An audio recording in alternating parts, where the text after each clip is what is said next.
Make sure it goes to the Balderson YouTube channel too. I'm already set up. I did it ahead of time, Marcus. Excellent. So You win. Who are you guys? We're you, dude! You're metal, dude! Dudes! Deliberating.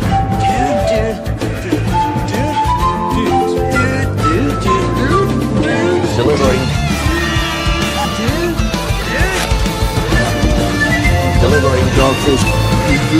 Deliberating. Dogfish. I'm the dude.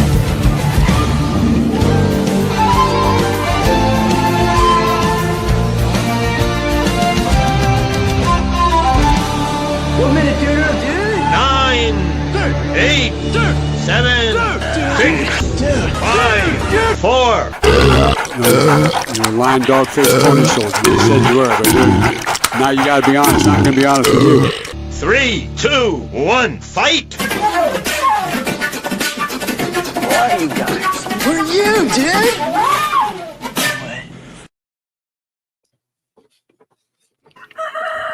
hello, dudes. It is Tuesday, July 29th.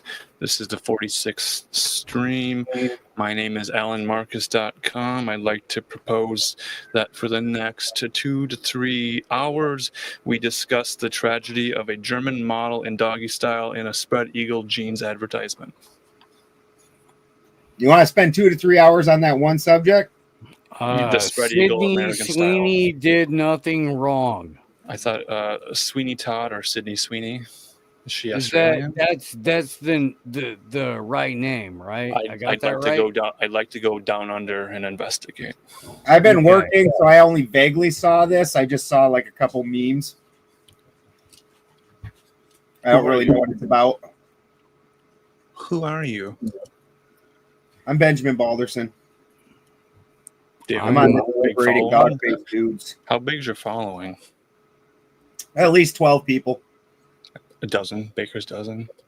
Yeah. Miraculous. I think Steve has a following.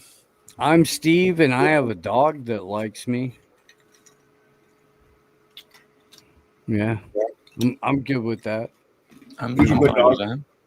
Yeah. So I left the joke on the table last week. You ready for it? We're ready. It's not a prayer this time. This is a serious question. What's the difference between a demolition derby and an ortho bro debate?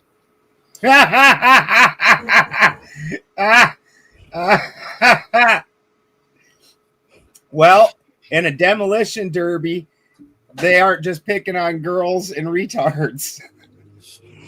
And also in a demolition derby, it's where the individual sheds some tears because they actually received a physical injury, as opposed to, an emotional one that triggers an immediate response that usually results in all of the here's how you lost an internet debate sort of, categories, whereupon there's a personal insult, there's a intellectual fallacy, there's I'm going to pretend like I didn't understand what you were saying, so I'm going to answer around it. That's how the ortho bros tend to address all of these things, along with the way that people generally react to internet debates, which is I'm going to equivocate and then pivot to an entirely different subject. Checkmate.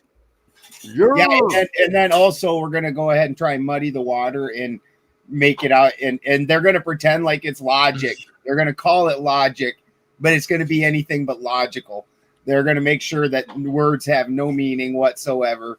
They're gonna legalese the fuck out of everything, so that way the heart of what you're talking about is no longer on the table.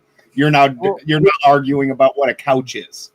It's the spaghetti approach. As long as I put enough noodles out there, it doesn't matter how much meat is actually on the plate. What matters is the plate looks full. Yes. Hail, Great White Pope. Hail, MS. White History Month, huh? Are we ready to get into White History Month?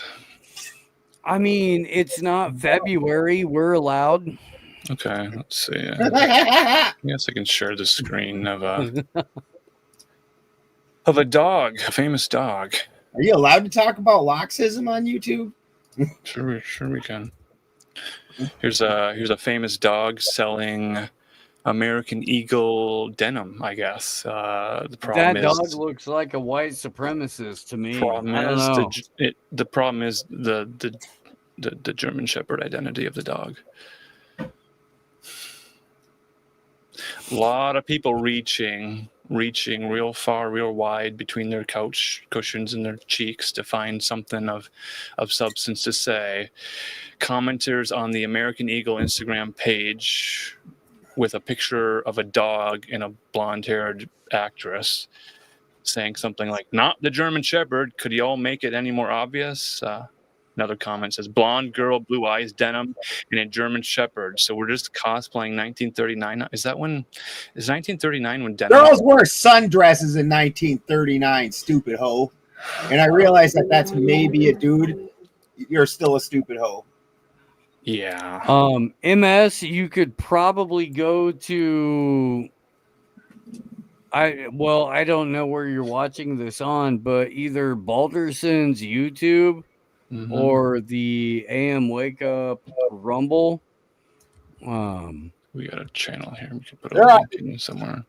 They're The on my fun part is me and Ben Allen, we see all of your comments and we arbitrarily pick and choose which ones we're going to put on screen, like, you know, the Mad Kings that we are. We was kings. I don't see He's a- comments because all the comments are white and I don't see color. So I just see passionate individuals Well, that's sharing why their you're important opinion. canceled from CBS now, Stephen Colbert.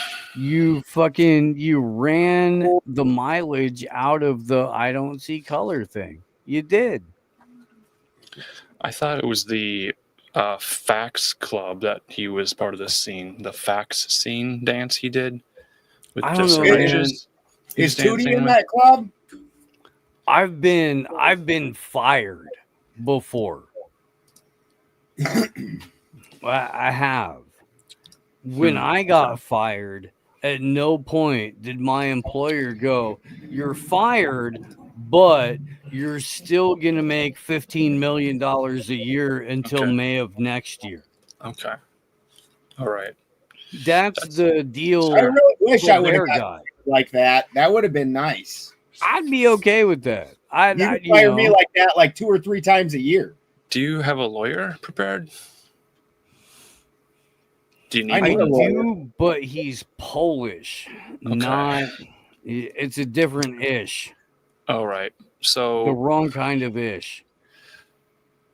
Everybody don't show up for about 15, 20 minutes. A lot of get- shows just play music or whatever for the first 10 minutes to let the show fill up, but we just like to go right into it raw dog. we do the raw dog approach. We Yep. just get to the most controversial stuff. And I have a new debate strategy, gentlemen. I tested it out on a Ducks Y last week. That was fucking Okay, so here's hilarious and sad. right. So I have a claim to make.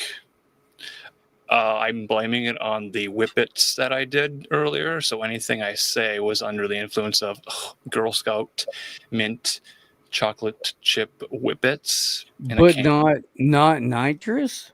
No, I mean it is nitrous. It's flavored nitrous. It's essentially the So same thing. That's the claim I'm Thin making. Mints are in fact a drug. Right. You know how they make vodka that's flavored like cake and ice cream and fruity drinks for girls, and they have Sure. flavors in vapes and cigarettes and Okay. cigarillos. It's the same thing. Now they've taken the nitrous and they've made fun fruity flavors for the whole family to enjoy. Girl Scouts All are right. pushing this product. So my claim in every debate is if I go off the rails, it's because of the nitrous. If I win the Okay, debate, it's also because so- of nitrous. You're At least you're you're even-handed. a modern day Yes. Kanye. That's what you're saying. I'm saying I don't believe all dentists are valid in what they put into me. And I don't have memories of all the times the dentists abused me when I was laying in the chair. But I will say nitrous is a religious experience. Oh, shit. Oh, what's up, Bill? And that's the only claim I'll make in any debate. True Northern 93. Nice. Yes, that is hippie crack. Around here on the sides of the roads, there's them little nitrous containers fucking everywhere. We bought a generator once. I go in there to go get it running, and I was cleaning it out beforehand. I must have pulled 50 of them fucking things out of that generator. Why are people chucking nitrous cans inside a generator? Because it'll fit, duh. Like that's Mhm. really that's the logic. But better than throwing it on the ground. Yeah. Then people will see that I'm doing nitrous. That'd be Hey. littering, and that's wrong. I Yeah, they don't do that at apologize. pull-offs. I apologize if I go off the I'm on a Rockstar bender right now. I've had about 0 carbs, 0 sugar, but there's other ingredients in these Rockstar energy drinks that I just can't control what I say. So I might say any number of things tonight, but I want you to know it's nitrous Rockstar fueled rants and raves, and I take 0 personal responsibility for winning or losing any Better arguments that I might. living through chemicals. Correct. Smart drinks, fizzy smart drinks. If the 70s taught us anything, it was that we have better living through chemicals. Got Yeah. a bit of a conspiracy theory to throw at you guys. Let's keep it fun. So if you guys didn't catch that, Marcus was on Ducks Y last Tuesday on his live. Yep. Had a good time. Nathan. His opponent was speaking Klingon. I did not know Marcus was that capable of debating people that speak other languages, but he did just fine. Yep. Maybe it was the Whippets that were making it so he could understand other languages at least. It felt telepathic. And I was on Paranoid American today. Thomas released that. We had a gas. Nitrous Thomas gases. is freaking great, man. Have we had him on a Tuesday stream before? Thomas? Yeah. Yeah, like 2 weeks ago. Oh, you guys Yeah. remember that? I'm not snorting nitrous. Yes, I do. Okay. All right.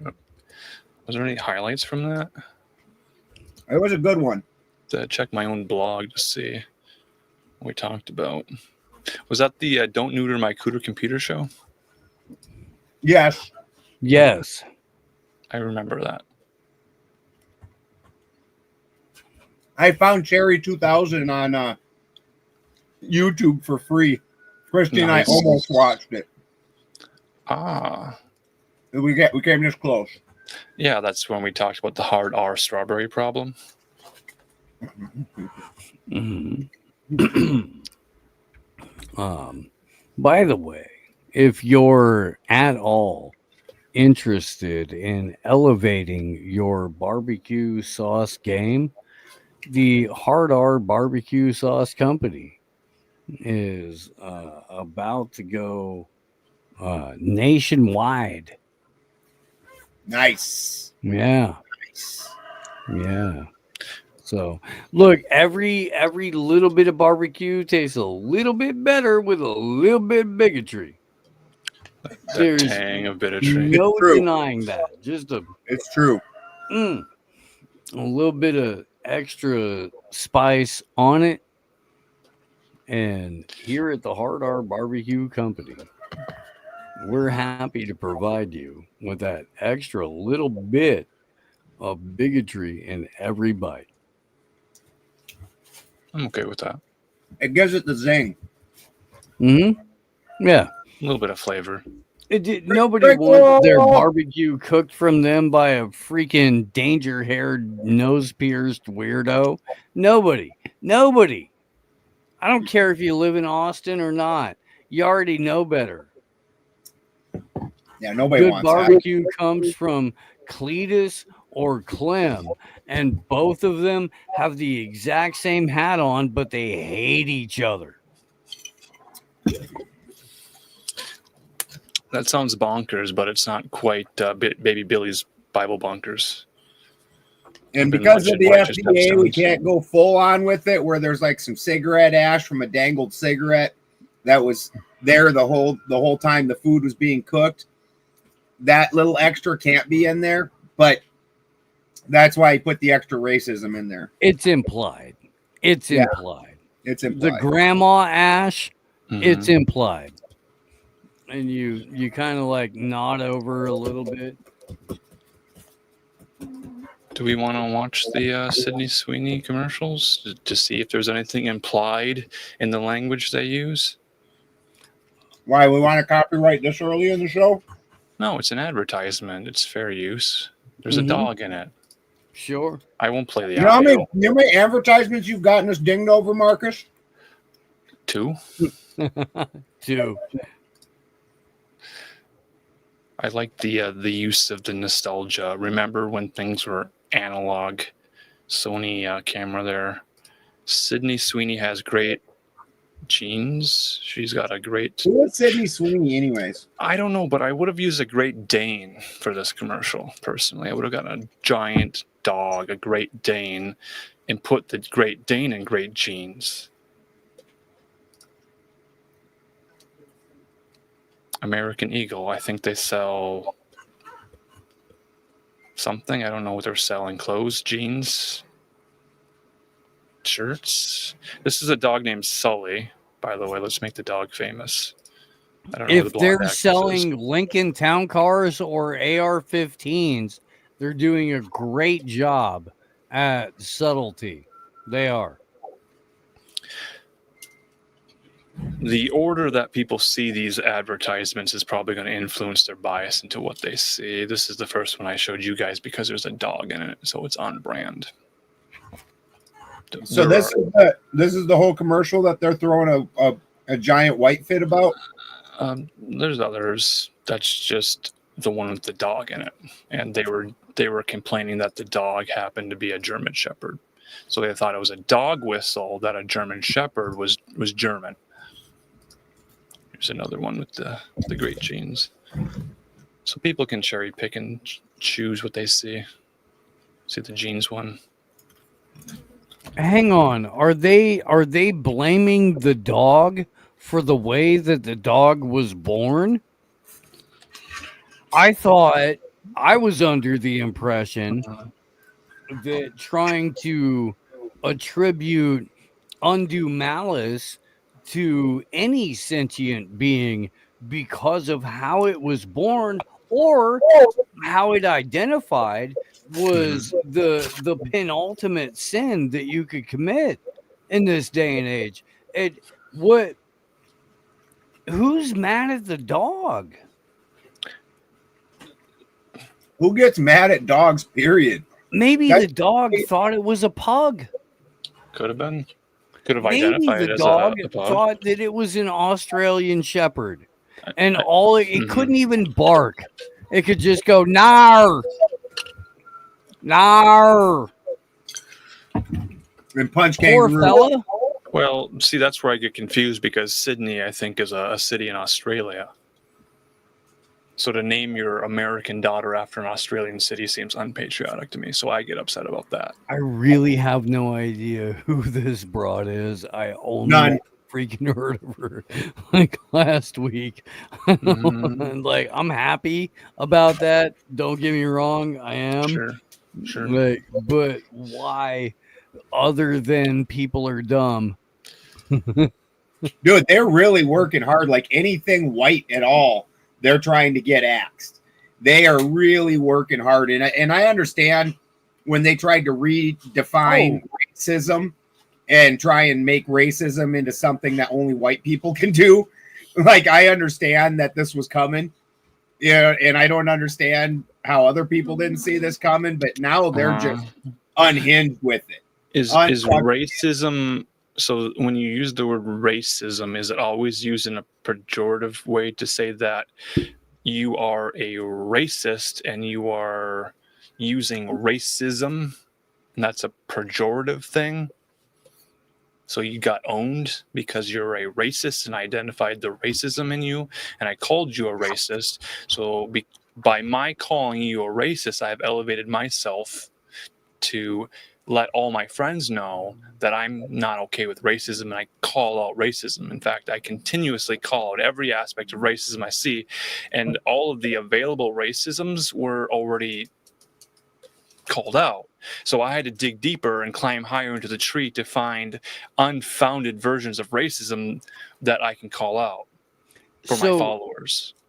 Okay, but here, yes, there is that to a degree. What fascinates me is that the wokerati, I don't know, the fucking like danger-haired college kids and the fucking day drunk soccer moms that don't have any fucking thing better to do are jumping on this shit, not because you're putting a woman in tight clothing for an ad. We've moved beyond the sexism. We've moved beyond the misogyny. I don't know Nobody if I have. gives a shit that your tits are out. The problem is that they're white supremacist tits, and that's the issue. That's where And you we can tell that fucking because he has landed on this. a German Shepherd. I have proof of this. I do. Fellas, You guys are complaining about that Sydney Sweeney jeans ad, so I went and saw it.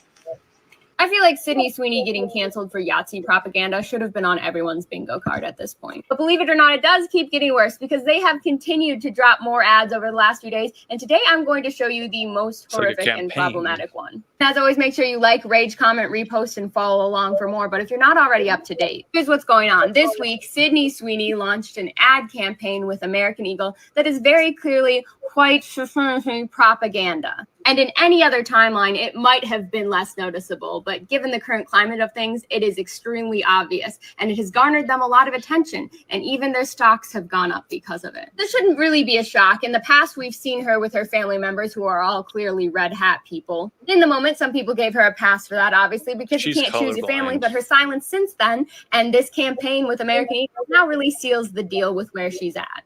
Obviously, the campaign goes beyond just a bunch of photos and videos in which she's wearing jeans where none of them seem to fit, which was an odd choice. But every single ad is specifically emphasizing this double entendre with the word jeans, saying that Sydney Sweeney has great jeans. That is said throughout the ads over and over and over again, and they could have chosen a number of angles to go about this campaign, but saying that about a blonde-haired, blue-eyed woman right now who's dressed all like Yeehaw America, that says a lot. It's pretty obviously promoting European centrism, and it has everyone up in arms about it. But their most recent video is the most obvious and the most, like, you can't argue this anymore. Like, you know what you're doing. And I obviously have my thoughts and opinions on it, but I'll let you watch it and just form your own. Genes are passed down from parents to offspring, often determining traits like hair color, personality, and even eye color. My genes are blue. Sydney Sweeney has great genes. Sure. So I just caught something for the first time. There's a lot of clever marketing elements that would include the rage comments. So this woman in her little, I'm going to put myself in the center of the screen and then everything behind me is going to be the content. She said Just to rage comments. Quickly. No one cares except it's fucking funny. Am I right? There's so much humor. There's so much playful humor. I agree, Ray. If you honestly had an opinion about this, you'd be a fucking moron. What we're doing is making fun of it because it also serves as a macrocosm of most of the world that we all inhabit. Yeah. Therefore, it opens itself up to mockery, which is what we're doing. South Park had a great episode about mockery. We'll put that on the table and return to it. I want to say that the funniest thing that I just finally realized it. This is sort of like Mean Girls culture, and I don't really understand Popular Girls in high school and Mean Girls in hierarchy. That's going to transition us to a segue to the T app, which is a bunch of mean girls talking about things. We'll get there, but before I do, I want to mention Sydney Sweeney, a blonde actress, wearing She's an actor? jeans. She's an actress. She's acting in a campaign, and her wearing jeans that don't fit. Does she act on TV though? I mean, is she an actual actress or is she a model? She acted alongside another actress called Zendaya. On what? Euphoria. On what? On a show called Euphoria, HBO television. Okay. Called Euphoria. So she is an actress, she's not just a model. When I say she's an actress, I'm not being facetious or a smartass. You know, you do that occasionally. I'm a dumbass. I don't know anything. I'm working through these ideas with you gentlemen. And if I say something dumb, mock me for it. We're mocking everything. What Sydney Sweeney is doing in this advertisement campaign is mocking so many different groups of people together. The fact that she's wearing jeans that don't fit is mocking the fact that Calvin Klein, their last campaign, was people who were much larger than the very thin models. So Sydney Sweeney wearing 3 sizes too large jeans, showing that she has great genes, meaning she's healthy and she has a thinner body. Even though she's known for having a voluptuous figure, she's still more thin than the past Does models. she have a voluptuous figure? She looked kind of stickish to me. Let me find out. And she's got a whole Instagram account. We can look at pictures of her all day long. The fact that she's wearing jeans without the zipper up and they're kind of rolled over, she's saying she has great genetics. She's healthy. She's fit. She's the ideal beauty. She's essentially a sex goddess. She's Marilyn Monroe for us in 2025. And she's joking that she's wearing oversized jeans because she's got a fit, healthy body. People were really upset that we're talking biological reality and what is a healthy looking female appear as.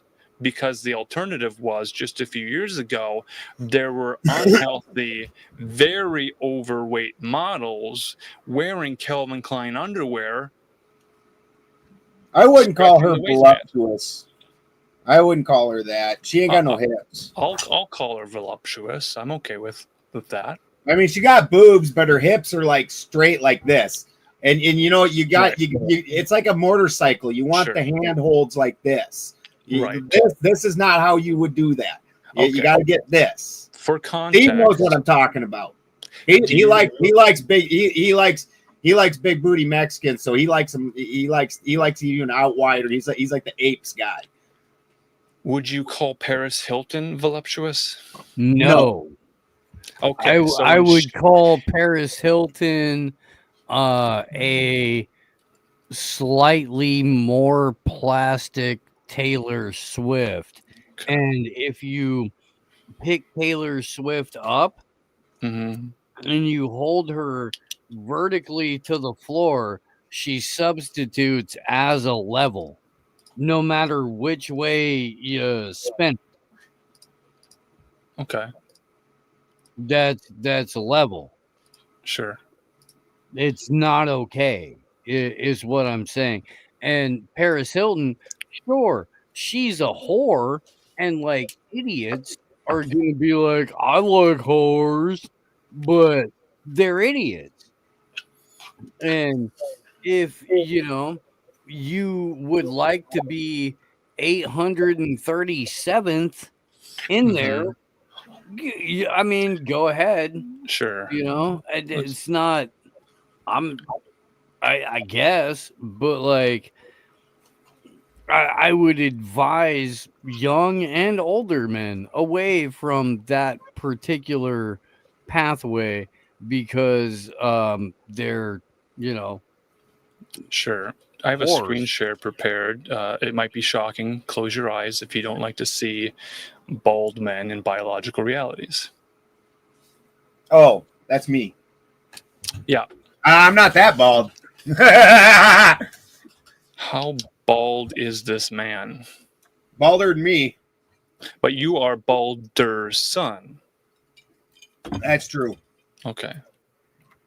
So the biological reality of men's receding hairlines is a topic worth Is that a mocking. wad of ones he's got on his lap there?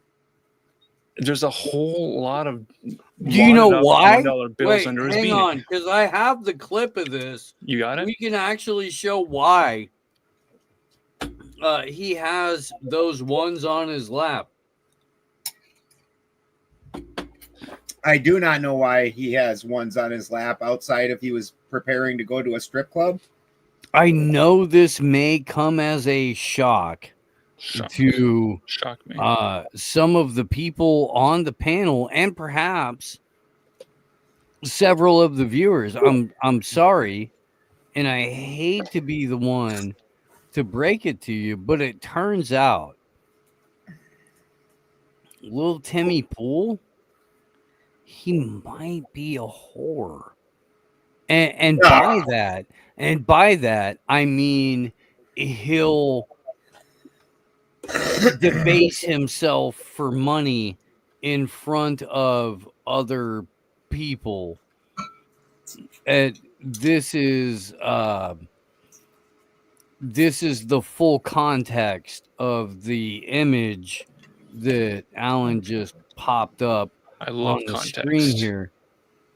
Oh, here, let me. Okay, so okay, Hit me with the context. all right. So the image you showed, hang on, let's this is what was just on screen. That's bald Did he take Timmy. his hat off for like $12? This that what is the run up to that. The little kid that is about to throw money in Tim's lap like he's a fucking cheap Dominican lap dancer is named Matan. Matan has a fairly famous podcast. It's New Age Cringe is probably the best way that I could describe it. But here's how this went down. I'll hold your beanie and you hold my money. Let's make it even. Put the money on the table right there. No. Put it close. Put it close. Money on the table. Move it closer. No, I'm not retarded. I'll give you. Just put the money right there. Take your hat off. I will. Put the money right there. You have to give me a verbal agreement. What's with the I'll bottle give you a of verbal Pepto agreement. If you put the money in mine, I'll take my hat off. Yeah? Yep. Contract. Sworn. Pinky.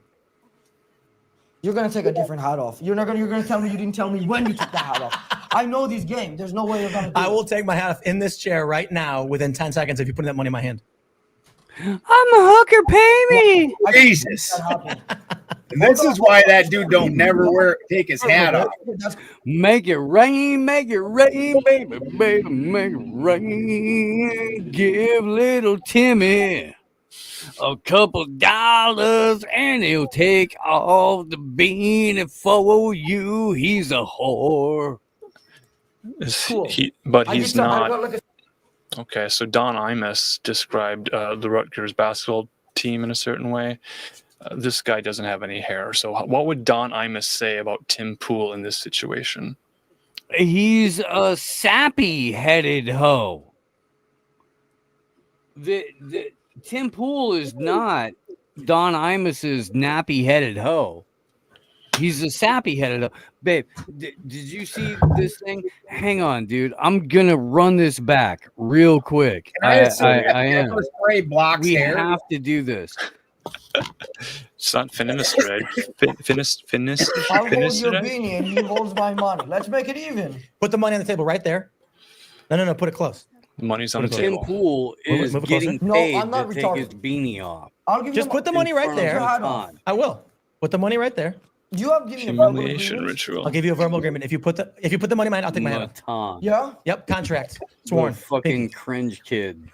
You're gonna take a different hat off. You're gonna tell me you didn't tell me when you took the hat off. I know these games. shake There's no way you're hands. gonna I will take my hat off in Yeah. this chair He right puts now money within in 10 his seconds if you lap put that money in my like hand. Tim Pool's a fucking dancer. Wow, I can't believe that happened. Hold on. You have to. Can you leave it off? For a little bit. Okay, that's cool. I got like a special. I'm greasy right now too, though. You do actually have more hair than I thought you would. Do I? Can I have the Pepto-Bismol? Why? I have a sudden stomach ache. Oh, I hold your fuck, vein and you hold dude. my money. Let's make it even. Like that happened. That really happened. Little Timmy Pool was like, I was lonelier than Kunta Kinte at a Merle Haggard concert that He night. took I his strolled beanie on into off. Uncle Olympus Hump Palace looking for love. He really did. What a low ball offer he received on that. That's fucking nothing compared to the money that Tim Pool makes on a live stream. But Tim Pool is the fucking, well, a lap dance is so much better when the stripper is crying. Tim Pool crying all the way to the bank. Does Tim Pool now have more clout with people under the age of 21? Dude, for he this? got in there with them fucking Gen Zers. He did. He said, I'm going to remove the beanie. You can tell that Tim Pool is well in his 50s, but he is going to gatekeep your worldview. He doesn't look a day over 35. It's How old the is Tim Asian. Pool? What It is is. he? Wasn't he It already is. kind of It's in the with Gen Korean. Z? Okay. Well, let's bring Like, in like ageism. isn't he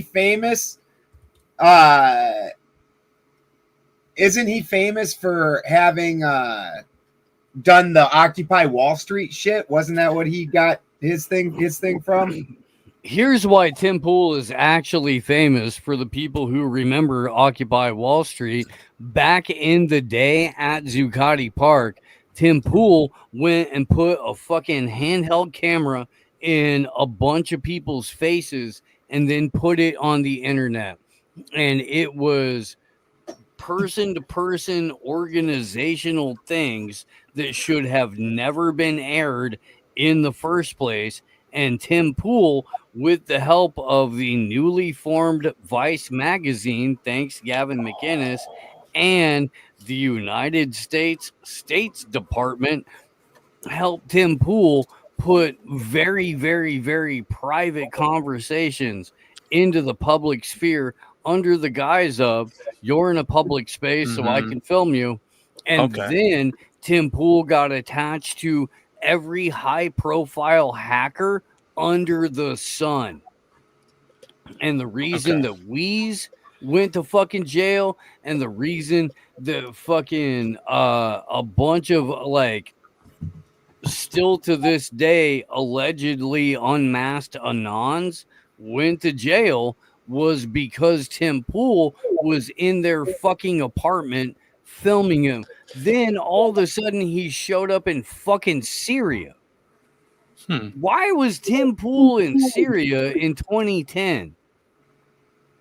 Right before regime change. Syria. Why the fuck did that happen? Fuck Tim Pool, dude. Like, I really, there's only a couple of people in my entire life, because I already had a run-in with that Geraldo. Yeah. In 2010, there's only a couple of people where it's like, dude, if I see you, I will probably open hand fucking slap you. Thank you, baby. Is that a soft G, Geraldo? And Tim Pool is definitely one of those dudes, man.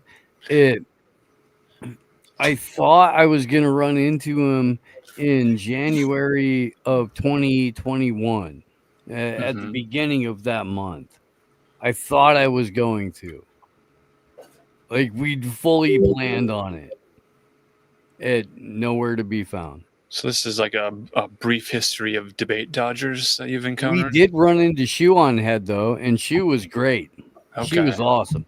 Because I think, so the idea of shoe on head goes back to internet culture, 4chan especially. There are no girls on the internet. If you're a girl on the internet, post a picture of a shoe on your head. Mm-hmm. So this is going to get us to the T app, where Yes. to prove that you are a female, you have to put a shoe on your head and show your government issued identification card to prove you're a female.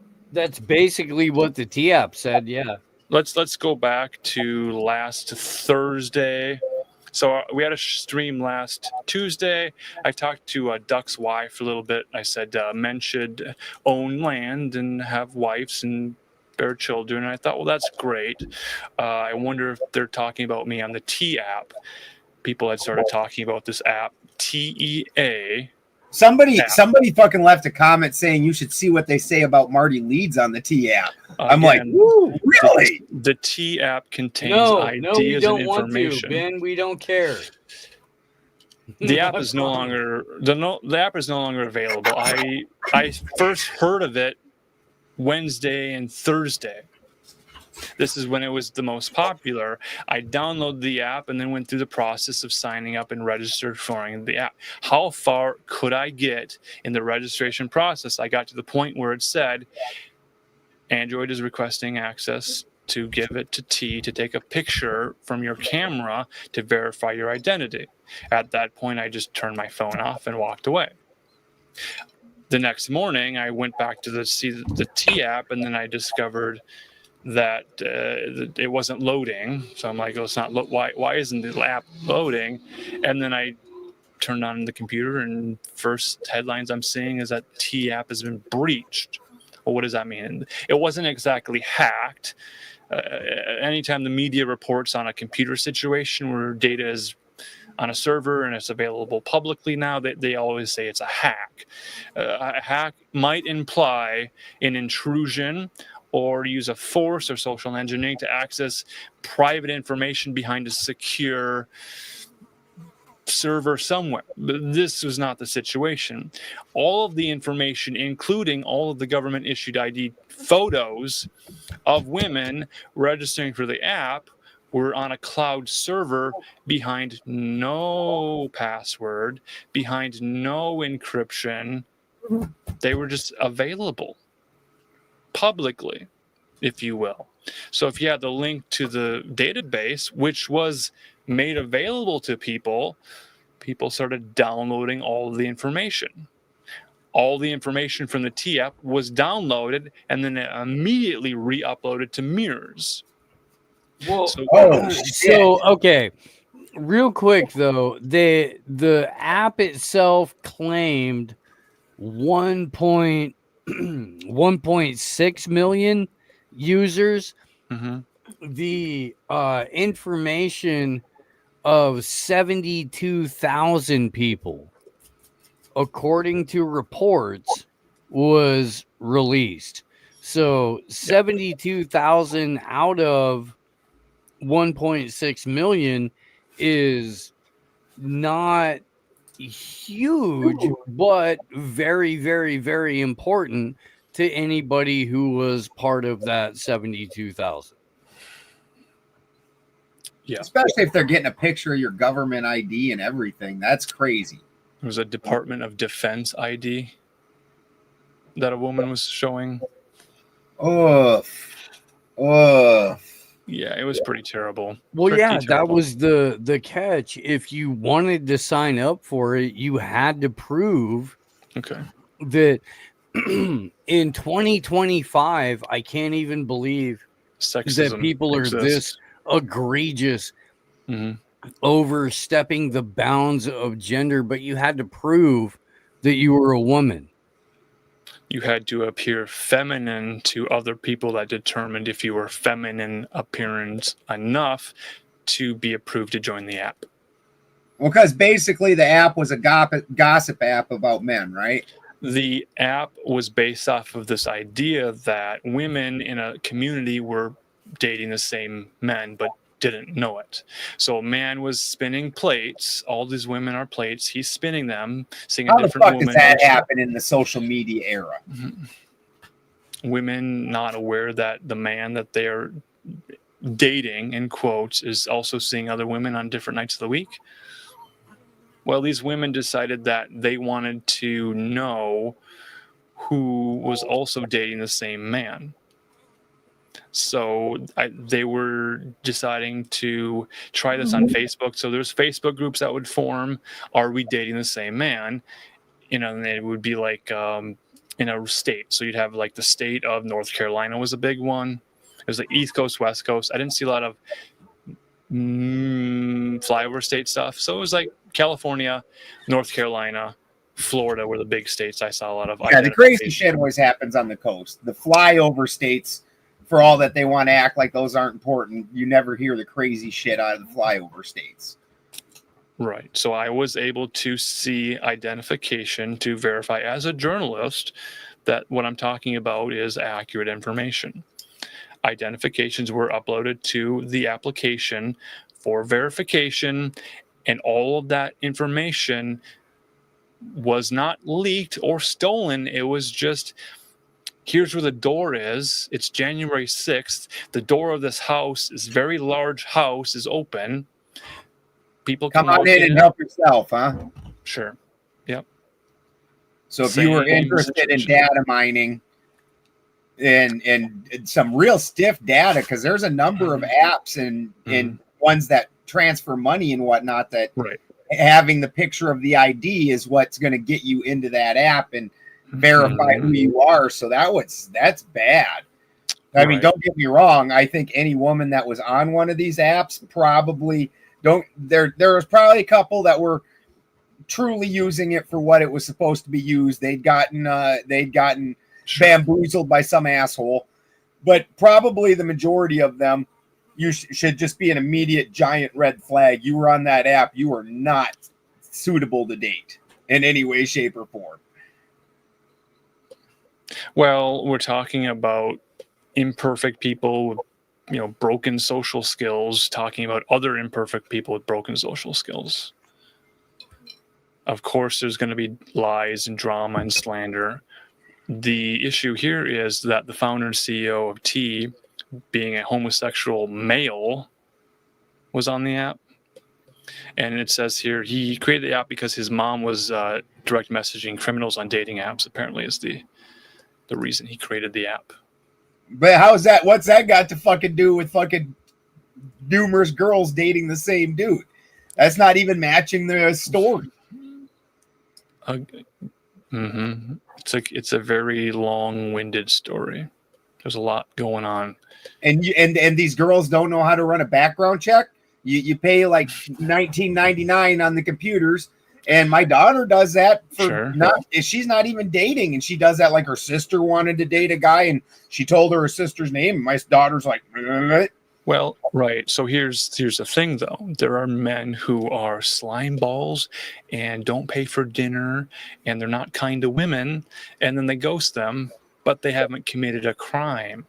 So the women needed to spill the tea about how they were mistreated by men that they were dating.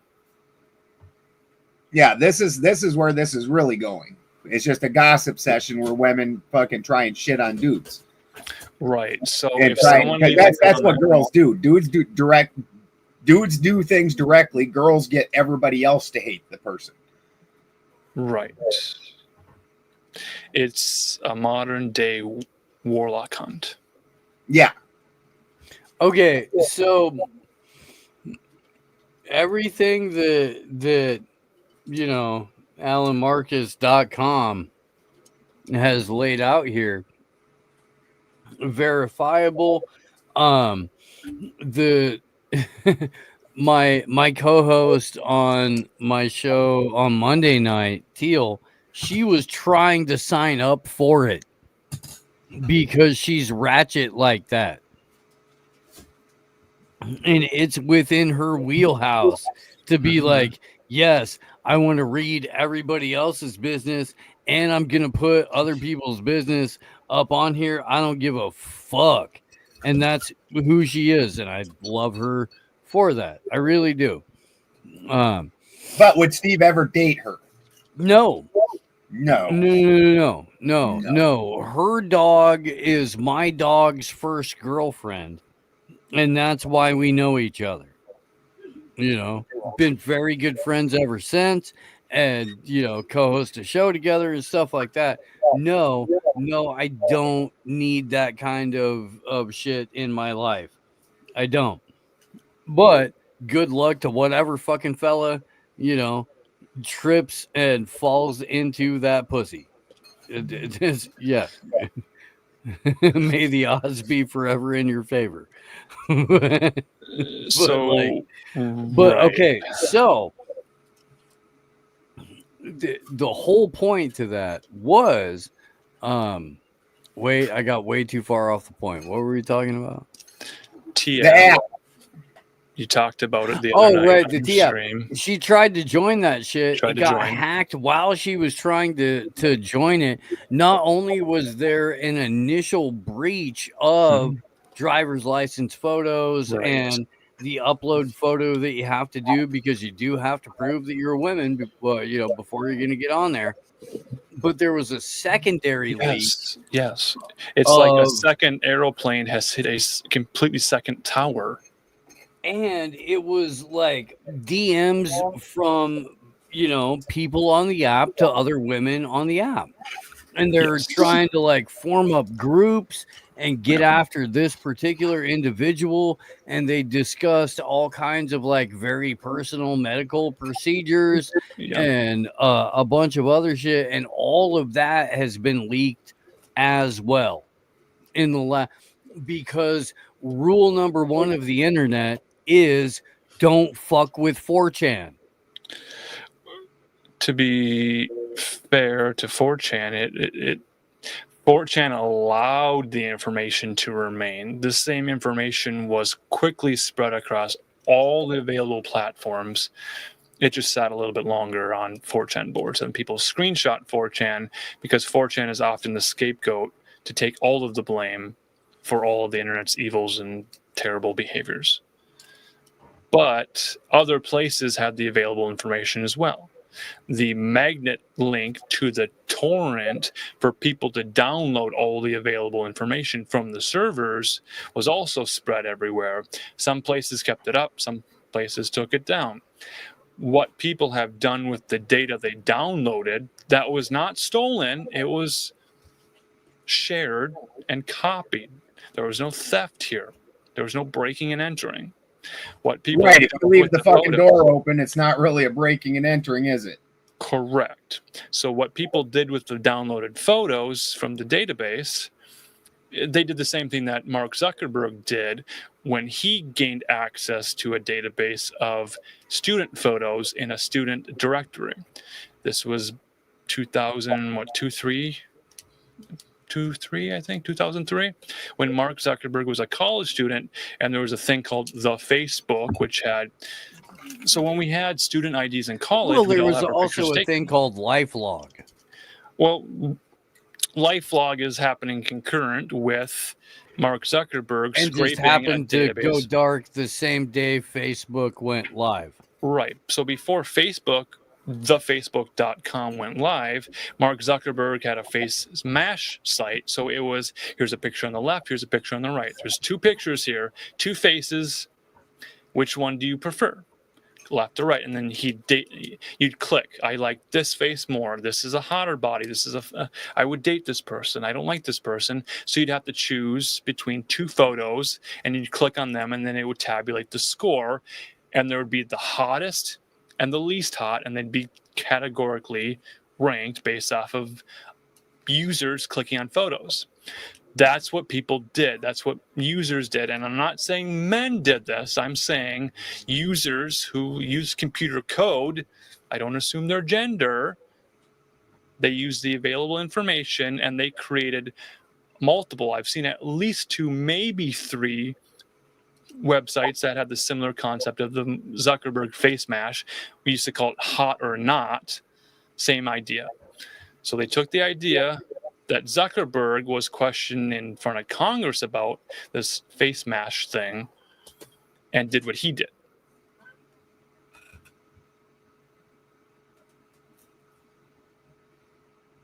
Pause for thought.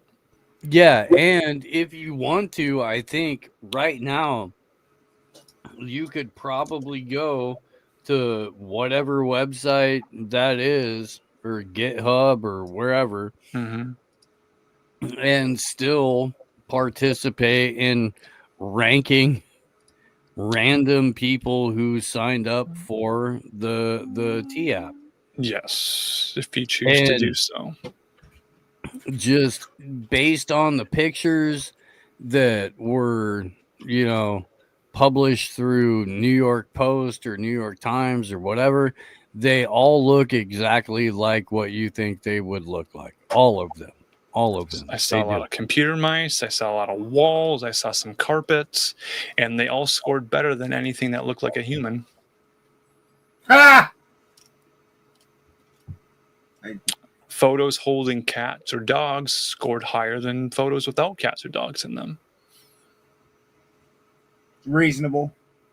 Yeah, people are reasonable. Indeed. So there are screenshots of those available on X.com and other social medias. So to blame 4chan specifically for all the behavior, not quite accurate. A lot of it is posted everywhere else, but the screenshots are attributed to 4chan. Because remember, 4chan was hacked just a few days ago.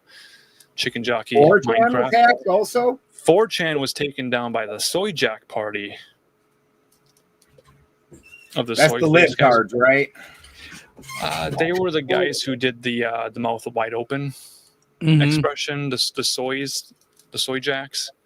They had a message board, and the Soy Jack staff was upset that the 4chan Jannies and Trannies, janitors, administrators, people that would remove content, continued to remove content. Now, these are not paid positions. These are adult individuals who volunteer to give their time to view content posted to an image board around a Japanese sort of subcultural theme about Japanese video games and things. Because it started as 2channel out of Japan. It was Otaku Fest and Tumblr and Meme Cats and Roller Skates. Nothing that you said for the last 5 minutes is stuck in my brain in any way, shape, or form. And all that's repeating in my head is, this is fucking stupid. What the fuck are we talking about? Zendaya. That's the Spider-Man chick, right? Doja Cat. Yeah. You follow me? Chicks with jeans and German Shepherds. Sydney Sweeney and Sully. American. Yeah, no, I don't follow it all. All that fell and went. Okay. Sure. Brooke Shields. I remember Brooke Shields. That was the bigger thing that I remember about Brooke Shields. Obviously, they had her as a sex symbol, but they had her as a sex symbol as a fucking child. They really pimped her out as a sex symbol, and she was just a damn little kid. That shit was crazy gross. And wasn't that also during the Tracy Lords era, where she was an actual fucking child and doing actual porn? So, the most popular porn star in the fucking planet was a little kid? I have no knowledge of this. Weren't those two about the same era? I have no knowledge of this. I'll take your word for it. Brooke Shields. Was that Blue Lagoon, the big sexy movie that she made? There's a movie that I believe is illegal to own because she was under the age of 18 when she was not wearing clothing in the movie, allegedly. That's Blue Lagoon, right? There's a different title for a different movie. I don't think she wore clothes in any of the movies she's ever been in, unless it was for a Calvin Klein advertisement. She advertised a lot of shampoos, so she was often seen in a shower in the nude with just shampoo covering, soap suds covering her nude body. Yeah, and she's a little kid. She appeared to be in the advertisements. I don't know the age of the individual. Yeah, this is why I have that well, I don't date, but if I was dating, it's a real easy rule. If you can't tell if they're 18 or not, it's too fucking young, period. You know, it's real simple to fucking, like, if the chick, oh, she's 30. Like, oh, I'm not like, oh, I'm not sure if she's 18. That's how you keep yourself from getting into that situation. Real easy. So the T women who go to liquor stores are always asked to show their ID, so they volunteer to show their ID all the time. They just always have it ready to go. I don't know. I wouldn't go anywhere near any chicks that were doing shit like that. That just, like I said, that's almost like on that Inglourious Bastards, where like we like the Nazis to have the thing on their head. Like that should be basically if the chick was on that app talking shit, you definitely that's danger zone. That's heavy danger zone. I have the word bastard in my notes for some reason. I think it's about adoption. There's a website called barf.org, is it? Barf.org. Just, doing a lot of biblical American resistance front training, resisting the biblical American. Not what I was expecting, but okay. I'm with you. I don't have expectations for myself. I just wasn't expecting barf to be a Christian thing. It's a beautiful looking webpage. I wasn't expecting Joe Rogan's CIA handler to walk out and sit down there wearing a Tyler Childers t-shirt, but there he was doing it. And now I'm like, what the fuck is wrong with Tyler Childers at this point? Because he was solid as a motherfucker for years, dude. And then like a week ago, I saw that where he came out like is super woke and shit like that. I'm not going to play Feathered Indians anymore because I think it might be offensive to the indigenous community. And now Joe Rogan CIA handler is wearing your shirt. Bro, you don't get to fucking come to the cookout anymore, Tyler. You're fucking lucky we let you hang out in the first place. But like, dude, I don't know. This is just a me thing, but I'm positive neither of you know who I'm talking about. Hashtag not all Tylers. Dude, it's most Tylers. That's Tylers. the fucking problem. I should have known. Should have known. Taylors and Tylers. Tinker, Taylor, Soldier Spies. Is that what it was? There's like a short list of names that intelligence use for it. Chandler. So, yeah, Chandler, Handler, Andler, Adam Hunter. Sandler, Adam Sandler, Adam Sandler, paging Adam Sandler. Were you dumb enough to watch Happy Gilmore 2? No. My daughter did, and she said it was horrible, which I already assumed, so I didn't watch it. The only thing more hacked than T is Adam Sandler's post SNL career. I gotta say, dude, I mean, I didn't watch it. I'm not going to. The reviews that I saw, it really depended on how bad you wanted to just dive into a fucking little cardboard box full of member berries. Mm-hmm. And if you were only in it for recycled jokes and callbacks and fucking hacky bits, you had a great time. If you wanted to see like an evolution of a story, you were very, very, very disappointed. I wanted to see women competing against men in a golf tournament. The dudes have to, in every remake, for whatever reason, none of these dudes that ever from any movies from the 80s or 90s or, you know, all the ones they're remaking, they all had daughters and they all have to go through this absolute hell to make the daughters' dreams happen. And that's the world that they should live in, where little girls are just absolute princesses that you need to kill yourself to give them their princess dreams. I quit even watching remakes like that. The last one I tried, you know, Coming to America is obviously cult classic, fucking hilarious. Yeah. And so when they remade that, I'm like, wow, I haven't seen Eddie Murphy in years and years, you know. And then I watched that, and I'm like, oh god, the feminized Eddie Murphy is really bad. There was one memorable, funny scene in the whole fucking movie, and it was where they had this whole joke where the new king had to get circumcised, and they were showing him fucking little poor pieces. This was this king, and this was this king, and then it gets to Eddie Murphy, and the fucking ring is like this big round, and he's like, you know, like that. That was pretty damn funny. You know, the dude shitting himself thinking he's gonna have to get circumcised. That was pretty hilarious. But other than that, which I don't know why people in a black kingdom would have to get circumcised like that, freaking in Africa. That doesn't make any sense, but whatever. I thought that was kind of only a small hat thing, but who else is in the male and the, you know, U.S. broadly speaking. Well, that's because it's Judeo-Christian. Yeah, like they want to pretend like they're not Judeo. Well, then why'd you run around cutting off all your little boys' peckerheads? Like, why'd you do that? And well, then on top of that, why do you think your salvation is tied in with a bunch of Eastern Europeans with a political philosophy of genocide?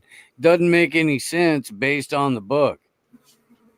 Yeah, and even in the book, Marcus and I went through this one night because I asked about this. Mm-hmm. Was it Paul? Paul said that you don't have to do circumcision, that you should do circumcision of the heart. Circumcision of the heart.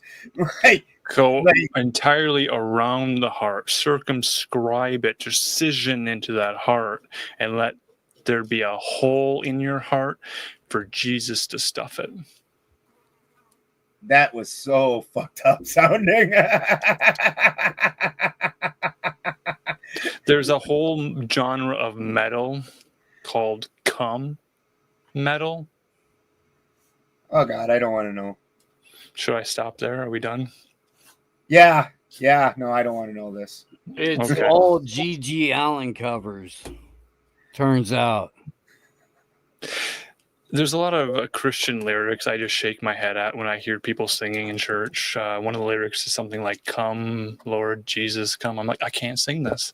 I cannot sing this. It's Cartman taking 1970s fuck jams and just replacing Baby with Jesus.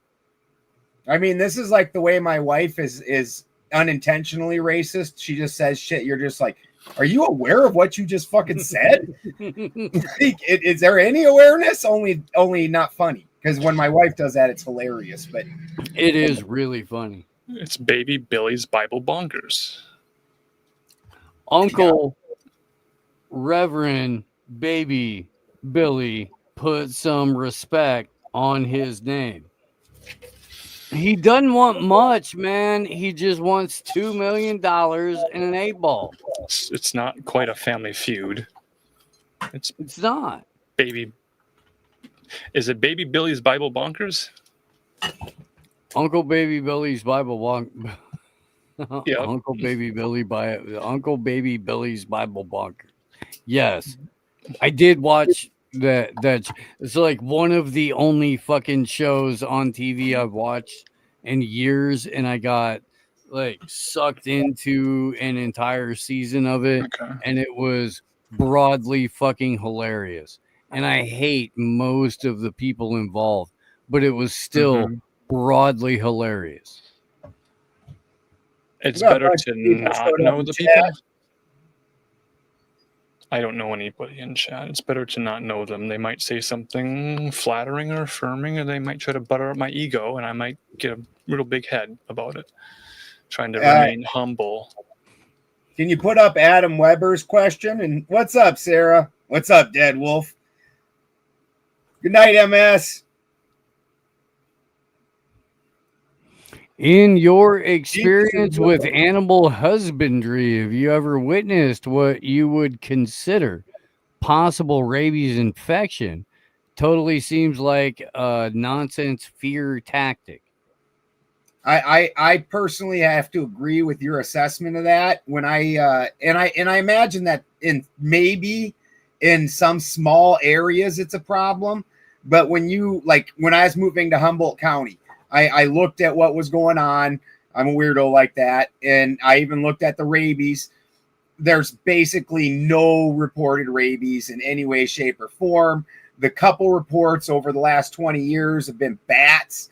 Who knows if the bat actually has rabies or not? Bats and skunks are basically the entirety of your rabies carriers. I don't think it particularly affects either one of them. It does them any harm. But yeah, I have not ever seen another animal. Every animal that I've seen, because the only way to test the animals for that is to put them down and then they send their brain into a lab. And no animals have I ever heard of that got their head sent into the lab, came back rabies positive, not one time. In fact, my kids had a baby raccoon one time. The mom died. And so the neighbor kids and my kids each took one of the babies. The other babies, I think maybe they couldn't catch them or they got away, or I can't remember the exact situation. But my kids ended up with baby raccoon. Well, the neighbor's baby raccoon died. So then they called the CDC on us. And well, first they just called animal control, and they tried telling animal control that we had a raccoon with rabies, and it wasn't. The raccoon was fine. And I told animal control to get fucked with themselves. And then they called the CDC on me, and the CDC came out, and I was like, well, that is beyond my power. That is too much for me to fuck with. They've got weird special powers where they can do weird shit that other government agencies are not able to. So I had to turn over the raccoon, and they got it tested, and the raccoon was fine. Of course, it's dead at that point, so there's not really any, oh, hey, good news. It's your dead animal didn't have rabies. Thanks, fuckhead. So I ended up tried to get into a fist fight with the neighbor over it, but he was too much of a bitch. Really tried. He chickened out in front of the whole town because it's a tiny town, so everybody came out to see what I was fucking bellowing about. And I tried hard to get into a fist fight with the guy, but he wouldn't bite.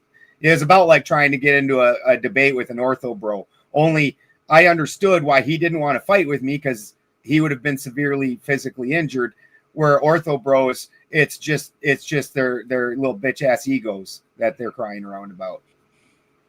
Oh, you got the chats up on the screen now. Yeah, no, it froze, and so I took it away and then put it back up. But yeah, StreamYard is being a little bitch, like all over the place.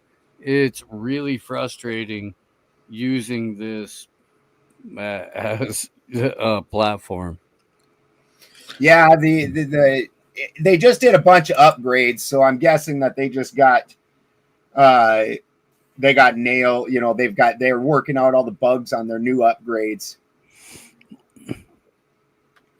Dude, Leo, you live in Canada. Nobody knows who Robert Picton is. Nobody knows. Picton? It's like Leo's 78 years old. And he's, he thinks everybody thinks like he does. It's okay. It's okay. Canadian serial killer. Are we just throwing out names tonight? Sydney Sweeney, Zendaya, Doja Cat. Does anyone know a Ron Luce? Is this a joke? Like Mike? I know that Doja Cat is loose. Do you know a man by the name of Ron Luce? No. If I say Teen Mania, Ron Luce, does that ring bells? No. Okay.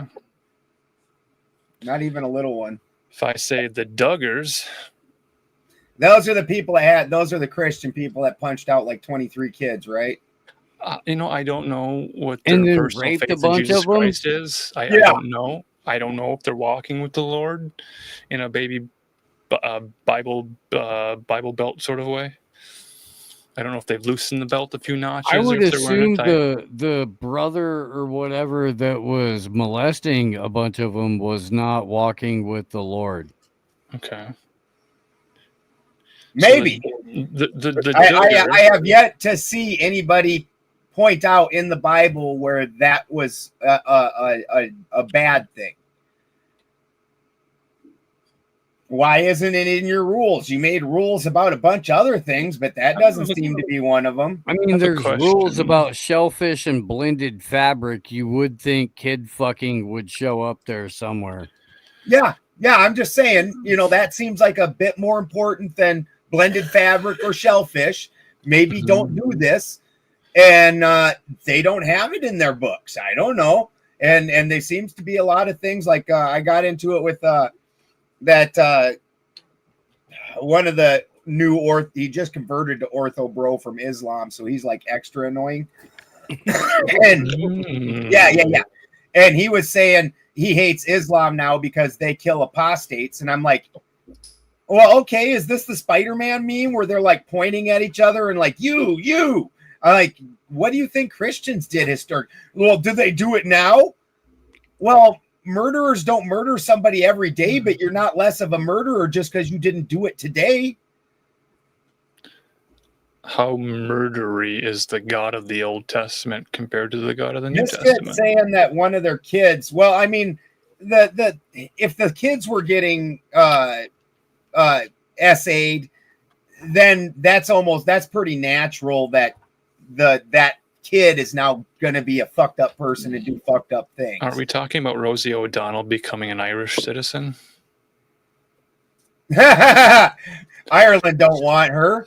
No, they do, and they welcomed her with open arms. She left America before the last final president was inaugurated, and now she's an Irish citizen. The president of the United States of America has threatened to revoke her American citizenship. Her Irish heritage meant that alcohol and sexual abuse were prevalent in the home. So she being a lesbian woman, her brother being a male homosexual politician, is that a coincidence? I don't know.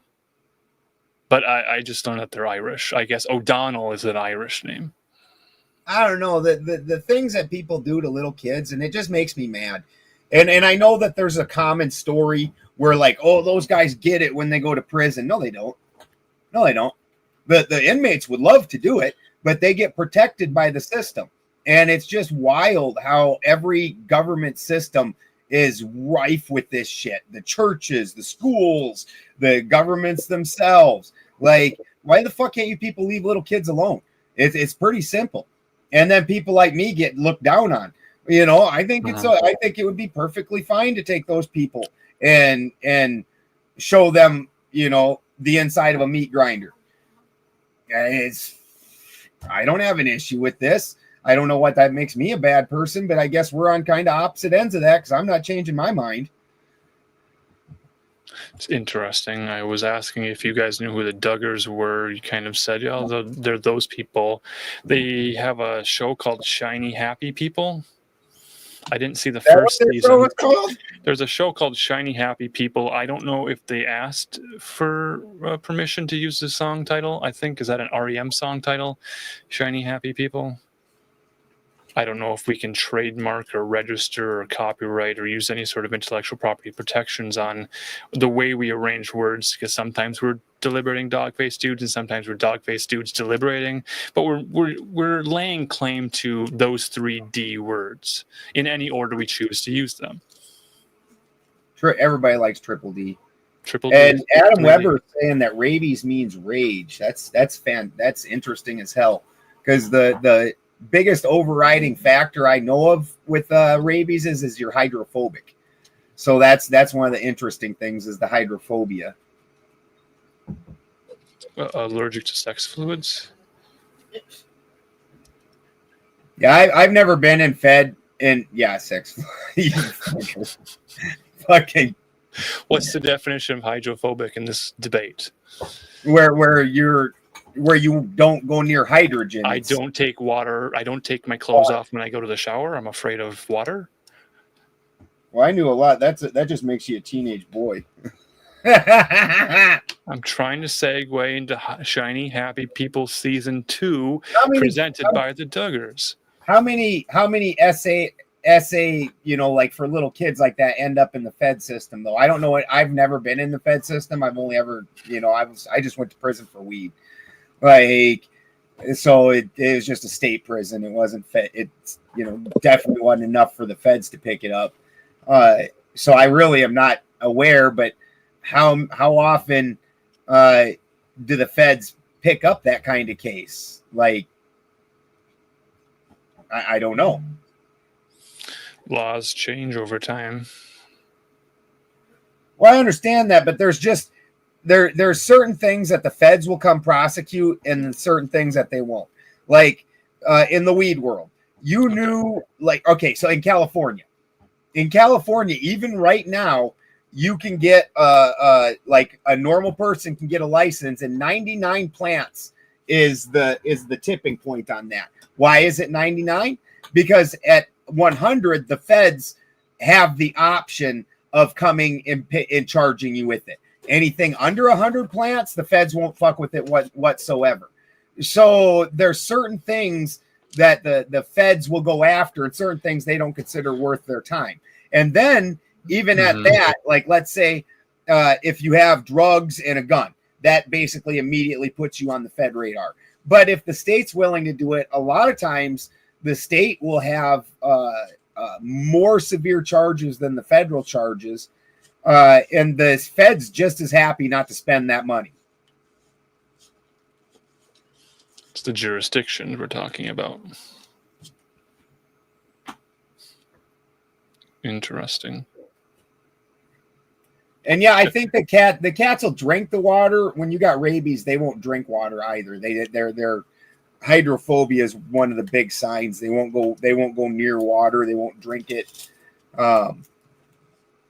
They get really dehydrated because of that. Is this like a Don Imus style diss track where we call them cotton-mouthed cats? Cotton-mouthed. I don't know what Don Imus would say. Rest in peace, Don Imus. He had a command of language in a way that few men do, and he said a lot of colorful and creative things, and he was punished for some of those things he said, just candidly. Yeah, I agree, California Contrarian. The rabies thing is a psyop that was, well, I don't know. Psyop I wouldn't necessarily use as a word. People don't realize how heavily they're controlled by and everybody today wants to just say Hollywood. But the fact is when you start studying occult and things like that, you start noticing that often, like, even take Christianity. I'm actually going to be on Vibe Show about the Bible studies or whatever. And the episode I'm going to be on is about, is hell real? And so the majority of what Christians consider hell comes out of Dante's Inferno. It's not in nowhere in their books. When we had Wayne McCroy on, we talked about the modern interpretation of Lilith. Well, that comes directly from a play called The Alphabet of Ben Sirah. So before television, people were getting their information from plays long before they got it from an actual source. I think Old Yeller was definitely, and then also Cujo, obviously.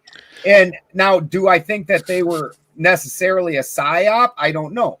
But let's have this debate right now. Let's have a little side debate. The debate of what is a psychological operation? Is every Hollywood movie a psychological operation? If we go back to Spielberg, well, before him we had Kubrick. So Kubrick faked the moon landing footage and filmed that. That was the first psychological operation people are aware of. Well, why? Okay. Why are we calling that a psychological operation? Because it operated on the minds of men to convince them of an idea that they didn't have before. So it introduced an idea into their mind, psychologically, operated on their perception. Now we call it a psyop. and we can say it's fake and gay. So everything is a psyop and everything is fake and gay. So- I push back and say not everything is a psyop, not everything is fake and gay. There's more nuance, there's more Are you confusion. taking the pro side or am I? Steve, we're going to beat you up when you come back. I don't know. I just start arguing, and then wherever Duck pushes me, I just reflect and say the opposite of it. So with like the moon landing, Mm-hmm. if you watch the interview with Buzz Aldrin, people like taking out the clip and clipping out the part where Buzz Aldrin straight says that wasn't a video of us landing on the moon. And that's true. But Buzz Aldrin also explains, he's like, who would have made that video? There was nobody there on the moon to make this video. So what they were doing was, and I'm not even saying that we went to the fucking moon. I'm definitely not saying that. Mm-hmm. I am not on that team. But I'm saying if that was true, if we hypothetically are pretending that that was an actual event that happened, then straight up, Hollywood would want to show that. We would have no way of recording it. So they were just making a propaganda video that was showing people what they wanted to see. And they wanted to see the possibility of a moon landing. Now, I don't believe in the moon landing in any way, but if you believed in the moon landing, then the Stanley Kubrick having made this video of an event that we know could not have been recorded isn't really a government op. Like, you're just a dummy.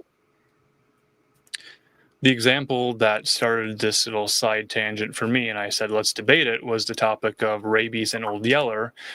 The idea that the movie Old Yeller was to promote the idea of rabies being an actual, real, factual thing that exists. Like, dogs get rabies. Rabies are real. Dogs are real. Old Yeller is a fictional story telling a true-to-life incident. Now, was the movie Old Yeller Hollywood psychological propaganda programming, predictive programming, psychological operation out of what school that they have Marxist schools? There's a whole template for capital T truthers and conspiracy theories to follow, to say if it walks like a duck, it quacks like a duck. It must be Hollywood propaganda, psychological operation, Stanley Kubrick, Steven Spielberg, fake the moon landing conspiracy theory, Mel Gibson, Passion of the Christ 2. And they put all these things together. They conflate all the ideas together. And then you can't pull the noodle out from the pile of noodles. That's the metaphor. You're in a debate. You throw all the pasta at the wall. You start tugging at a noodle, and then you're getting macaroni, and you're getting bow ties, and you're getting all the noodles. And you're like, well, we have to stop and talk about each noodle. It is a goulash. It's also a smorgasbord. It's also a hot dish. It's also a casserole. So, one of the things that a Hollywood person is trying to do, if you're writing a script or a story, is you're going to want to make something new and exciting, something that catches on. And it's shocking how many people never hear of something until Hollywood pops out with it. They don't have it. They don't hear about it at all. Well, that's because most people don't care about any of that. So if you're a script writer, your job is then to find something interesting and new, and then propagate that and make it into a story that people can find, interesting. So do I necessarily think that they were trying to make rabies into this thing that everybody was scared of? I don't necessarily think that, but I think that once something is on TV, everybody fucking knows about it. Everybody knows, like even in that movie Dogma, they made fun of it. He's like, nobody knows a damn thing about the Bible till Charlton Heston was in it. And if Charlton Heston said it, they know all about it. And it's a fact. And that's the same way things go with everything else, as far as I can tell. Like, I don't give what they call the controllers near as much credit as most people do, and in any way, shape, or form. Like, half the things that they're giving them this credit for, I don't think that they're even choosing. Half the time, it's we're choosing it, and they're just going along.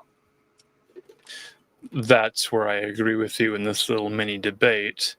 And the idea I put on the table is Imagineering. Disney has a whole bunch of Imagineers, engineers that engineer ideas and create new ideas and imagine future scenarios, pointing to Gene Roddenberry creating an idea that the military is like there's a navy, and now we're going to put them in space. We understand the metaphor of boats and make it submarines. super benevolent. Super Right. benevolent.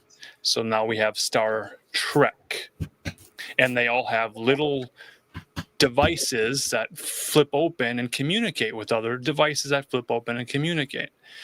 So they're showing the idea of a cellular telephone that these naval commanders are walking around with in space.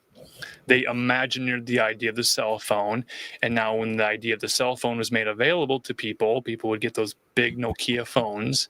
They'd have car phones, and then they'd have iPhones in 2007. That was imagineered as a concept. Now people adopt it, and then they download the T app and volunteer their government-issued identification to read gossip about other men in their area. But how did we get there? Is tie rabies and the T app together? Well, here's what I do in a metaphor and an analogy about pasta and different sauces and things. I just throw everything at the wall. I gish gallop around, stir all around, and then I just say, well, what do you think of that? And then now you have to respond to no argument and no claim that I made other than I did nitrous once on a live stream on a Tuesday night, and that's affected me ever since. That's true. That's true. So to enter into a good faith debate, I cannot in good faith enter into a good faith debate knowing that I'm just a little bit afflicted by a caffeine addiction tonight. I had a little bit of a Rockstar energy drink. Now, I don't disagree that certain films carry a political bias. There's no doubt about that. And that they push, and even books. You read books. Like one of my favorite series is The Sword of Truth. And if you read The Sword of Truth, Terry Goodkind is the author. Well, then you go look into Terry Goodkind, and he was a giant Ayn Rand fan. So then you look at Ayn Rand's political philosophy, and you can fucking match it up to much of what transpires in the book, that there's a push of that philosophy. So, you know, you got to kind of expect that, though. Like, this is part of why this letting the entertainment industry run so much of our life is absolutely wild. Like when you think about it, like I showed up that little picture last night. The cats were digging in my drawer, so I don't know where it is. Or last time, where it says no theatricals allowed. Like these people were paid liars, full of shit. So you didn't trust or listen to them, and now in America, we absolutely glorify media and anybody that's famous. And whatever they say, it somehow, you know, just because you're a good actor, now all of a sudden somehow your political experience is something that we should listen to. You probably have none. Yeah, see, I wouldn't call rabies fake, completely fake. I would just say that it's blown out of proportion. I don't think it completely doesn't exist, but at the same time, is it blown? You know, this is the same thing in my mind as the 2020 sickness. Was there a flu or something along that lines that went around? I'm sure there was. There is every year. Did it require the levels of nonsense that needed to go on? Absolutely not. So like I said, does a bat occasionally show up with rabies? Sure, I'm sure it happens. I've had personal experience with bats. I was watching Disney Plus one morning, watching Andor. I love dog fights, you know, X-Wing fighters and those other ones, you know, the Star Wars ships. I certainly don't have Disney Plus and never have. So I'm watching Disney Plus Andor, and they're flying through space in these ships, and they go pew, pew, pew, pew, pew. And then a bat just started flying around the room, and I'm like, wow. I felt like Hunter S. Thompson in that moment where bats were flying at my face out of the screen from the television.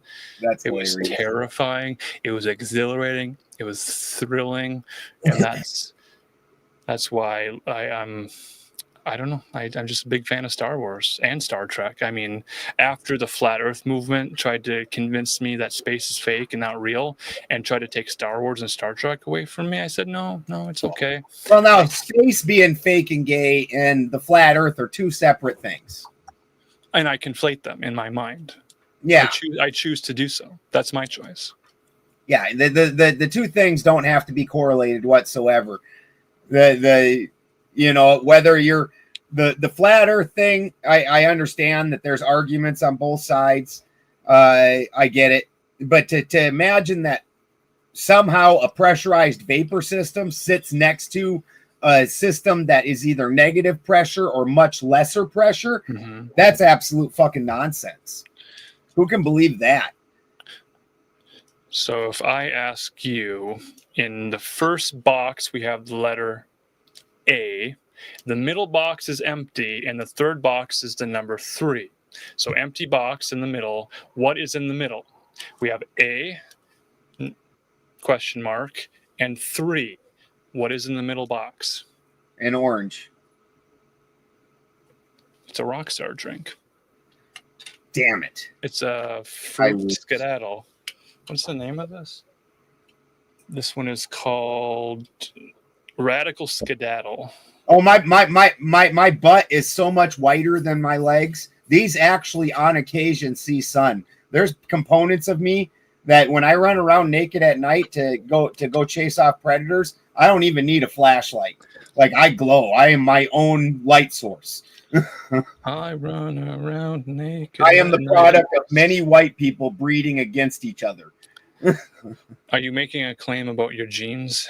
Yeah, my genes are good genes. Good genes. They're ultra white genes. So in the first box, the letter A. The middle box, we don't know what this is, but we're going to follow pattern recognition and assume. I thought it was a rock star. No, it's either the letter B or the number 2, because it's A is 1. Don't fuck second around. box It's is 2. Ricola. It's C or 3. It's Ricola. She's got it right. Mm-hmm. We know what's in the box, Marcus. Don't even fuck around. You got Ricolas in there. Yeah. Are they cherry flavored or original flavor? Because I love the cherry flavor, but that's a little bit more like candy.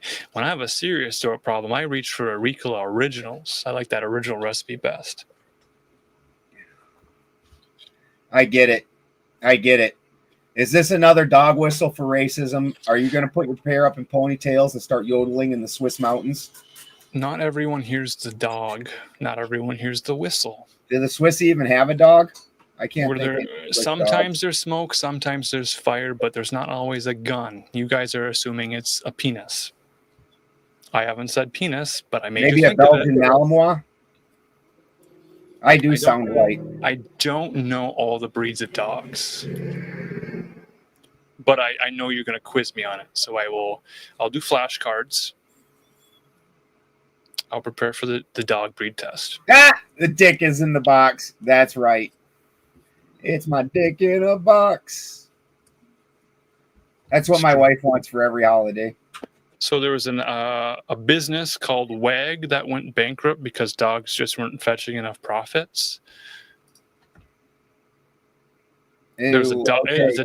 Why do I vaguely remember you talking about this at one point? There's an app called WAG, WEAG, that was trying to be like the B&B, Uber, Lyft for dogs. Dog walking. Or something? Correct. So you'd use an app to find someone to walk your dog or do a dog daycare or a dog spa. It's like, I got a dog. I need someone to do dog stuff for my dog. Let's use an app. The app was called WAG, or was a business, and now it was valued at a high amount. Now it's valued at a low amount. People realize that dogs require personal relationships. So if a new person shows up to walk your dog and the dog doesn't walk, then the dog walker can't do the job. St. Bernard is probably Swiss, although a Bernese Mountain Dog is probably also. Yeah, St. Bernard definitely. That does make sense with the coffee, with the heated up rum in there. unfreeze you, or at least make you feel unfrozen.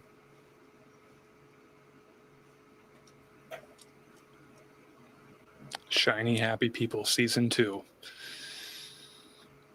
The SA people have another show. The Shiny Happy People went into season 2 talking about a man named Ron Luce who led a ministry called Teen Mania. Man, this is Christian pop culture, and I'm supposed to know this. Well, this is my personal history of attending my first ever Newsboys concert, and on the poster was the face of a man called Ron Luce. And Did Ron Teen Luce Mania- touch you in your no place? I never had physical contact with Ron, but many others did. And they talk about it in Shiny Happy People season 2. They got touched by the dude in their no places. Teen Mania ran something called an Honor Academy, and the Honor Academy was taking teenagers and pretending they were Navy SEALs and getting them to do basic training. SEER school is so much tougher than basic training. SEER school is freaking crazy intense. SEER? Basic trainings, SEER school is where the SEALs go. So you follow my Ron Luce Teen Because your Mania back Honor doesn't Academy? mean you're an essay. Essay. Well played. Yeah. I forget to think of words in a multi-linguistic cultural climate. I apologize for my Eurocentricity tonight. I don't I'm trying- apologize even a little bit. They can, Marty, suck my big Marty, white dick. email me, Marty. I'm trying to resacralize my Ojibwe heritage with my Christian heritage. We can smoke the peace pipe together, bro. You can wear my cool hat. I have a lot of different hats if you want to wear them. I know you're struggling with hair issues. That's okay. We can talk about it. It's all right. Just send me an email. We can talk. Stop ghosting me. Marty. Stop ghosting me, Marty. I talk about you all the time, and You're McGirt. Yep. Oh shit. Martyr Bleeds, Yurt McGirt, Gnostic Academy, 33. Okay, I remember the 33 reference. 33. Conspiracy theory or not, the Dove Awards, a Christian music awards show, gave the first award to a black woman. Do you want to know what her name was? Do you care about her name? I'm still waiting to understand what we're talking about. Yeah, I still got the puppy. I'm a fucking giant sucker. I am, just like on the cartoons, just like that puppy saw me and was like, "There's my bitch." He is a doofus. He is absolutely Bubba. Come here, Bubba Wubs. Guesses are Frank, Francis, Yolanda, Gretchen. Her name is Winans, but her What first and name, what exactly did she do? Yes, I will show you off in a second. Here, she sings music to the glory of God. Here's the And, Bubba Wubs. Here's the Bubba. Her He name was is sleeping. her name is actually CC, like CECE, but the CC is also 33. So I don't know if that's a conspiracy that the first black woman is a 33. CC. This is truth or content that I'm trying to get into. So you can either believe that these things are all a conspiracy, or you can believe that they're synchronicities. It's weird to me that most people believe, but yeah, he got big. We think he's maybe an English pointer. He's mostly goofy. He's actually the smartest dog on the farm by far. when we first got him, within like a week, he figured out how to open up the gate. Something the pit bulls have yet to figure out. They just sit and cry about it and stare at the gate and cry. And he actually will, even from the outside, he'll go up and grab we got pieces of twine hanging off it because we're a farm and there's twine hanging everywhere. It's just, it comes with farms, baling twine.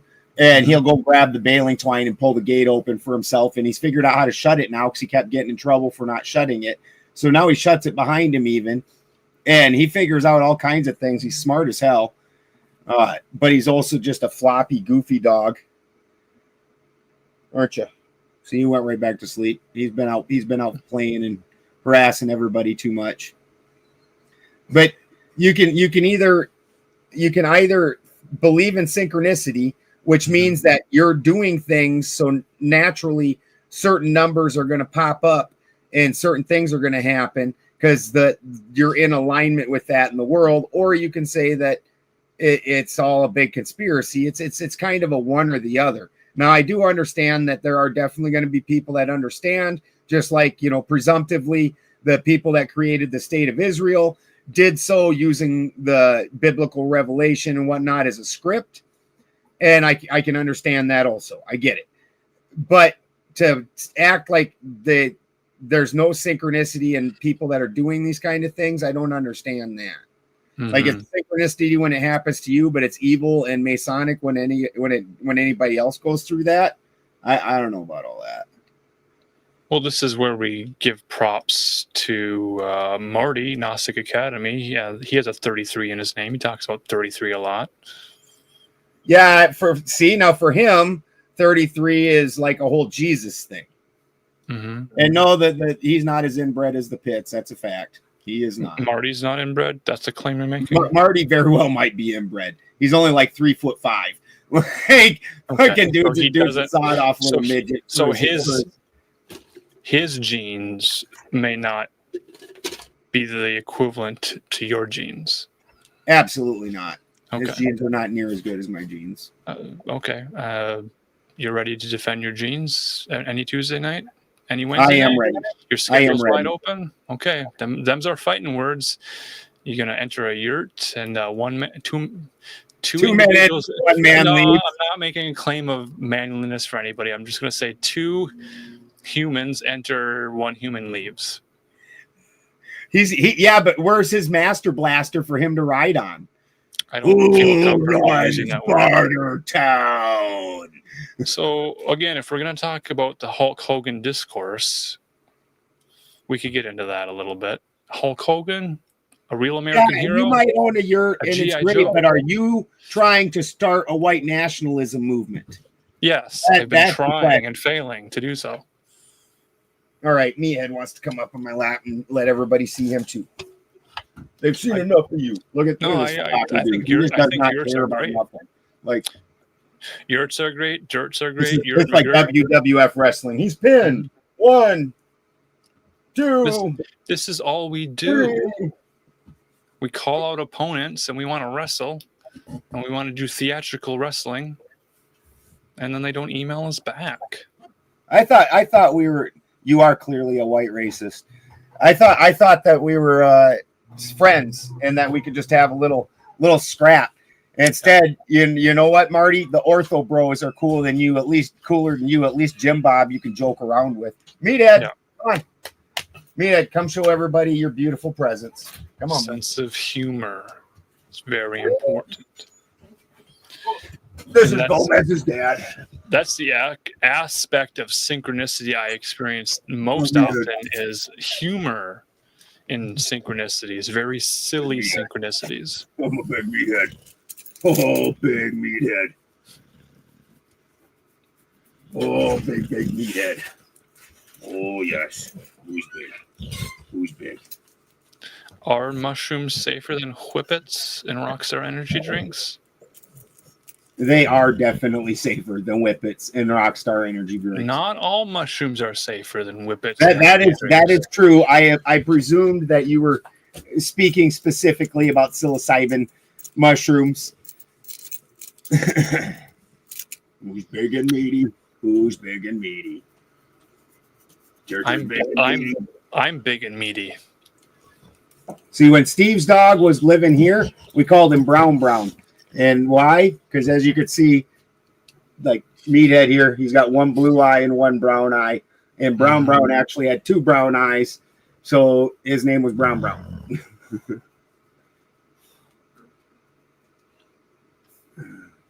You're right, Meathead.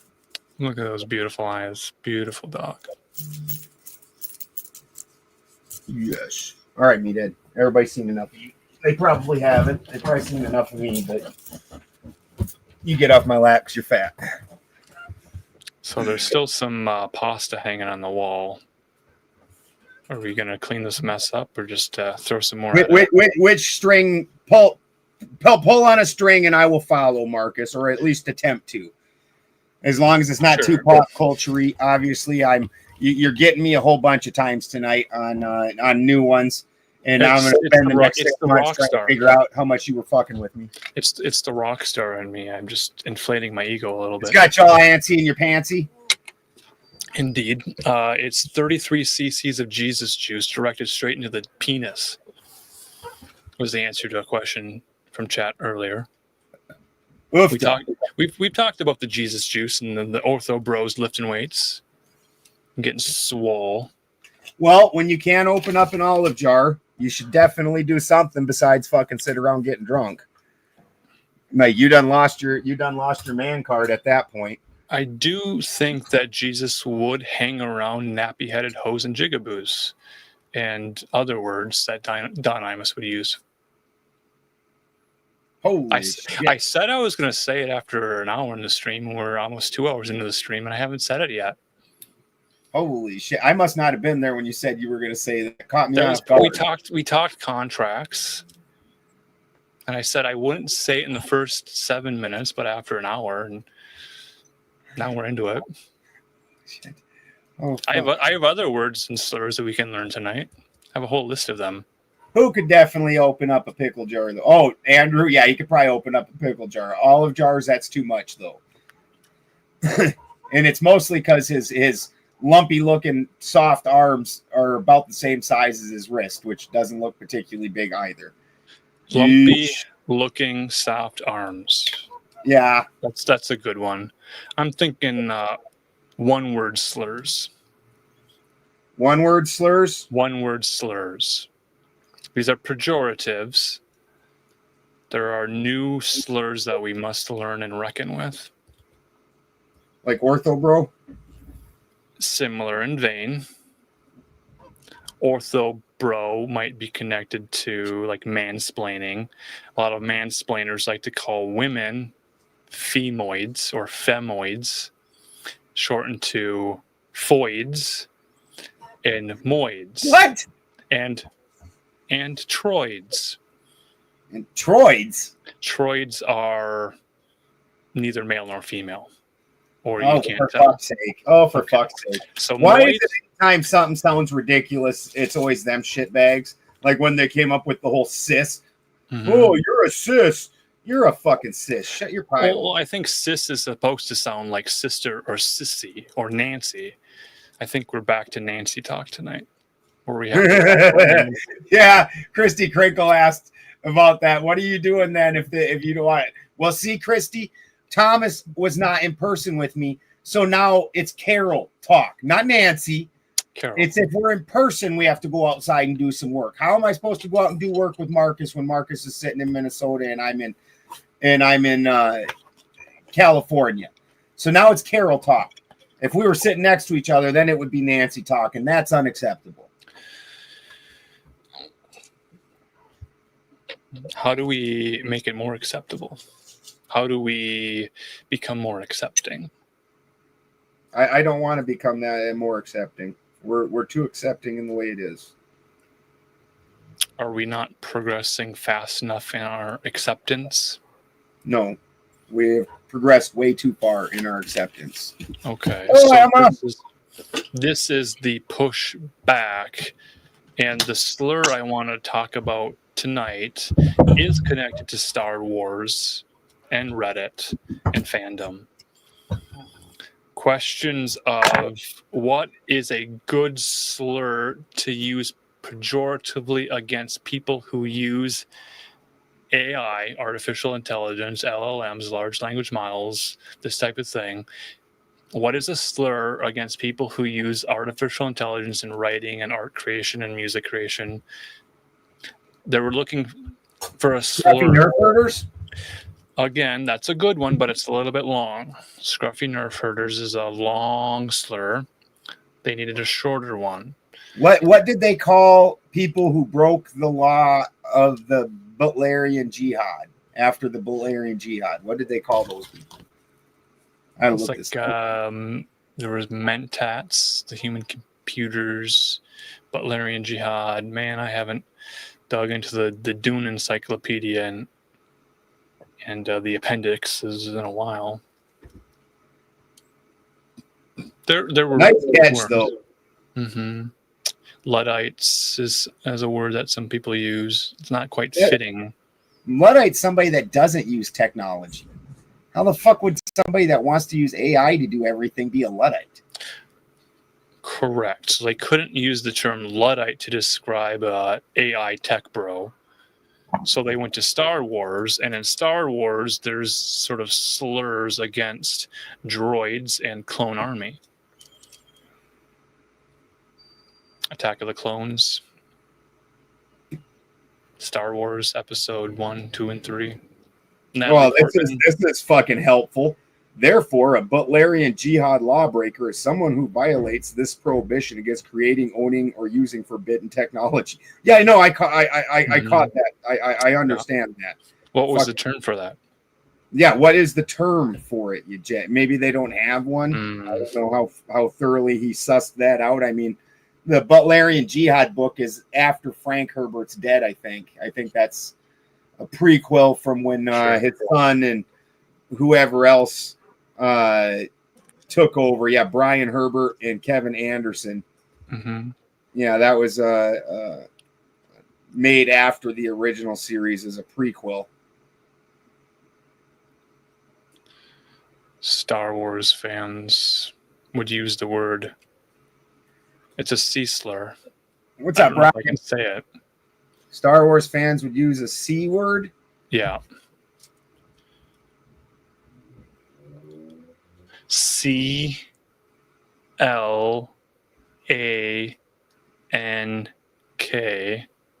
CLANK. Anchor? Yeah, you said it, not me. That's the slur they're using. I thought that was that when you get a computer on the phone or whatever when you're trying to call customer service and they give you a computer on the phone instead of a real person. And that would be an instance where you'd use the C slur. I don't know. No, you know what? I feel like using that against YouTube since they keep rejecting us, even though it's us doing the show live. Right. I would be with Greg Dubb over here on his K word instead of a C word. Yeah, apparently clanker is the new thing that they're calling. Well, they're attempting to AI. call people who are in favor of, or rather, not protesting against enough. There are many artists who will declare in their profiles, "I don't use AI at all." Proudly, Because almost all of them are. There's an anti-clanker agenda. See, everybody else is saying Clanker is a robot or a droid, which, yeah, Yes. I do get that. Yeah, Yes. didn't Attack of the Clones, didn't they use that term? Right. That's where the word was first used in Star Wars fandom, based off of droids and the clone army. So you talked about Dune.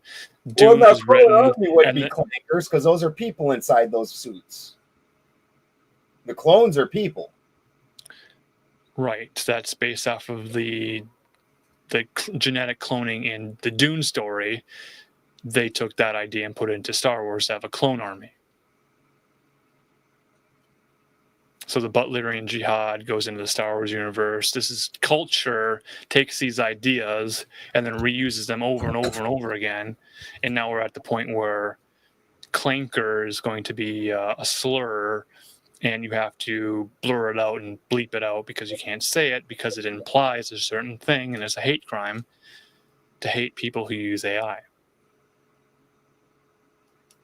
And that's where we're at. Dude, it's not a hate, but it's definitely a disrespect. Like, and it's amazing how quickly that's taken over people's thought processes. Right. Like that study that showed people using AI that it compared to don't, and those people using the AI, their brain is just basically a fucking dead mass at that point. Like, that's just absolutely wild. And you already see it in debates. A lot of those, if you pay attention, a lot of those dudes for their counterpoints are looking shit up on the computer and just reading shit. Yeah. I've witnessed that in real times on Bloodsport debates where people are just reading responses from AI to arguments and then not understanding, not even remembering what they said because they read it themselves. So then people respond to that and said, well, you just said that. And the person stating the thing that they said doesn't remember saying it and then declares that they didn't say it. And then everybody else rewinds the tape to say, well, yes, you said that. And those people are using AI and not their own brains to make their own arguments. 100%. And that's fair. That's way more common than what a person would think, especially online debates. Mm-hmm. Way more common. So if you have a Discord server and you're letting everybody know you're joining a Bloodsport debate, you might have a Discord server and they might be actively looking for answers and arguments and then shouting them out to you in a Discord server, just like a presidential candidate with something in the ear, getting ideas to say, that sort of thing, getting a little bit of assistance and help. It's pathetic. And how do you not? So the other day, Sarah Tomato did something, and I noticed after I saw that she did it, that it was a trend where they're asking the AI who the most famous person, and this is on X, who the most famous person to check out their profile was. And the first person it names was Elon Musk. Okay, I can accept that. Elon Musk is a fucking weirdo that tools around on X looking at shit. I get it. But then it was like Barack Obama and fucking Taylor Swift and all this shit. And it's obviously not true. Obviously not true. And AI does nothing to differentiate that it's lying right now. So why would you assume when you ask it any other question that it's being honest? I'm in a tsunami zone. So here's where the T app has benefited the AI LLM models, because all of those private messages between real women are now fed into the large language models to resemble how women talk to other women. Means? Large language model. It means a collection of language models, sentences, and syntax and speaking habits. If I use ellipses and dots and certain emojis, it builds a profile of how I communicate in text messages. So the AI LLM can interpret that to be my identity and then imitate my identity and speaking patterns by searching what I've said and then just repeating that to other people. So I have all the isms and the things that I'm famous for talking about. So any AI messaging you about Newsboys concert tickets, it could be me, it could be not me. I can't confirm or deny it. Wild. Mm-hmm. Oh, that's all bad. That is. And we can't get Ortho Bros to show up on a computer debate. They sure as shit wouldn't come near me in real person. Mm-hmm. They definitely wouldn't want to have it out with me. 8.8 is a big ass earthquake. That's all bad. I've been through a 7.6 and that was crazy. Like it like threw me into the air. And 8.8 is so much bigger than a 7.6. And 8.8 is like a Hitlerian that order of magnitude. That's a Hitlerian Holocaustal earthquake level of magnitudes. Yeah, that's gonna fuck some shit up. That's a racist hurricane. Tsunami, magnitude, eruption, Yellowstone, Black Rock. No one's brought up a Black Rock property trespass event. Well, I did hear something about this recently. I'm not going to say more about bullet emissions. I get in trouble for talking about bullet emissions. Somebody went that far with it, huh? There's always a new shocking story, and we have to talk about the breaking events. Yeah. Was it at the BlackRock office, or was it one of the executives' homes, or what was the deal? Haven't looked into it. I think it just happened so recently. I'm still trying to figure out what happened to the Newsboys in 1999.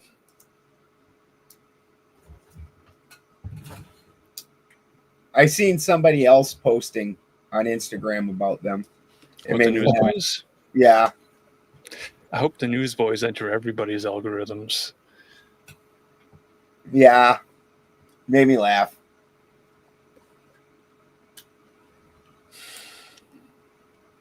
I don't know anything about even a tsunami warning yet over here. Jeez, you fat ass. Weather patterns. Well, if there's an earthquake out in the ocean, there's always a tsunami concern. At my house is not actually in the zone, but for me to go to the store or anything, I got to go right through a giant tsunami zone.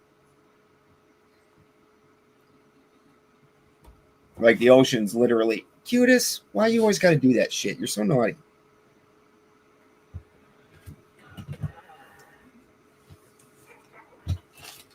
And of God, I would not want to be around for a tsunami. That's some scary shit. Tens of thousands of pounds of water freaking slamming India. Oofta. Oofta. Like even where I'm from, you see where floods happen and stuff, and you'll see a little undercurrent grab a person and they can't even fight it and just take them. Can you imagine a wall of water? Oofta. I could imagine a wall of water. I can imagine a wall of water in Charleston, Heston, parting a Red Sea. I can imagine that because it was shown to me in a movie. That was one of the coolest scenes ever growing up. That was wild to see. Charleston Heston used his penis to part the Red Sea. That's what he used? Is that toxic masculinity? And if they needed food, why didn't they just grab the fish on the way by? They're always talking about the staff, so it's like a phallic symbol, and he's holding it up and showing it off, and the waters are parting like legs of a woman. No, tsunamis wouldn't hit Murder Mountain. The King's Range is in between me and the ocean, so I'm personally all right. Tsunami. It's not Yeah. a silent T. It's not a silent T. It's a tsunami. 1 fucking meter high. Oof. That's scary. I'm scared of the ocean anyways. I obviously come from the freaking inland people. The agricultural people. The Bible talks about Leviathan being a giant sea serpent. Sounds horrible. I'd like to talk to Christians about dinosaurs in the Bible. That'd be a fun conversation. Yeah, no, that sounds scary as hell. Leviathan and Behemoth. Giant beasts of the land and beasts of the water. You know what? We don't have gills or flippers or none of that. You lose every fight in the ocean. A jellyfish floating along with absolutely no motor skills, it will kick your ass. We are not equipped for that fight. Pneumonia? Phenomenon?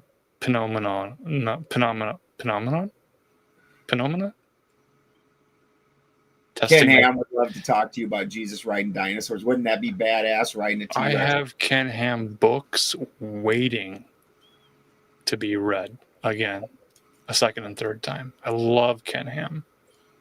You love Ken Ham? I know you're going to try and drag me to his thing, huh? Yes, my dream road trip is visiting the Billy Graham Cracker Museum, going to the Rock and Roll Hall of Fame because the Newsboys played there in Ohio, Cleveland Hall, the Rock and Roll Hall of Fame, going to the Creation Science Museum to have the Ark encounter with God and floods and rainbows. Well, funny enough, a flood stopped it. Mm-hmm.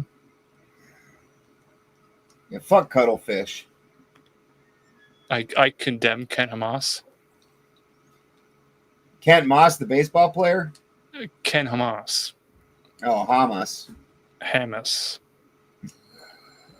Hamas. You put the ducks up, please. It's difficult to pronounce words.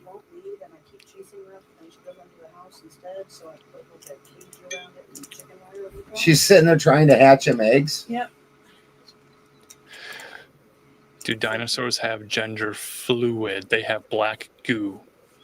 I don't know if they're hydrophobic and allergic to sexual fluids. Maybe that's why they went extinct. They weren't able to reproduce themselves. Only computers and SGI graphics workstations used in Jurassic Park were able to create the CGI, the computer-generated imagery used to bring dinosaurs to life in a Steven Spielberg movie.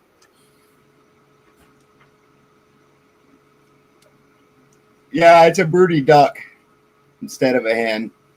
And there's no male ducks out there. Well, there might be some of the young ducks. I got 7 other ducks this year to try and fill in. We somehow didn't have any males. So them eggs aren't fertile. They're just sitting on eggs.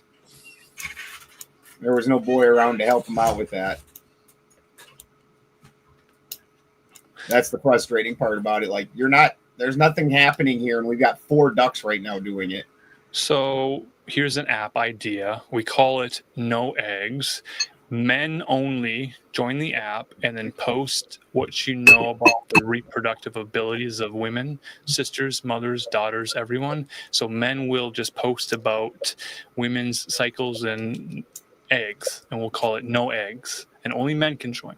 And only men can talk about women's reproductive rights on this application. Oh, my. Oh, my.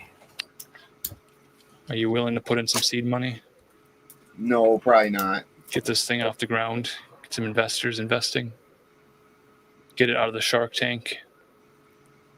We'll get like all the fucking MGTOW guys. Mm-hmm. You know, the occasional red pillar. Well, again, there's the whole conversation about eugenics and family planning and that sort of thing. And now we do have to talk about the birth control pill. Catholics. Do Catholics allow birth control in the church? They're not supposed to. God, remember the Monty Python Meaning of Life, the Catholic family in there. That was one of the best scenes ever. She's just standing there doing dishes, and that baby just drops out. Oh, I was pregnant. There is an article on BARF, BARF.org. Beautiful website, by the way, preserved, talking about eugenicist ideas. Did a lot of research this week. I don't know if I learned anything, but I did a lot of research. Oh, I don't really have a problem with eugenics, just if you are trying to make a master race. Like that, then it gets a little weird. Like no other races can exist, but in all general purposes, though, eugenics is definitely a good idea. I mean, I saw this week, what was it? Japan supposedly has used CRISPR to figure out how to get rid of the Down syndrome gene, and that would definitely be eugenics. It's like dysgenics, DYS, genics, dysgenics. There's a whole bunch of young people alive today who have not witnessed this cultural cycle of discussing eugenics, dysgenics, birth control, women's rights issues, this type of thing.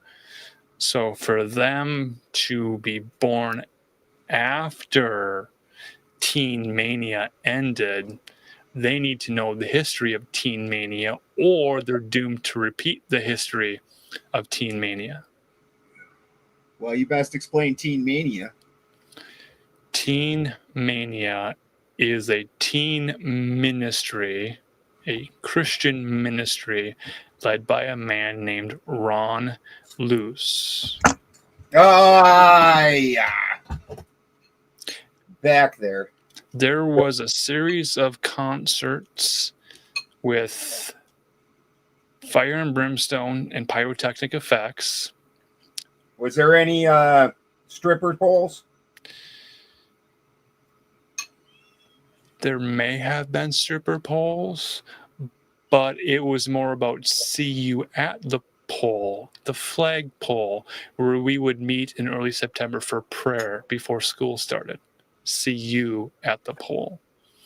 That's the movement that combines youth groups, Christian youth groups, Bible ministries, youth culture, Christians, teen mania, and it reached a fever point in April of Colorado, Columbine situation. So when bullet emissions happened at a school and the story went out that a young woman was asked if she believed in God, and before she could answer, a bullet was let loose and people cried. I thought she was able to answer. Again, I've heard the story told by so many other people that were never there, but they like to tell the story in different ways. This is the idea of the martyr and dying for your faith.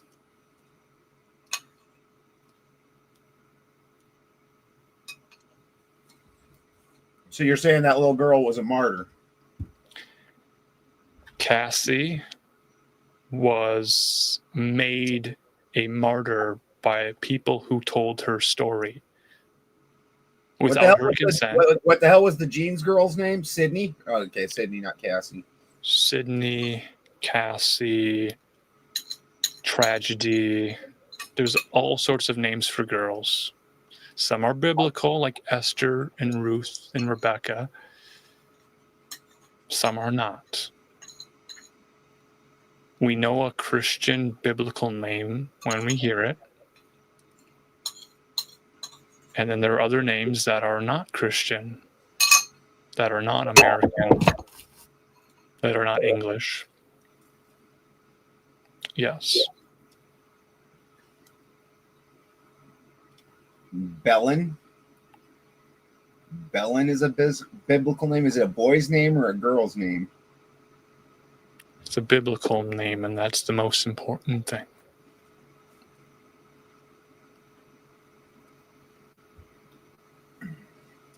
The topic of ultrasound is floating in chat. We could talk about gender reveal parties. Nobody knows what Marcus means. About what specifically? Yeah, you're gonna have to be more specific because that's generally the feeling most of the time. Bobbing and weaving and keep tugging at it, and I will He is share the more Sugar Ray information. Leonard of debate. Mm-hmm. Like before he got old.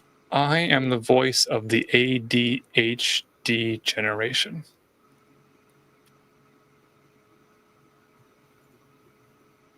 Are you? I suppose you're about my brother's age. That's the claim I'm making. They pinned my brother with that one too. Mm-hmm. And I don't know that, you know what? The thing is schooling is a very feminine thing. And you're trying to take masculine dudes and then complaining when a masculine dude can't pay attention to some shit that's made for girls. Like if you took that same dude out and put him in a situation where it's more masculine, like he's out hunting or something, all of a sudden he's got all the fucking attention in the world and it's like a laser. And it's just trying to stuff everybody into this same box. That's ridiculous. We're still trying to guess what is in the second box. I thought it was Rinkulas. It's not a penis. It's not a throat lozenge. It's nothing from an adult store. It's nothing from a Bible bookstore. The point of that is We don't know what's in the box. We're told Have there's you ever something in been the to an box. adult bookstore? I've been to a bookstore. I said an adult bookstore. There were adults in the bookstore, and there were adult books in the store. I didn't imagine you've ever been to an adult bookstore. I didn't imagine that. Yeah. Nope, I never went behind the bead curtains. Bead curtains? Now, are we talking about a head shop or an adult bookstore? A video store, family video. Oh, back when there was Behind little the counter. video stores and they just Yeah. had like a little area for the Jackie movies. Behind the counter, there was a beads hanging in front of a door, and you'd have to be like, I want to go back and check out those other movies back there. I don't know if he said maybe he did say a cult. Did you say a cult or adult?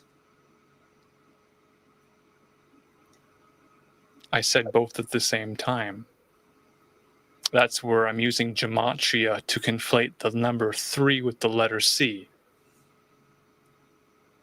33 is CC. Oh. So you see in the act of Kabbalah and conflation and confusion, I will say bullets emerged from a gun. Someone was holding a gun. There was an event that happened. It's breaking news. We don't know what happened. We think the shooter was a white-skinned person. And then we begin to fill in the details. It's amazing how they can tell color when it's a white person. Yes. But as soon as it's anybody else, like, did you see that whole thing in Cincinnati that happened this last weekend at the Jazz Festival? There's a Cincinnati Jazz Festival? Yeah. I have notes about jazz, but go on. And then I don't know what led up to it. Apparently there was some verbal confrontation or something. Anyways, I don't know because the news is all about, or everybody's all about showing little clips of shit. Mm-hmm. So I don't know what led up to it, but at some point in time, an entire group of black dudes and chicks were beating the brakes off this old white dude. And then some chicks tries to step in, and some black guy knocks her out cold. I mean, she looked hurt. At the very least, she was cold cocked. Mm-hmm. Very interesting. But when you read the news report, when news reports finally came out, and they were all local, none of them were national, not a single mention. It just said a group of people attacked another person. Mm-hmm. Like it's always amazing how whenever it's not a white person, they suddenly don't realize the color of the person's not an important piece of the story. But if it's a white person, mm-hmm. they are all on it. They're like, oh, it was a white guy. There is a tendency in news writing for headlines to be sort of vague so that it applies to more people. The more specific they get, the more people are less interested in clicking over the article. So they won't be too specific in the headline. Yeah, so well, click into the headline to figure out what the article's about. Stella wants to see the box. We can't give a proper guess without knowing the dimensions of the box. It's a multi-dimensional box. It is a multi-dimensional box. It exists in the mind of a synchro mystic. Is it your hat? It's a shell game. There's 3 shells. They're in the bathroom. They shuffle around. It's a shell game. And you've got to poop. Right. Getting back to colors of objects in music genres, we have blues, that's referencing a color. We have rock, that's an object. We have soul, it's part of the human spirit. We have pop, that's like a... He really just dipped out like an hour ago, didn't he? Just like left. we have jazz named after a rabbit, a jackrabbit. We have new wave, that's like a surfer's delight. House is a building. Ska is just like a made-up word. There's no conventional naming standards for music genres. And everyone wants to place contemporary Christian music in one box. CCM, the first black woman to be acknowledged by the Dove Awards, the GMAs, the Gospel Music Association, is a woman named CC. CC, Christian music, CCM, CC Winans. Following the pattern here? No. 33. 33. Somehow the number 33 is the key to it all, key to all the mysteries. And if we can figure out what Marty means when he says Marty leads 33, but I'm not allowed in his telegrams That's how many or inches Discords. tall he is. 33 millimeters is the girth of his bleeder. Oh, Is a claim I'm not willing to make tonight. So we'll scrap that. Not willing to go that far to reach out and touch him. Oh, you want this kitty, Stella? In the arms of an angel, far away from it. Cat's like, fuck that. He's singing now. I'm out. Is that a Christian song? I have no idea. Sarah McLachlan, like you used the phrase cold clocked? Or did you say cold cocked? Clocked or cocked? Cocked. Cocked. It's a good question. Why is it cold cocked? See, that's the CC thing again. CC is 33. And why is every black person with the last name Wyans? Wyans. The phrase cold cocked is slang that means to knock someone unconscious, usually with a fist or blunt instrument. The word itself emerges from the early 1900s, with some source tracing it back to 1918. The cold part of the phrase clearly refers to being rendered unconscious or knocked out cold. However, the origin of the cock component is less certain and subject to a variety of various theories. It's like a rooster. One theory says that the cock might refer to a faucet or tap, implying a blow with a blunt instrument.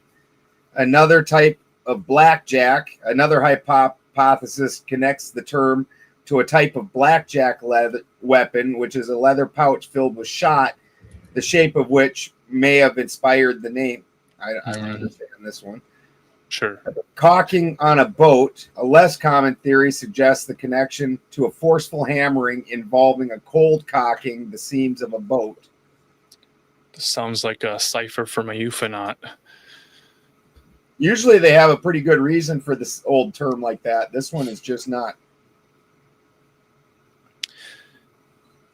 One of my intentional debate tactics is intentional mispronunciation of words. It humbles me. It makes me look like an idiot. It allows my opponent to run laps around me. So I lose every debate. If my goal is to lose every debate I enter, then I have won because my goal was to lose every debate I've entered. Well, you didn't lose that last one. Nobody could understand that guy. I tried to lose it. Yeah. No, I was laughing about the way you were putting some of the shit. It was cracking me up. I tried to lose my debate against a man using a Darth Vader voice alteration software program. And supposedly, if you're low on iodine, if you take and put iodine on your skin and it disappears, and how long is it? 24 hours. Well, it should start disappearing. But if it stays for longer than what duration? 24 hours. 24 hours. Like if you sit there, if you put it on like the inside of your wrist or something, and it doesn't absorb it, you can still see it the next day. You're good to go with iodine. If it disappears, then you probably need some iodine. I had a cyst in the back of my neck. I don't know if I was iodine deficient or not. Christy had to. I do know that fucking X-Acto knife is not a scalpel. Like you assume that it kind of is the same thing, and it's a razor knife, and you think that thing's sharp, but it's really not. Like it tears the skin, it doesn't slice it, and then it couldn't get through the cyst wall. And Christy had to sit and poke it with a syringe over and over and try to suck the juice out of it. And eventually that tore the cyst wall open. and then it drained. That was on the back of my neck. As he clutched the board. As I clutched a board for my pain. Just held onto a board. Kirsty was not happy. Members of Honor Academy were told to carry a wooden cross. They were put in a van. They were woken up at 3:33 a.m. You're gonna have to tell me what the fucking Honors Academy is. You always jump right into these Christianese things, and I don't know what any of them are. I don't have the frame of reference. Yes, in media res. I begin in the middle, and then we go to the end, and then we go back to the beginning, and then we review beginning, middle, end. Okay, so who's this thing you just mentioned? The Honor Academy students are students who volunteer and pay to be members of Teen Mania, and it's a discipleship. Oh, we're back to that thing. Correct. It is an organization ran by teenage telemarketers. The elite of the elite who are So like people that are Marty's height? Yes, essentially. Yep. Yes. They would be allowed to participate because they opt into it. They say, I want to be made a disciple. I want to be made stronger. I want to be obedient. The highest value in the Honor Academy is obedience. So being told to carry your cross is literally the challenge that Honor Academy students are warned that they would be faced with. So in their dormitories at 3:33 in the morning, they would be pulled out of bed, blindfolded, tied up, thrown in a van, drove into a location off of the campground compound. See, I said campground. That's campground compound together, combined. They would be left with a wooden cross. They would have their pajamas on. It was very much like a concentration camp where their goal was to concentrate on the cross and concentrate on returning the cross to their campground. They would not have a map. They would not have a cell phone. They would not have money. They'd be lucky if they have shoes on their feet. Their goal was to return home with the cross that they had to carry, oftentimes down highways. They do this shit in fucking outside in like Boulder and Longmont. Always some crazed ass Christian walking around with a cross, and then other people always got to help them by throwing shit at them and whatnot. You know. Yes. So imagine a group of teenagers walking down a highway before the sun has risen. That's not a Jesus reference. That's not an Easter reference. It's before daybreak, and they're walking around with two 2x4s nailed together to resemble a cross, and they're carrying the cross. I don't know how big the groups were, maybe 3, 4, 5, maybe 6. And their whole goal was to get back to the campground. No, they were trying to get back to the campground, and the only people that would ever interact with them would be police officers to say, what's going on here? So there's a story. Get your ass out of my face. There's a story of these Teen Mania Honor Academy students explaining to a police officer that they were woken up from their sleep in the morning, kidnapped and dropped off at the side of the highway. They don't know where they are, but their leadership dropped them off, and it's part of training. So they've consented to this training. Like Jesus had a whole path he had to take. He wasn't like dropped off in the middle of nowhere. They're like, hey, you got to show up on the mound up here, and then we're going to crucify you, but we're going to drop you off in the woods first, and you got to find your way to the mound where we'll then nail you up and hang you there. Well, That's another aspect of they didn't quite. I don't know for a fact or not if any students were crucified. Many were for a dramatic theatrical presentation of the story. Why does so much tonight sound like Lord of the Flies?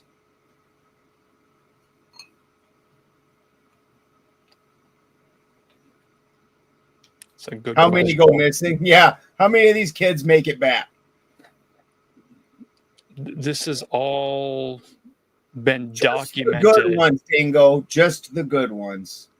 The other ones are part of the sacrifice.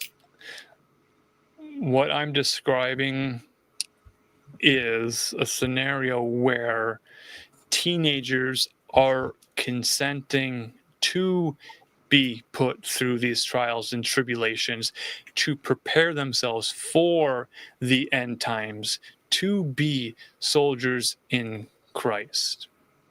Is there something in the book that says in the end times they're going to crucify people? Yes. Really? Never heard that. We're going to go back to that one? Christians. Seems like that's a good business opportunity. Well, then. I mean, this is Like, where we. there's This no is where process we. Stuff around right now to hang people off of. Somebody should start making them. This is where we had the kerfluffle with Jurgen McGirt, where he made the claim of Odin followers suffering differently than Christian Christ. No, he said they followers. didn't suffer as compared to the way Christians suffer. Because Starbucks isn't the devil. They're taking Christmas. Shut the fuck up. There's 2 Christian churches in every town in America at the very minimum. If the town's got 6 people, there's 2 Christian churches there and a study group. Shut the fuck up. Sure. You So, tiny little whiner. so those who recognize Odin as their deity are often vilified and Yeah. and persecuted and Yeah.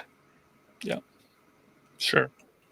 So at that point, we said, Marty, let's have a conversation about this interesting aspect of your sermon. This part that's completely full of shit. That's your claim. Marty has his claims. Duke it out a little bit. Yeah. But Well, then names one were of us was called. ready to back our claims, and one of us was not. Sure. So this connects to suffering for your faith and being a martyr and DC Talk and Billy Graham. I wasn't And planning he's on being a martyr. We don't have martyrs in heathenism. Odinists don't have martyrs. That's a Christian thing. It's a very cult-like aspect of some branches of versions of Christianity. The chat is saying that they don't recall any sacrifices in the end times. Persecution. Persecution and crucifixion are not the same. I would conflate the two. I would absolutely nail a persecuted Christian to a cross and say, tell me how Odin would suffer through this right now. Odin wouldn't. He'd whoop your ass. Odin's hanging out in a treehouse, a tree fort. Maybe there's a tire swing, having a good time. Or Christians are choosing to have the worst time of, they're choosing to have the worst summer of their life as interns in the Honor Academy at Teen Mania. And the reason I know of Teen Mania, Acquire the Fire, Ron Luce and his ministry, is because I went to a Newsboys concert in 1999 at the Target Center, and on the poster for the concert series was Ron Luce's face. So Ron Luce, Teen Mania, Acquire the Fire, put out video promotions for the events. I played those videos for my church youth group. I pushed the tape in, I hit play, I put it on the projector. On purpose? My youth pastor said, "This is what we're playing." I said, "All right. Is there a cool music video on it?" There might be. There was a lot of rock and roll involved in the Acquire the Fire concerts. The concerts were conflated with crusades. Crusades are ministries. Butt in my face. Stop putting butt in my face. All these ideas are conflated into one big bubble, and it's good to be inside the bubble. Anything outside the bubble is dangerous and the enemy. So when Christians are told that they are in a fight, in a spiritual war, and everything is Satan and the devil and the opposition and the enemy, then everything becomes the opposition. Well, you're dating yourself there, being kind and rewind. Get the fuck off me. I'm not going to have you putting your butt in my face when I'm on a show.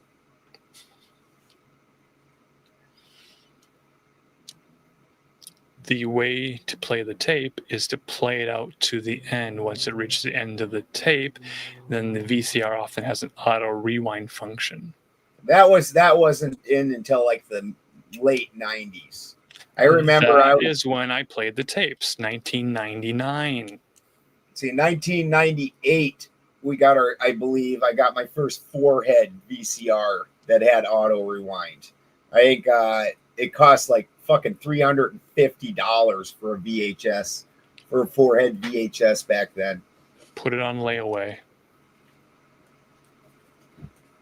Yeah. Layaway was great. Kind of a dead format now. Financing options are limited, but operators are standing by. No credit, no problem. No, I don't want your butt in my face.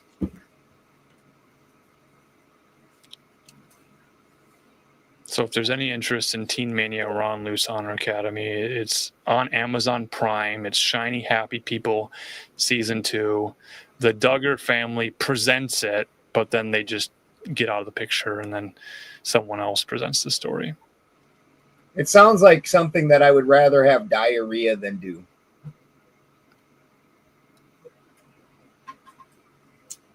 I'd probably rather have diarrhea and this cat's butt in my face than to do that. Jay Dyer in a pink t-shirt says, I'm not gay. He's silent I'm an about the topic. bro. I can debate anybody just as long as I have a mute button and I can kick them out if they try to respond to any of the dumb shit I say. Right. So I will shout out Ducks Y, Nathan. Great guy. Disappointed he was replaced in the debate last night on the Raging Tomato. Was looking forward to hearing his. Oh God, that chick that wouldn't debate with Duck as a partner. Wow, was she a special kind of fucking crazy? Special crazy. She literally, her bangs like looked like my granddaughter did like 3 weeks ago. And you know how little girls, they always got to cut their own fucking hair at some point in time. Yeah. I'm like, did this chick just do what my granddaughter did? Only she's like 18 or 20 or something. And then her freaking started crying during it. So like she had running makeup all over her face, and then she started putting other makeup on her face, and she's sitting there doing it. And I'm like, dear God. Yeah. Dear God. That's a mental health crisis. Parents need to intervene. Remove all scissors and makeup from their daughters' bedrooms and bathrooms. What's up, Michael? Tell them to not color their hair. Remove the scissors. Remove the scissors. There's very few little girls. I would say probably 70% of little girls massacre their own hair at some point in time before they're 5. Yeah. Oh boy. Hail, Calliope. Calliope 888.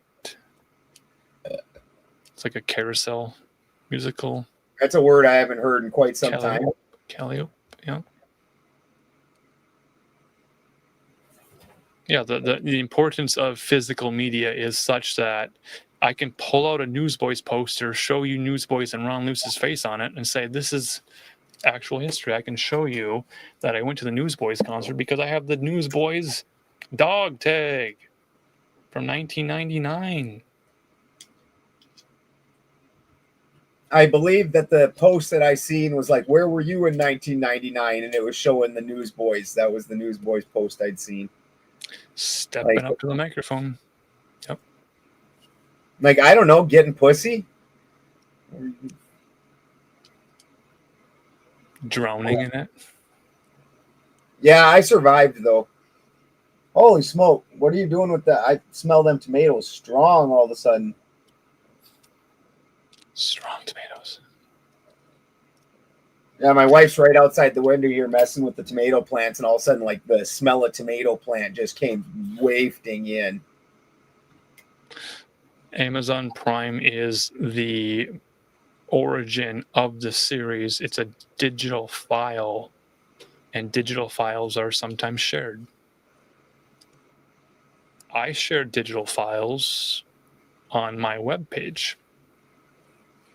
Yeah, I got 8 grandkids to remind me how old I am. I don't get butthurt about being old. It's I suppose when I can't get around anymore, then I'll get butthurt about it. For now, if you are old and you have great genes, yeah, I don't see a problem. Yeah, that's what I'm saying. Entirely different look than the Brooke Shields look, though. Because remember the jeans commercial she was in, that was during that era when girls would like have other girls help them put their pants on because they were trying to get them on so fucking tight. And this girl was wearing pants like 3-4 sizes too big. I wore size 0 jeans at Christian Bible camp. They were Elizabeth's jeans, and I fit into them. Elizabeth did not fit into their jeans anymore. You were wearing girls' jeans? Size 0. I was a non-person until I put those jeans on. Then I was highly desirable by the wrong people. So I stopped wearing nut huggers and banana hammocks. It was not a godly thing to do. I got a banana hammock. It's actually more for the nuts. It's like nut flaps. Keeps them from sticking to your thighs. Yeah. It's a nicely ripe banana. I did have a pair of banana yellow pants that I wore to a Warped tour as a degenerate youth, where they handed me a condom. Did you use it as a balloon? No, I think I put it in a drawer. Is it still there? It's next to my 300 Spartan condom. Remember the movie 300? They sent out Spartan condoms. That's hilarious. Instead of Trojan. Yeah. Wouldn't Spartan condoms, though, be like the ultimate invader? That's what that implies. It's like a condom with a bunch of holes in it. I love marketing and advertisement. And honestly, Trojan, once the Trojan horse was inside the portal, all the fucking things inside it came spilling out. So I'm not sure how much of that is actually a good advertisement for something that's supposed to completely keep them back. Like the Trojan horse was full, and then it unleashed them.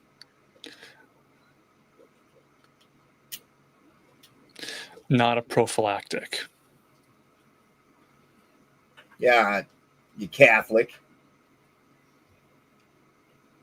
No prophylactics for the Catholics. They just got to drop out babies.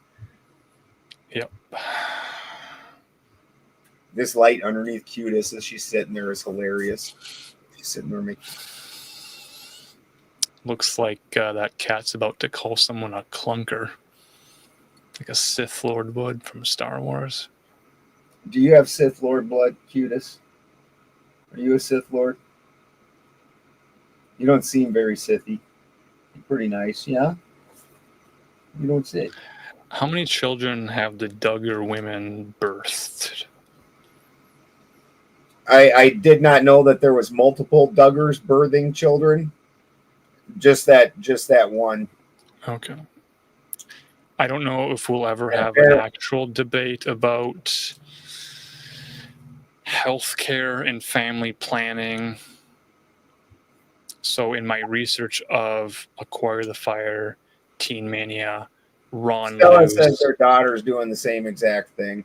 That she's also just a little baby factory. yeah, I got 7 kids, so I ain't got nothing to say about it. I'm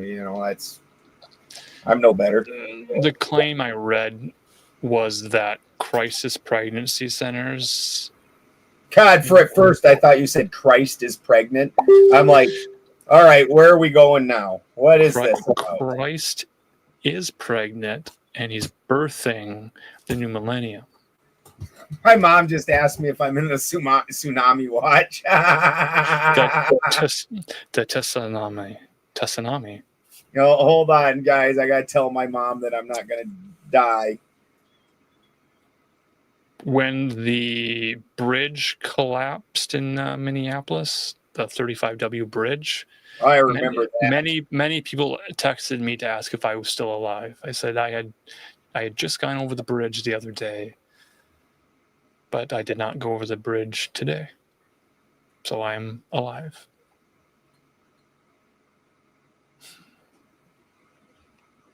Natural disasters, acts of God, Christ figures giving birth. I love metaphors. I love analogies. I love youth group. I love youth pastors. I love Ron Luce. I forgive Ron Luce. But that guy,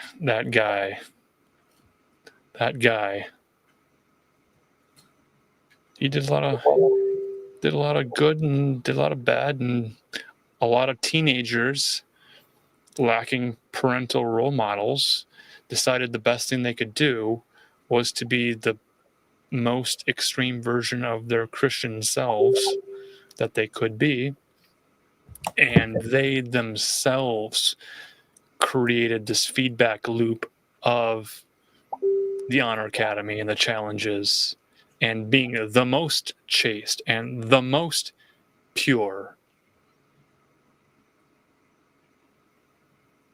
So imagine. You don't want to do that.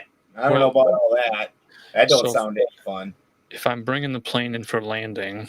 Hold on. If I'm only having sex with my wife, am I still chaste and pure? These teenagers are not married. They are saving themselves for marriage, and marriage involves the marriage of Christ. Why he got to be there? It sounds real pervy. Because he is the glue that keeps man and woman together to prevent them from using prophylactics. So he's sexual fluid? That is Christian sexuality, biblical sexuality.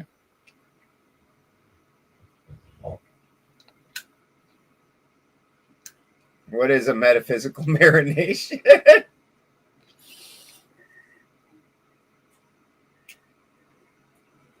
Mm-hmm.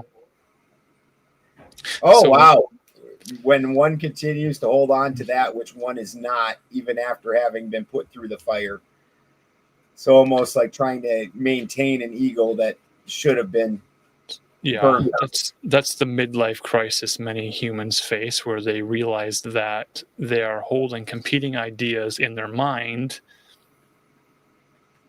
And they have living one idea while feeling another is what I would say more accurately is a midlife crisis, where you are living one thing and then everything about you wants to live another thing. And now you're real unhappy. Well, this is why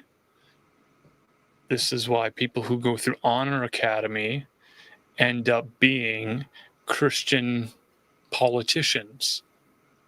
This is the point of Teen Mania, is to get young people to go through the training, which is military-like.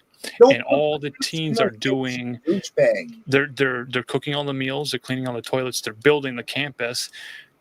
They're doing all of the work. They are the army that's building the campus that they are living on, and they're paying, or rather their parents are paying the tuition for them to continue to do it.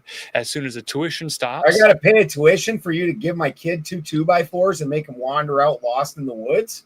yes, That's the shittiest fucking camp ever. it's complete obedience and submission. I will beat the obedience and submission right into one of these dumb sons of bitches that loses my kid.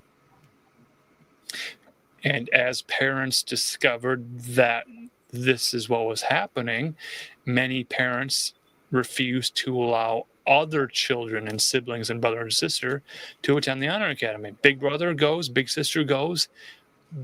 Their younger siblings are like, I want to go to Teen Mania Honor Academy too. I want to follow in those footsteps. So is this similar to that little girls camp that got washed away in the flood then, right?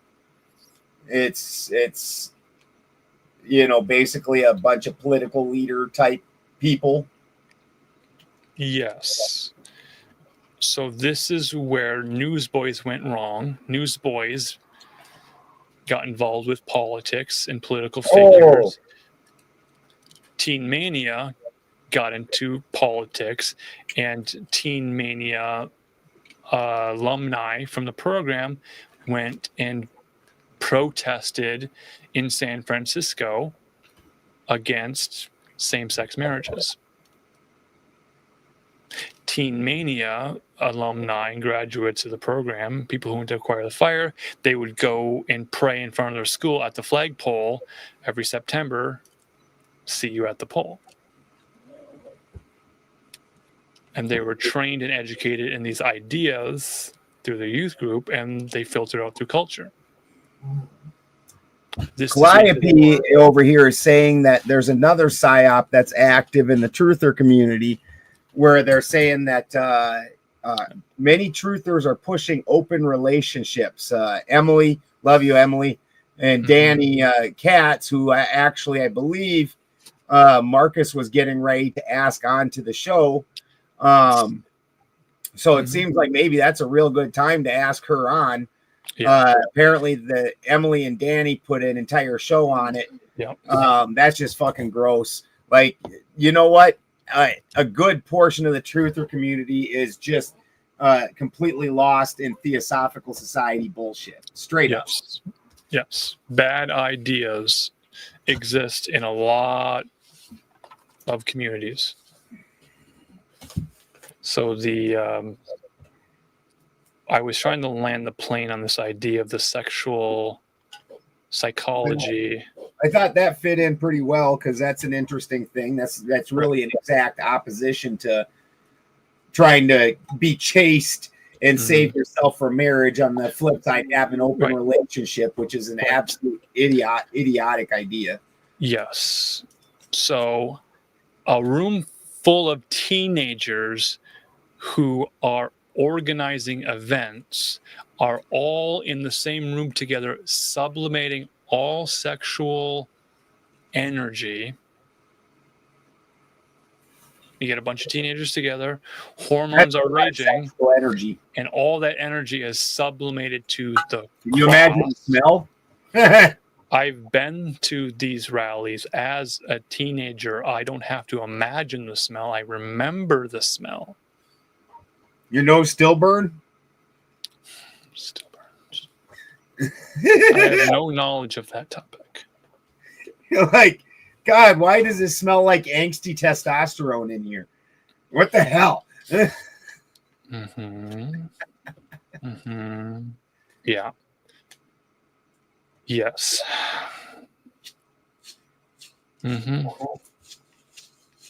So the sexual psychology of fascism, sublimation, and the function of the orgasm is long known. The conclusion that the producers of the Shiny Happy People season 2 is this is the conclusion they make. Have you watched this Shiny Happy People? I've watched season 2. It's 3 episodes. It's under 3 hours. It's only 3 episodes? Yeah. Well, they didn't expect that to be too popular, did they? They said all that they could say about Ron Luce and his sexual sublimation in Teen Mania. The name itself, Teen Mania. Mania is hysteria. Hysterical people are women and men who have not orgasm. Kind of a synonym with teenage. Correct. Yes. So it's all there. It's all unraveling, and people are understanding that teenagers are facing biological realities, and to sublimate sexuality means that the teenager can be controlled. And if the teenager has concerns about their attraction to other people, objects, or things, then they talk about it with other teenagers privately and find accountability partners. The last few years, people who have experienced the inability to have the attraction to the opposite sex have been told to go on puberty blockers and go to gender affirming clinics and things. Oh, thank you, baby. Yeah, I don't know why the light is not particularly lighting up tonight. I'm sitting here in like a weird strobe light effect. It's a debate tactic. Jesus. That lady last night with the freaking multi-changing colors, everybody was going nuts with it. Guru Loosh. That Marcus and I were going to start a band with Steve, and that's what we were going to name it, was Guru Loosh. Steve. Get the fuck out of here. So that's kind of where I land on the topic of the sexual sublimation in teenagers and the way that it becomes a control mechanism to create the desired outcomes, which may include really fanatical Christian teenagers and the very opposite of that. So instead of having rational, level-headed, normal, middle-of-the-road teenage experience, everything is pushed to far left or far right or radical in some way. Right. Because we can't your identity is in Christ, or your identity is in same-sex marriage, or your identity is in Amnesty International, Ayn Rand, or whatever it is. Mm-hmm. So I think Duck's on live right now. Again, yeah, that's fine. I talked to him last Tuesday. He has my email address. The ball is in his court. If he wants to date me, I'll allow it. Want to debate? Date. Hold hands. Courtship. Get a milkshake. 1 glass, 2 straws. I love Duck. Duck, do you love me? Please respond. Yeah, Marcus is going to get Danny on. We were saving a seat for Duck. We were saving a seat for all of these people who have been invited. And we don't we don't shit on the ones unless they agree to it, and Duck hasn't specifically agreed to it. Yeah. We don't want to book ourselves 3, 4, 5 weeks in advance. We're trying to do it 2 weeks. Why don't we want to do that? Because we've done that with other debaters. We said, well, we'll call you back in 6 months, and then 6 months later, then they forget entirely. While the relationship is still hot and smoldering, and there's some sort of, not quite sublimated something, Jesus juice in the equation, some manner. Before the hydrophobia happens and people are repelled, we're trying to attract in the Fight Club way.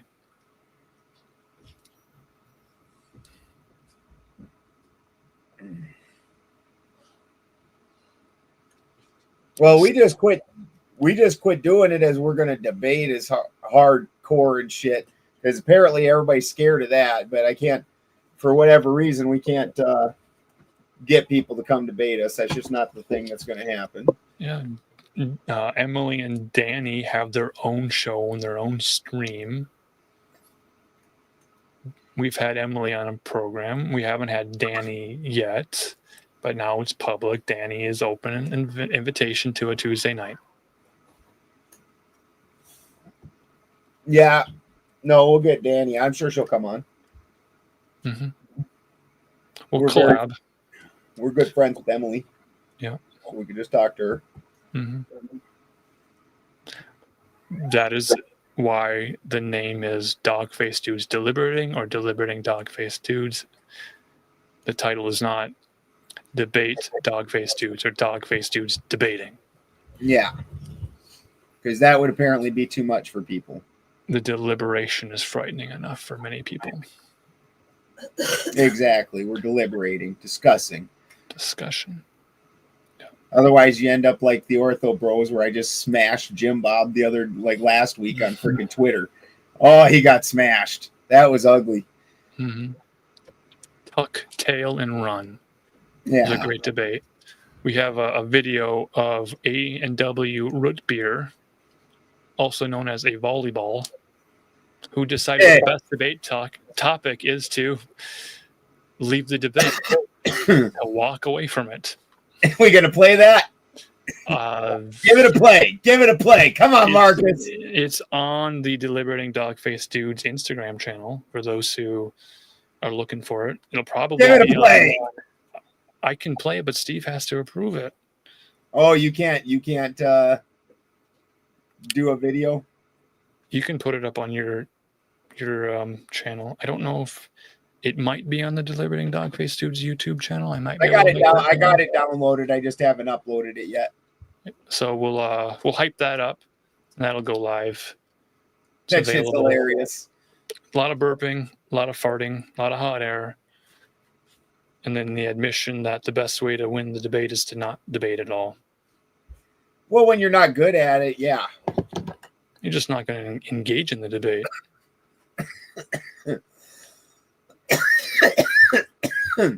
Well, like Andrew Wilson is good at debating, but I think he's fallen prey to like the old Mike Tyson type thing where they talked about no audio, just the facial expressions are fun. The facial expressions are priceless. What a great performer. Very, very performative. He is very performative. He's figured that part out. Yep. He's figured it out. That you can do certain things for the audience and it makes good clips and all that kind of shit. He's figured out how to perform for clips. A very good talking head. But the problem is just like with Mike Tyson, or, they claim that, or toward the end, part of why he was winning so many fights and some of these other fighters is because they're getting put against shit opponents all the time. That they're curating the opponents, and anybody that was actually dangerous for them to fight did not get a fight. And I do believe that this is what has happened for us.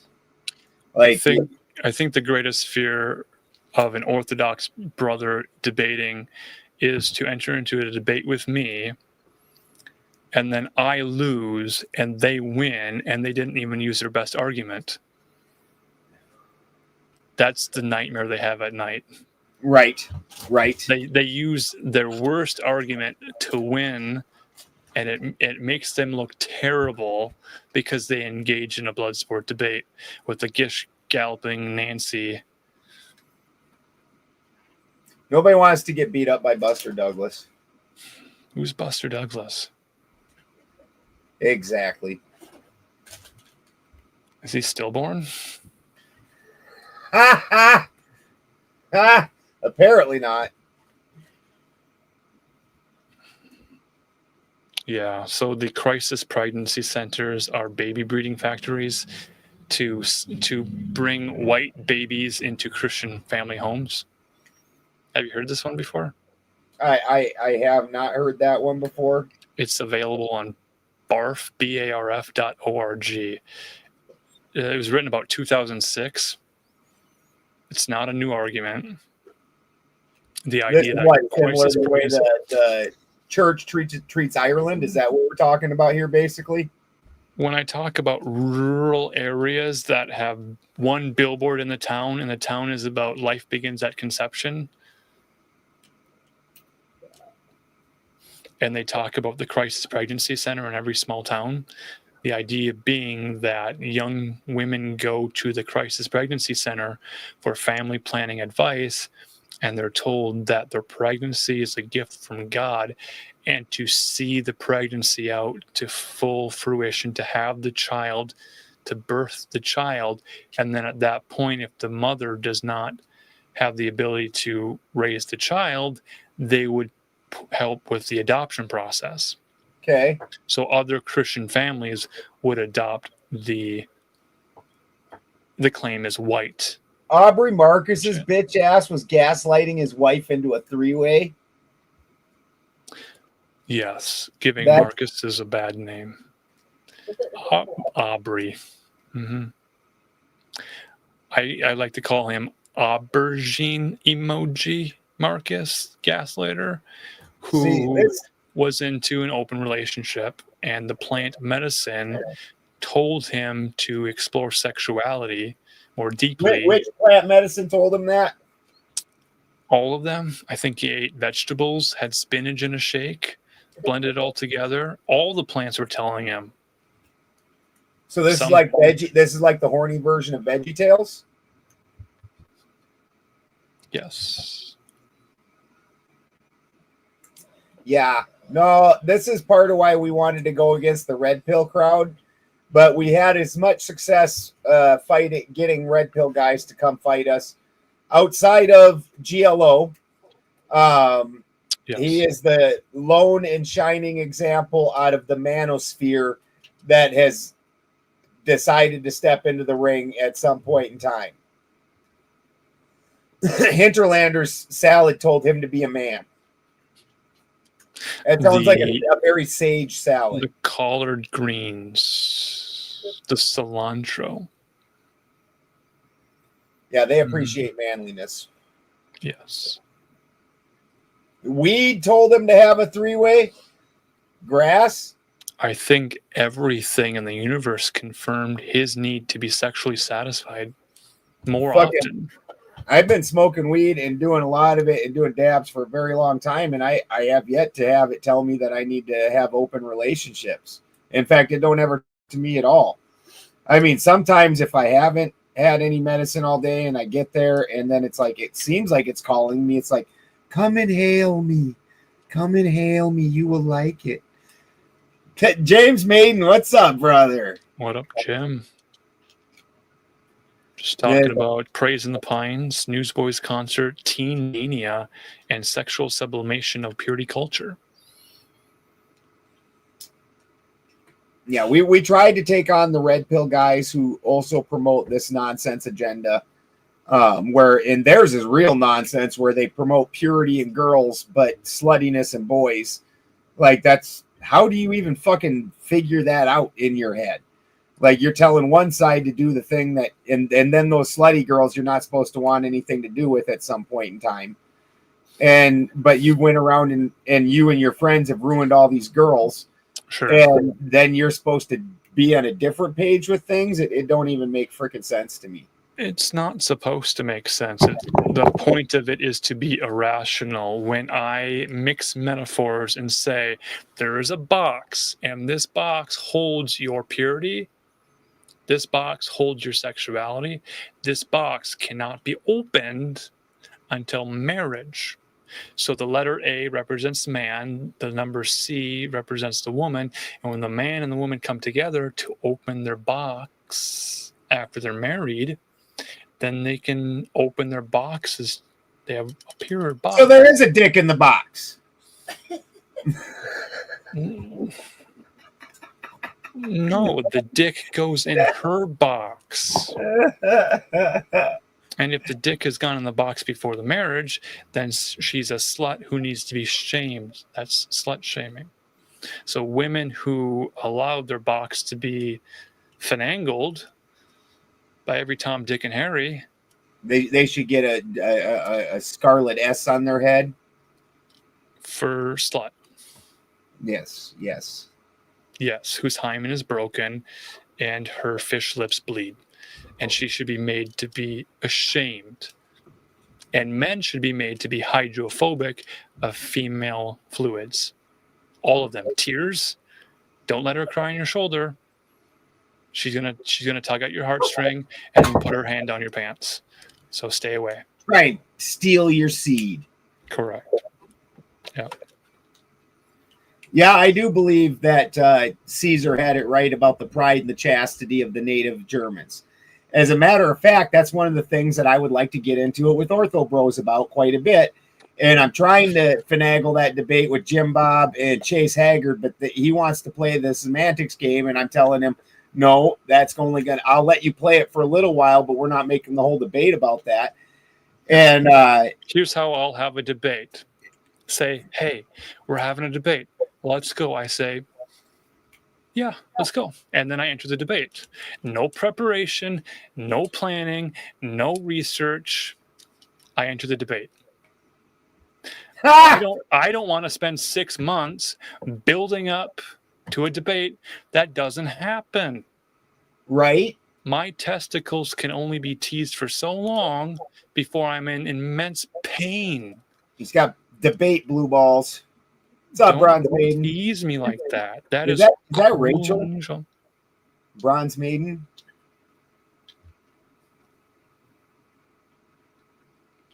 Yeah, they'll poke holes in the condom. They're all trying to steal your seed.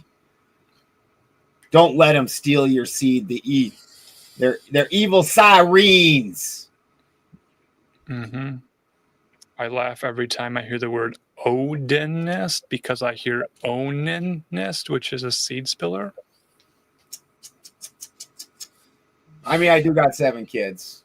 My seed has been, spilled some. Onan, the sexual barbarian. Crom.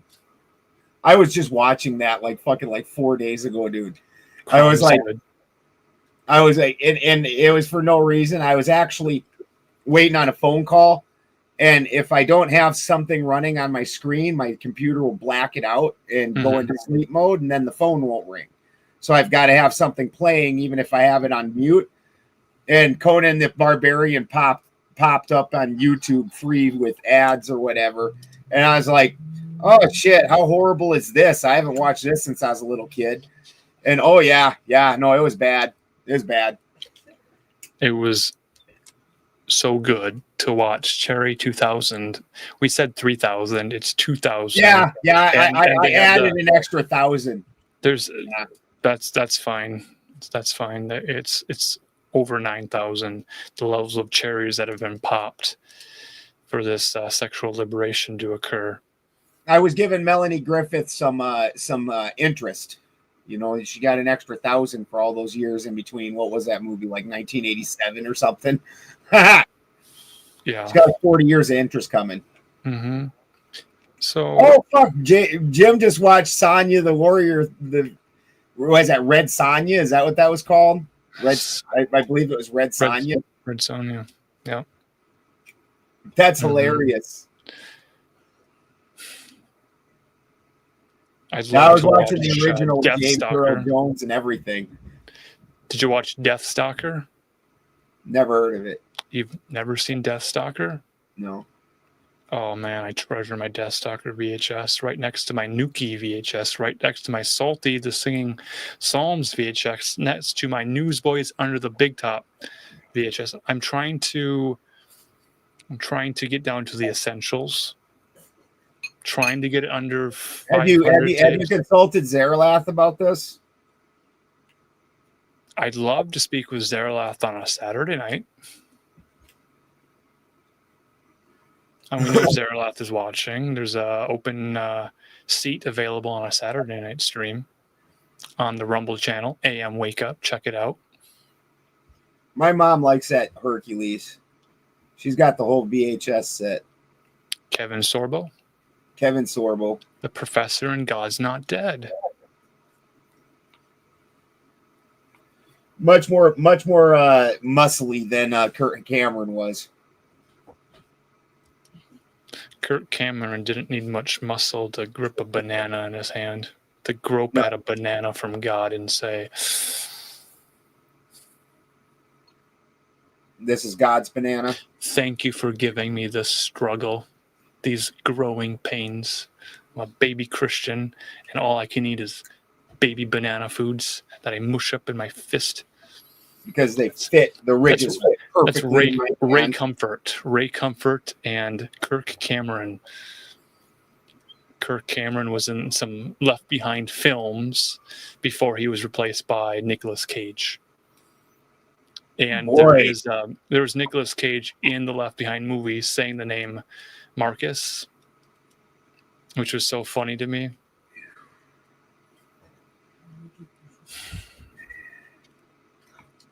Very funny.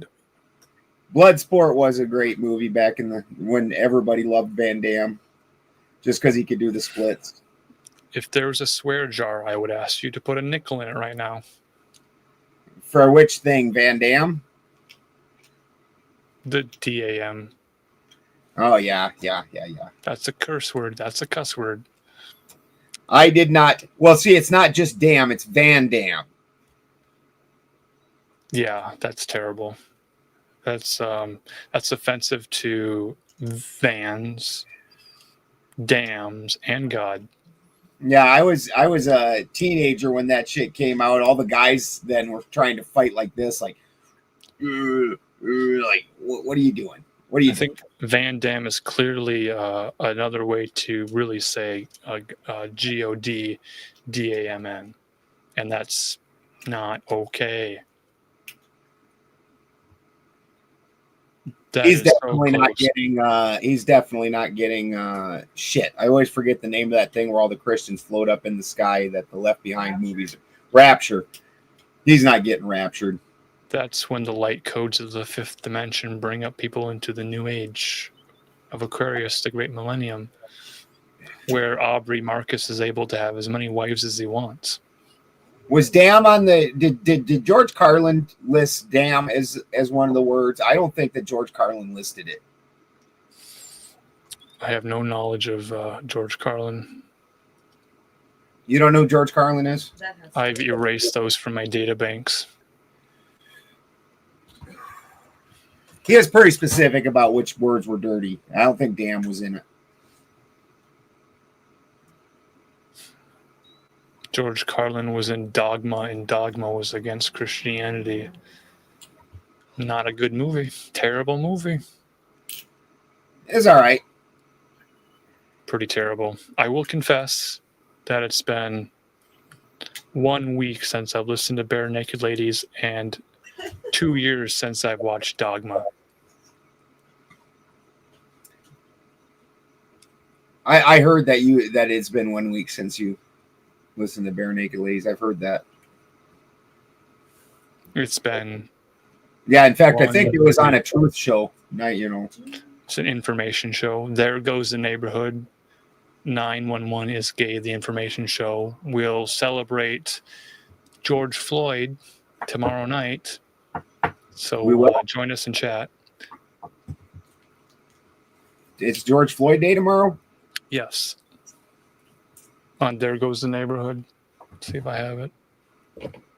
I don't vaguely King of the Streets is ring. Was that like one of them like bum fight type things? Could be. There's a lot of movies with the name Street. Hill Street Blues. And then Howard Stern had the Hill Street Jews joke. That was kind of fun. Oh, they're going to burn the police station down in Missouri for George Floyd Day? That's nice. Yes. Is that planned for tomorrow? So, nice. If you can see this. There Goes the Neighborhood, George Floyd special tomorrow night. Are you going to call in and tell them it's been 1 week? Well, they know my voice and I don't have any anonymity anymore. The best part is 2 out of the 3 of them didn't get it at all. Like, I think they knew that it was a gag of some kind, but they in no way actually put the gag together. They started instead critiquing the holiness of the bare naked ladies. YouTube.com/@ there goes the neighborhood is the channel for it. Subscribe to those guys. Well, I wouldn't have called Dogma like a completely Christian hating movie. I would. I did. They hated it.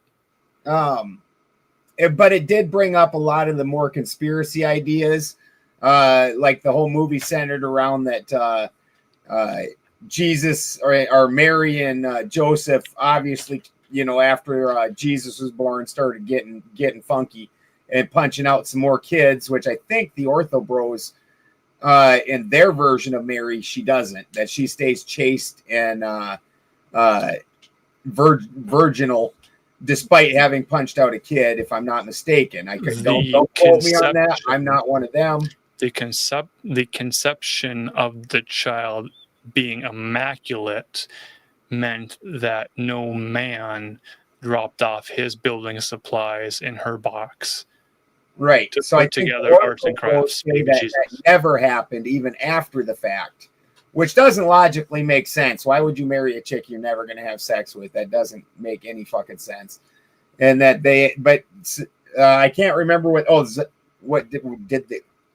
I can't remember what they called so supposedly these other people were the same bloodline as Jesus, but not obviously Jesus. And so the chick that's the main character in the movie, but they do some other things, and it's not really that Christian hating. It's just kind of calling out some of the weirdness. Like one of the funnier parts of it is the guy who plays Professor Snape. He's an angel in there, and he pulls down his pants, and he's a Ken doll. He's like a Ken doll. There's like nothing there. And a eunuch. Pretty hilarious. Yes. Yep. Teenage eunuchs for Christ. So to pray the gay away is to remove all sexuality from the teenager. Wouldn't that be removing all happiness? Isn't that what gay means?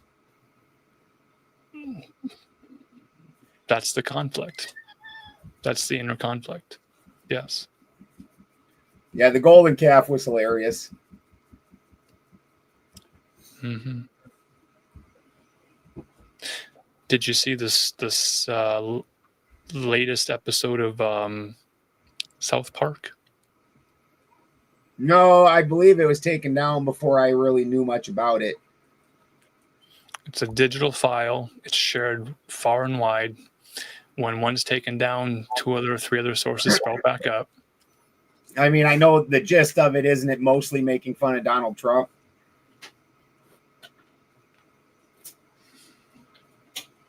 Donald Trump mostly makes fun of himself by existing.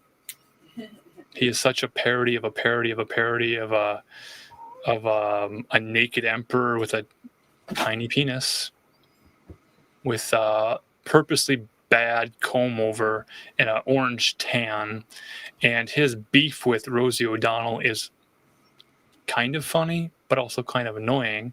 So Rosie O'Donnell, being the brave gay woman who is now an Irish person, Irish citizen, Trump said he was going to revoke her USA citizenship. She went to Trump's wedding because she was in theater in New York and he was involved in theater. So Rosie O'Donnell ended up at Donald Trump's one of his weddings. So they've got a long-standing beef back It's and always forth. just a big actors acting like they're some bullshit. Shocking. Yeah. So back and forth, they go back and forth, and it's like they are generating publicity for each other back and forth. Now, that's how she stays relevant and in the news, Rosie O'Donnell. Well, and he's got to do something besides talk about something besides Epstein, because that really tanked his fucking numbers. The whole Epstein shit. Stein. Yeah. Yeah, that really tanked him. People are pissed. And that stuff is not promoted in the algorithm anymore. To shade the word of Epstein, to talk about a book, a list that might be black or little, Lolita, St. James, these types of things, downranked, and not promoted. Maybe it's promoted on Rumble. I don't know.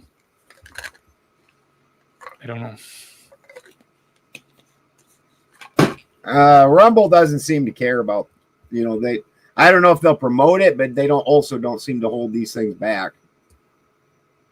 Could be. And that's why Sydney Sweeney, with good genes, promoted itself genetically, medically, because everyone's talking about the controversy, which is that she is wearing jeans.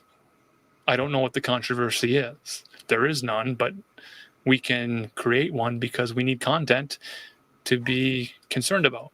They just don't have anything reasonable to be fucking upset about, so they've got to find something crazy to be upset about. And whatever it is, it's got to be anti-white, because we can't possibly be anything but anti-white. And of course, it's a bunch of dumb white. I don't think it's real. Leading that charge. I don't think any of it's real. I think that people figured out that it's funny to remain sincere and be a parody of the person you hate and pretend to be that person online because it gets more engagement and traction on social media. So a lot of people, like Alex Stein. So you're saying like an Alex Stein app. Like Colbert pretended to be a conservative Republican Tolkien nerd fan. And then people would watch that and think that he was an actual Fox News level conservative Glenn Beck. Did you say Tolkien? J.R.R. Tolkien, Lord of the Rings. So that they're tying that and conservatism? Yes, because of the elves being the intelligent white race and orcs being nappy-headed hoes that play basketball.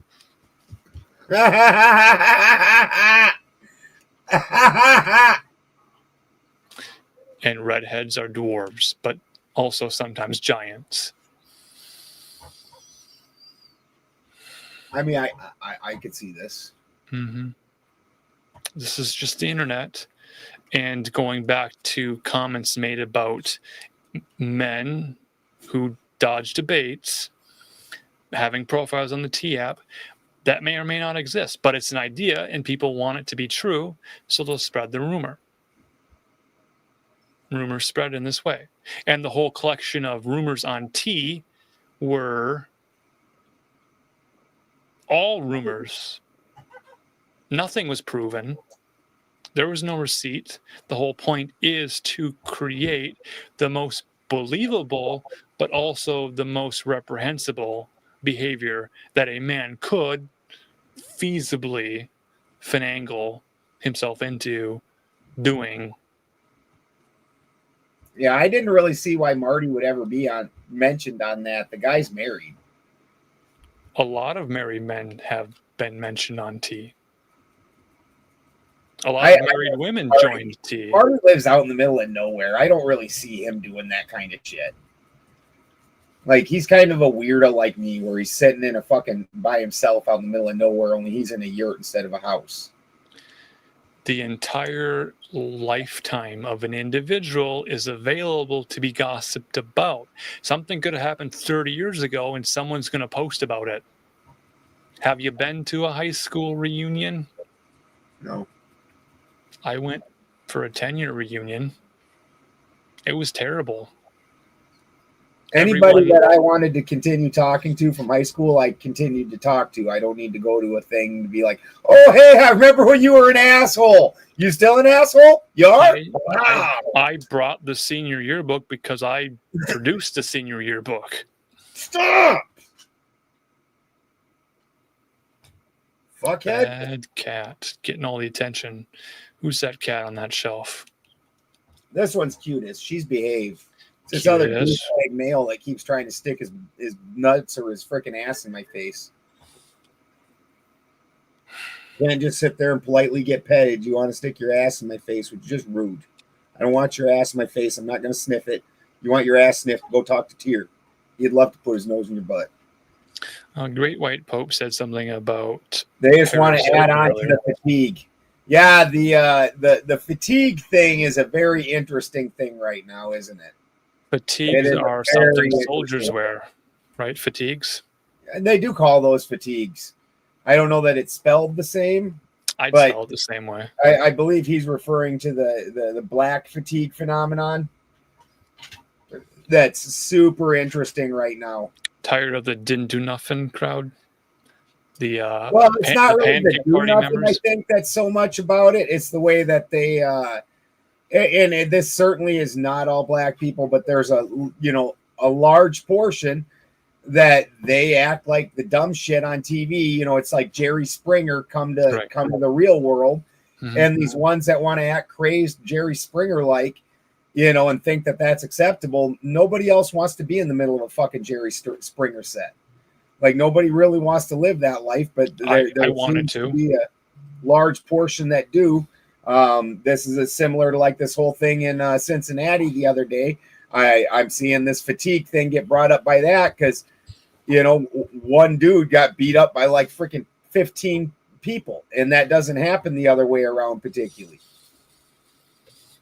Local stories become international stories. This one didn't Everything gets really blown make it past local.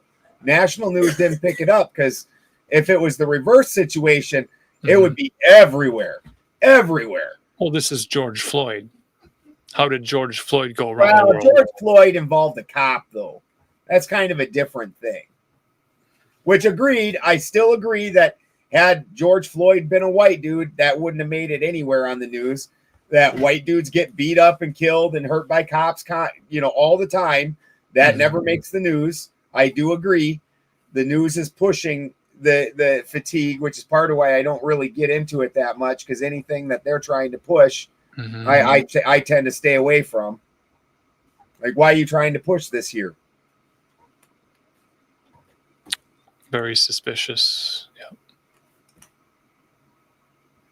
Like, you can't tell me that whole thing with that lady that was cussing at the little kid and the dude that stabbed the other dude in the heart, that these two things both getting $1 million on whatever donation site it was, that those two things weren't 100% linked and supposed to be happening at the same time, that wasn't some kind of a propaganda push in order to continue this on.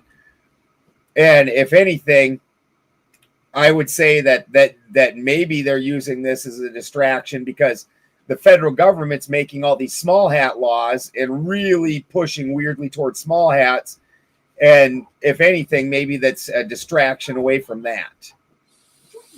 Is that why Tim Pool took off his beanie to reveal he didn't have another hat on? Bubba, don't eat our tomatoes, Bubba. This is like this is the entire Sydney Sweeney American Eagle campaign, exactly, to build up sort of tongue-in-cheek humor that in some way appears to be like a bully or a mean girl to push back in culture. I mean, I still don't see how, she's got good genes. She's an attractive, and she's not even that attractive is the funny thing. I looked at those pictures of her trying to see what her body type was. The discourse to say she's not that attractive is now talking about the attractiveness of her, which brings us back to, well, let's go look at pictures of her. So the promotion of her is Like, the promotion why of her is her brand. in most of the pictures like this? My phone screen's fucked, but Why is everything so wide? You know, like her eyes are too far apart. That's all intentional because we are trained to overanalyze everything. We stare so closely. I'm just saying, chick's not like some kind of a dime piece. That's all I'm saying. Why, you know, why are we at? But I mean, she isn't an unattractive girl.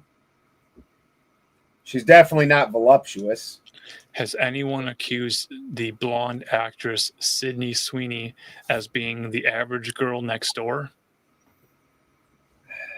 I have never heard of Sydney Sweeney before today, so I don't know. She was famous for having breasts. Yeah, Chris, we were talking about the tsunami earlier because I live right on the coast here. So we were Hawaii's had a bunch of eruptions lately too, haven't they? That is rough. Mm-hmm. Tim Pool grew into an embodiment of an irritating version of the kid in the Paranoid Android Radiohead video. I don't know what that is. That's how his handlers want him to be handled and portray himself. That's the whole idea of him wearing a hat. Being a bald, impotent, cuck chair, beta male simp, Tim Pool, who's obsessed with politics. And his obsession with politics is seen as some sort of ideal to mimic and imitate. We don't have a whole lot of role models. And I think the pushback against Sydney Sweeney to say, oh, she's not that beautiful, or no, she's not that important, is to say women are fearful of other women saying that she's a role model, and for young women to imitate Sydney Sweeney. Some actress chick that's in a jeans commercial. Who is sexually potent and powerful. I mean, that's all. Isn't that the whole draw of that entire young crowd? The pushback. That's always been a Hollywood thing. I mean, it changes girls every couple of years. The pushback against Sydney Sweeney is from a group of women who don't want men to pair bond with women. The women that were okay, so it says Sydney Sweeney, a chaste Christian girl. Is that what we're saying right now? The messaging is she has good genetics and will be a good mother, and every man in America should want to breed with her. She's breeding material. I don't understand where we're drawing the parallel to her being a good mother. I'm not sure where that's coming in. Because she has jeans on. You pull her jeans off. I mean, wouldn't a sundress be more of a good mother type thing? American Eagle sells denim. If they sell denim dresses and jumpers and onesies, great. But Sydney Sweeney is selling her genetics in line with messaging to say, women who are able to fit into these jeans, remember they're oversized jeans. So she has thin privilege, not being especially thin, but thinner than some women. So now women are comparing their bodies to her body and saying, am I wider or more narrow? Do I have a thigh gap? Does Sydney have a thigh gap? Sydney's pushing her breasts up.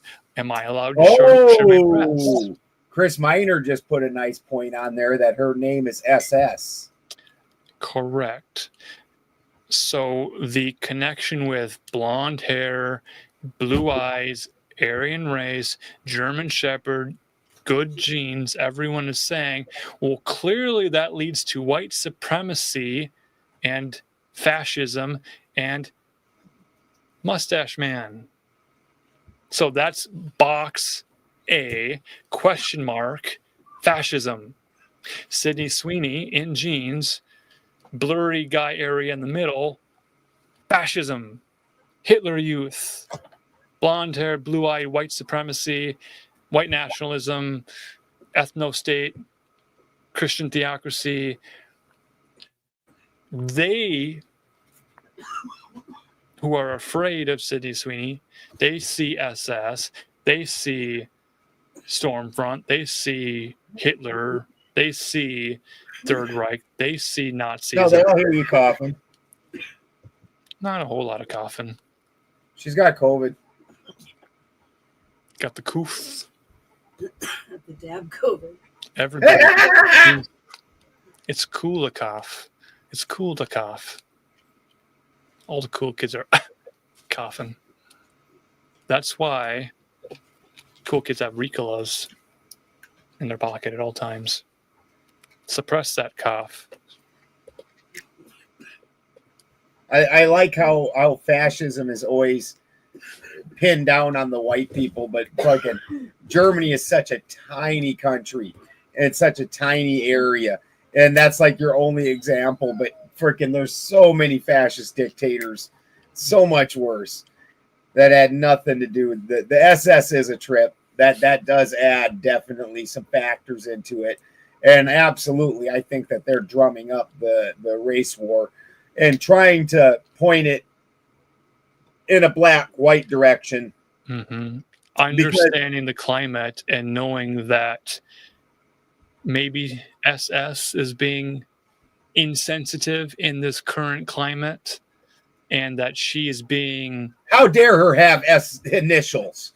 How dare her? Again, this is a schizophrenic mind that sees connections like a QAnon, pizza, gate, children, hot dogs, almonds, pistachios. It all means something. So American Eagle implying genetics implies eugenics, implies master race, implies all these other things. It's implied because it's implied. So the mind finds the implications and what could be implied by this meaning and congratulates themselves, patting themselves on the back for having media literacy to see the dog whistles and the hidden codes in the media messaging, which makes them really obsessed about this message to then polarize against it, which means there's going to be a group of people that go out and buy American Eagle jeans and wear them proudly because it's a transgressive thing to do. So we're just trying to get white people to side to. I don't think Zertis is here. I haven't seen a comment anyways. There are black women who are going to wear American Apparel jeans and their ass is fat and beautiful, and they're going to be so happy to wear American Apparel jeans because for them, American Eagle, wasn't it American Eagle? American Eagle is apparel, and American Apparel was made in California, which was very pro-slut and pro-bedroom eyes and pro-degeneracy. So all the campaigns of American Apparel are young women who look like they've been drugged and are naked in bed, selling the clothes. And women love that because the sexual power implied by wearing American Apparel clothing does all the heavy lifting for them. You show a flash of a bra strap and men know it's American Apparel. Men can close their eyes and imagine the woman naked. The bra strap implies she's wearing a bra, implies that bra can be removed, implies she's naked under clothing. Implies. I mean, they are. They're definitely naked under their clothing. Thanks for coming by, Chris. Yes. They all look like they took donut jabs. Mm-hmm. I'll be right back. I got to switch my dogs. Entertain them, Marcus. Are you not entertained? I have a Newsboys book I could read from if you guys are interested in that. I didn't say torture them. Oh, torture and entertainment is pleasure and pain, two sides of the same fascism. I know I can do crowd work. Are you saying the newsboys are fascists? I'm saying they became their most fascist version of themselves. And then the sublimation of a man's sexuality made him so gay that he had to declare God was not dead to him and God would still accept him because he had unresolved father issues in his own life. So it's sad, it's funny, it's hilarious. And this is, spoiler alert, the same situation Ron Luce found himself in when both parents kicked him out.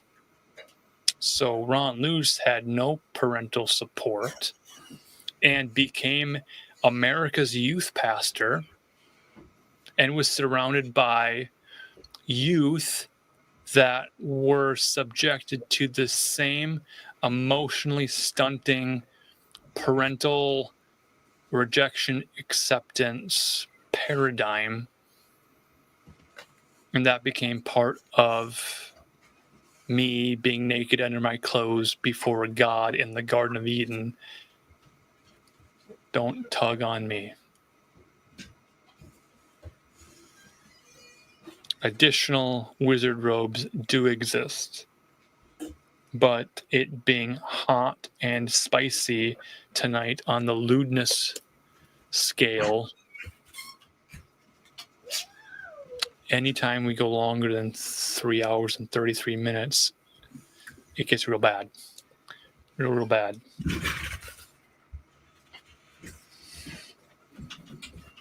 Does anyone have any Newsboys CDs to show off? Audio Adrenaline?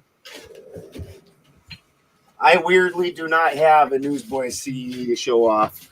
I can get you some. I bought the cassette for Step Up to the Microphone because I didn't have a CD player yet.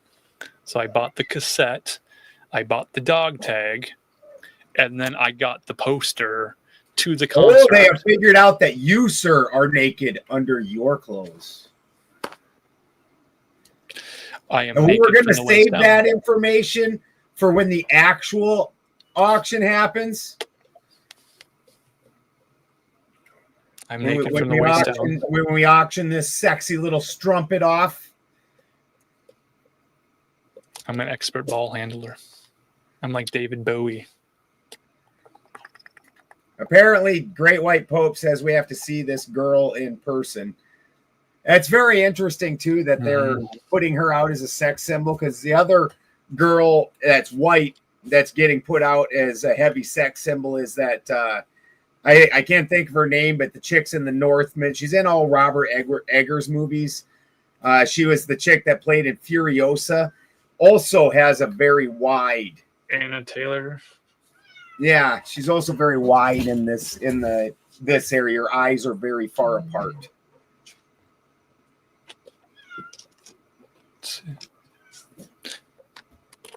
Yeah, that's okay.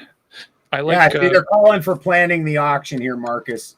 So I like to listen to. This is Sarah Mason. She's a good Christian woman, singer. Also, considering Lily, I'm a little bit concerned about her barefoot. I might have to destroy that. That is a little far. That is Yeah. a little far. I mean, it doesn't have ankle in it, though, right? There's not ankle. She's wearing a blue jean. Yeah, see, the ankle's covered. I realize that it's almost up to the line, but until it exposes some ankle, you're not over the line. So I think Amy Grant opened the floodgates for women artists to perform barefoot to Christian men. So It's all on her. She started The it. slippery slope after Amy Grant. Yeah. This is Vert, not Yurt. It's a cyberpunk novel.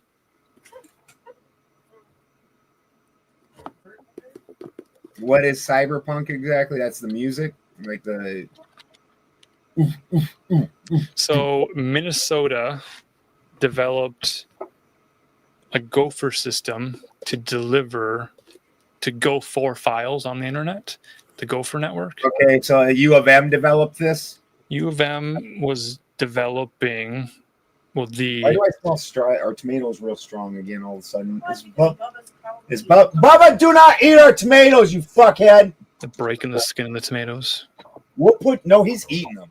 He's stealing them and eating them. He's picking them off the vines and eating them. We will put you back out in the street, you son bitch. We won't. So when computers began to network together, they were connecting lines, data cables, and there wasn't a consumer-facing World Wide Web. They developed the Gopher network, Minnesota Gophers, the animal that digs through tunnels. Gophers have tunnels.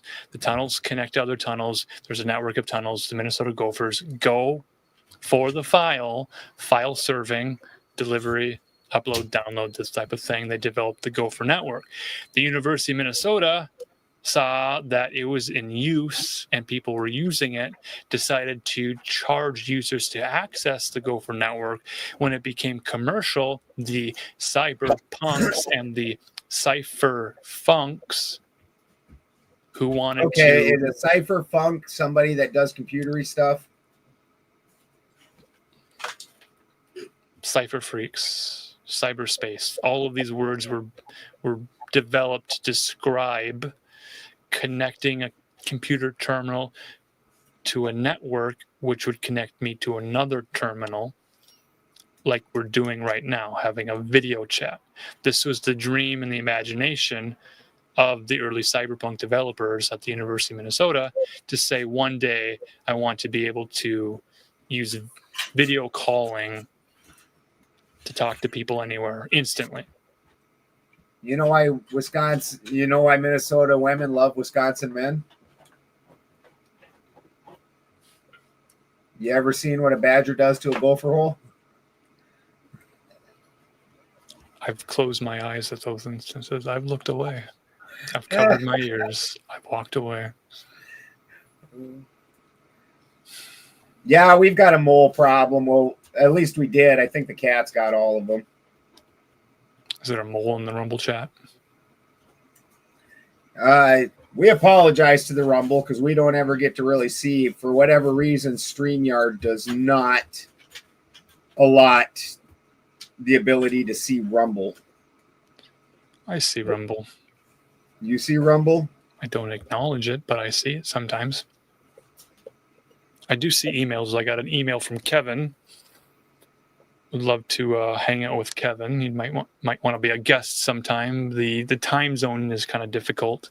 It's kind of hard to work a full day and then want to hang out later at night when there's a work day to be done tomorrow.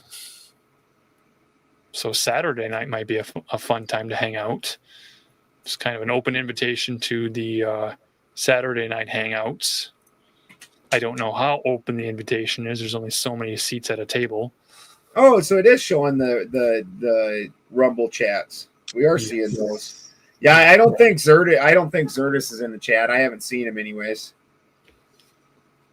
Aliases, identities, usernames. He could be under a different identity or username. I'm not aware of all Zerdis's usernames. Mm-hmm. I mean, I know Zerdis. I've been on panels with him before and on shows with him. Mm-hmm.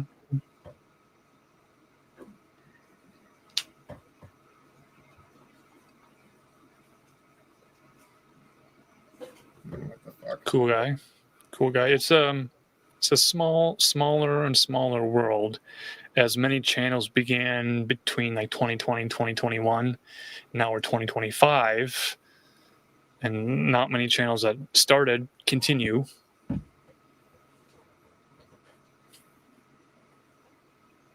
Lana Del Rey has a Blue Jeans song. It's very dirty. I don't know who Lana Del Rey is. Lana Del Rey. What's up, Cheryl? I think she's sometimes barefoot when she sings. What she likes to what feel genre does she sing in?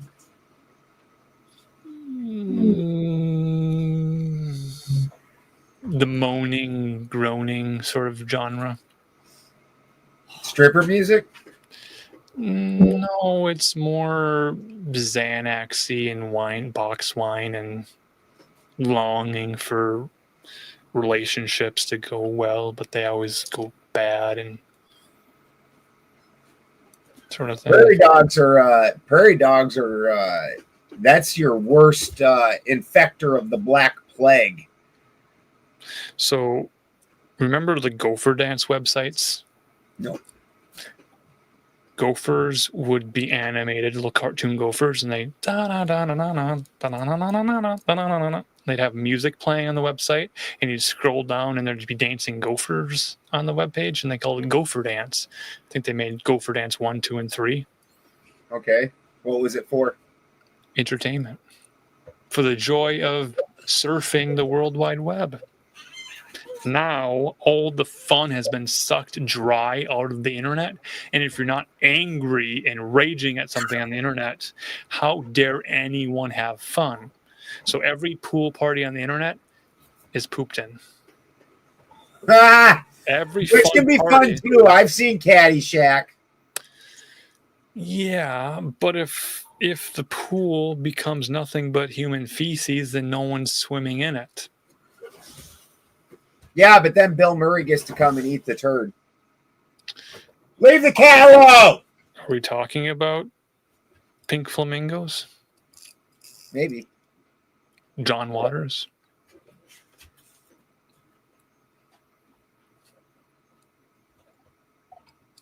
John Waters. Mm-hmm. Yeah, prairie dogs carry the Black Plague real bad. Like 99.9% of the times that somebody gets the Black Plague in today's world, that's because they were out fucking around where there was a bunch of prairie dogs. Raw dog and gopher mounds. Yeah. When I was in Denver, and this is clear back in the 80s, a couple guys got the Black Plague and got sick, and then they took all them gophers and they moved them down to Texas rather than exterminate them. It was fucking funny. That's where Teen Mania Honor Academy was pushed into. Texas. Well, come on the show and talk there, Chris. I definitely like hanging out with you, brother. Anybody that misses it, we do some they aren't very often, but we've been doing elemental series talking about the different elements. It's really cool. It's good to collab. Yeah, come on one of these weeks, Chris.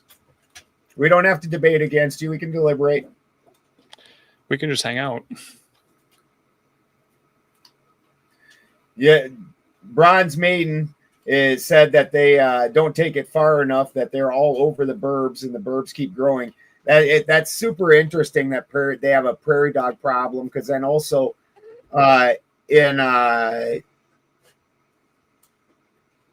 you see in a lot of these city areas, they're having coyote problems. Yep. I mean, you can only push these animals so far before they got nowhere else to be, and they're going to come back in. And when humans quit being the apex predators, they're just going to hang out. And like, I know down in San Francisco, like people have to guard their dogs because fucking coyotes will come up and snatch their dogs right from them. Like a dingo eating a baby.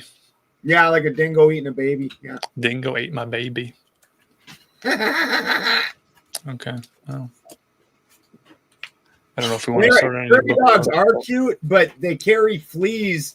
And for anybody that didn't ever study the Black Plague, what really brought that on was, and the Black Plague wasn't a worldwide event. It was localized to England and mostly to London and whatnot. Well, what happened was the church decided that cats were witches' familiars, so they wiped out the cats. When the cats were gone, the rats came, just like they did at my house. The rats carried a shit ton of fleas. Those particular fleas were infested with the Black Plague, and then they passed that on to humans once there wasn't cats around to keep the rats out. Sounds about right. Just trying to find any interesting books to show off, but It's hot and humid, and books don't really like to have all the water. The pages start to expand and absorb all the moisture. Yeah. Sweltering heat. Yeah, I saw that was getting ready to happen. They were showing like everything on the East Coast being well over 100, and we're only supposed to be like 80 here, which is wild. Mm-hmm. And that's also interesting because the East Coast, the last so many years, hasn't really had a winter either. So that's interesting. Storm of the century. Yeah, like Badger, when I was talking to Badger, he said that they hadn't had any snow and we're out here in a blizzard. Like, that's interesting. Mm-hmm. In the UK, apparently it's foxes that they have problems with, apparently. Yes. So this idea of finding balance again, apex predators, this is the cultural backlash that we've been talking about for the last 45 streams we've done. This being the 46th stream under this idea of dog-faced dudes deliberating, where we've been talking specifically about sublimating sexuality and putting that energy into the wrong places.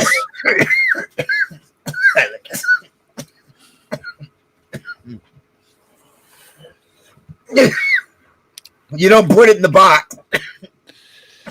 No, there is no margin for success. It's you go too far left, you fail. You go too far right, you fail.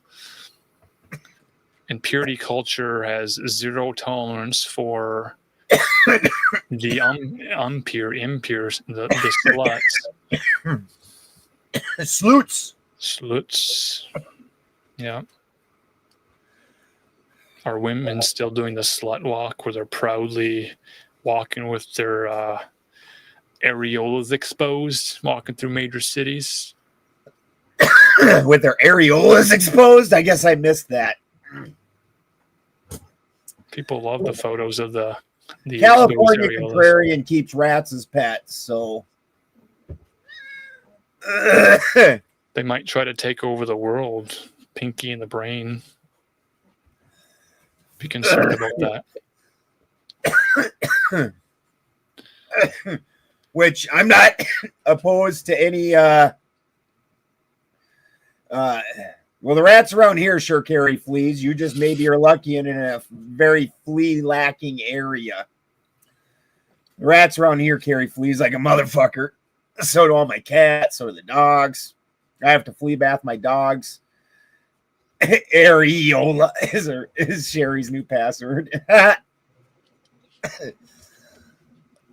Very interesting. The musical quality of singing praises to the goddess of areolas. That's where we started talking about Doja Cat being the embodiment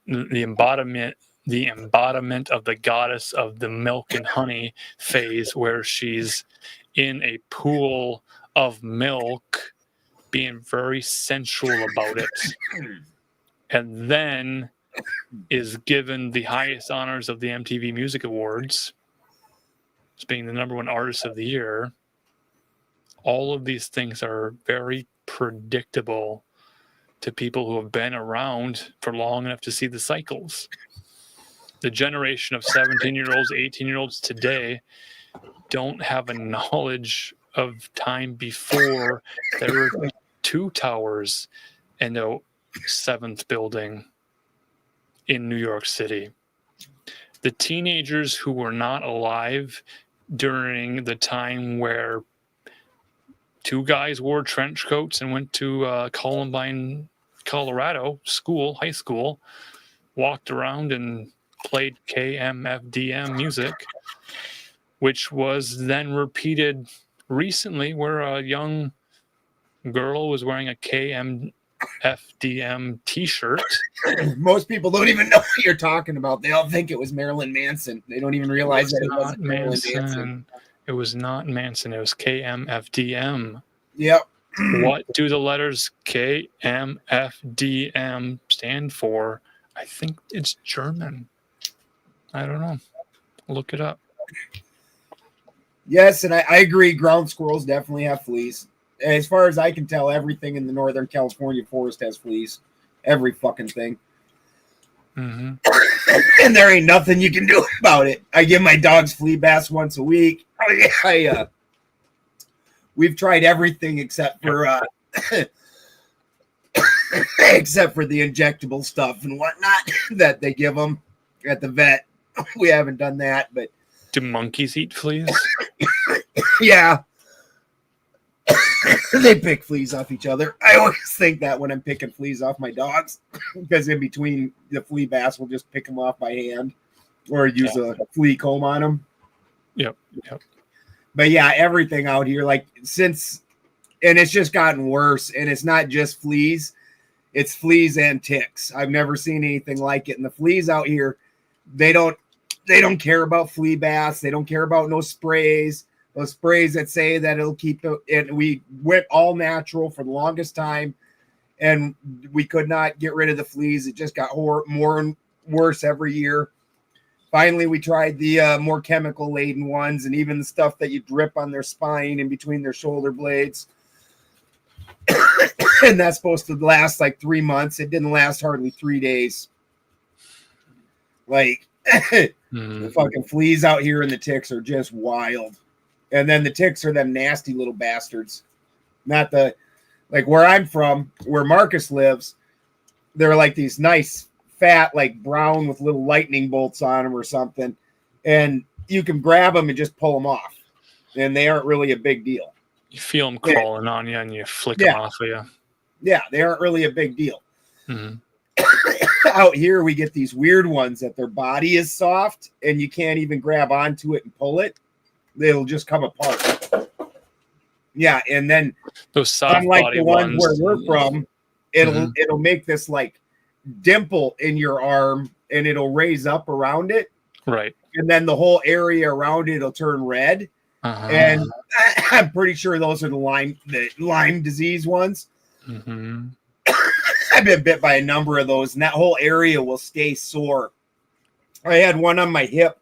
Got on my hip while I was sleeping one night, and there was like a hole in my hip right there for 3-4 months. Yeah.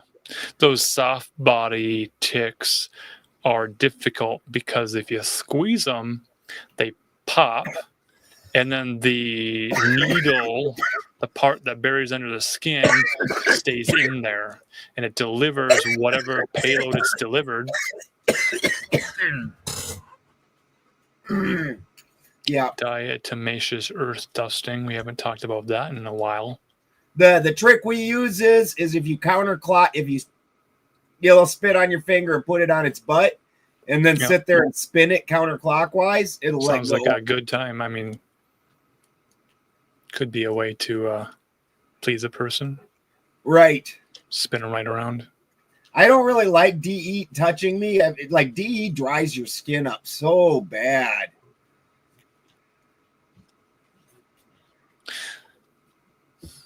Yes. And yeah, I agree. Everything warm-blooded has fleas. They're just an annoyance. It's just they exist. There's nothing you can do about it.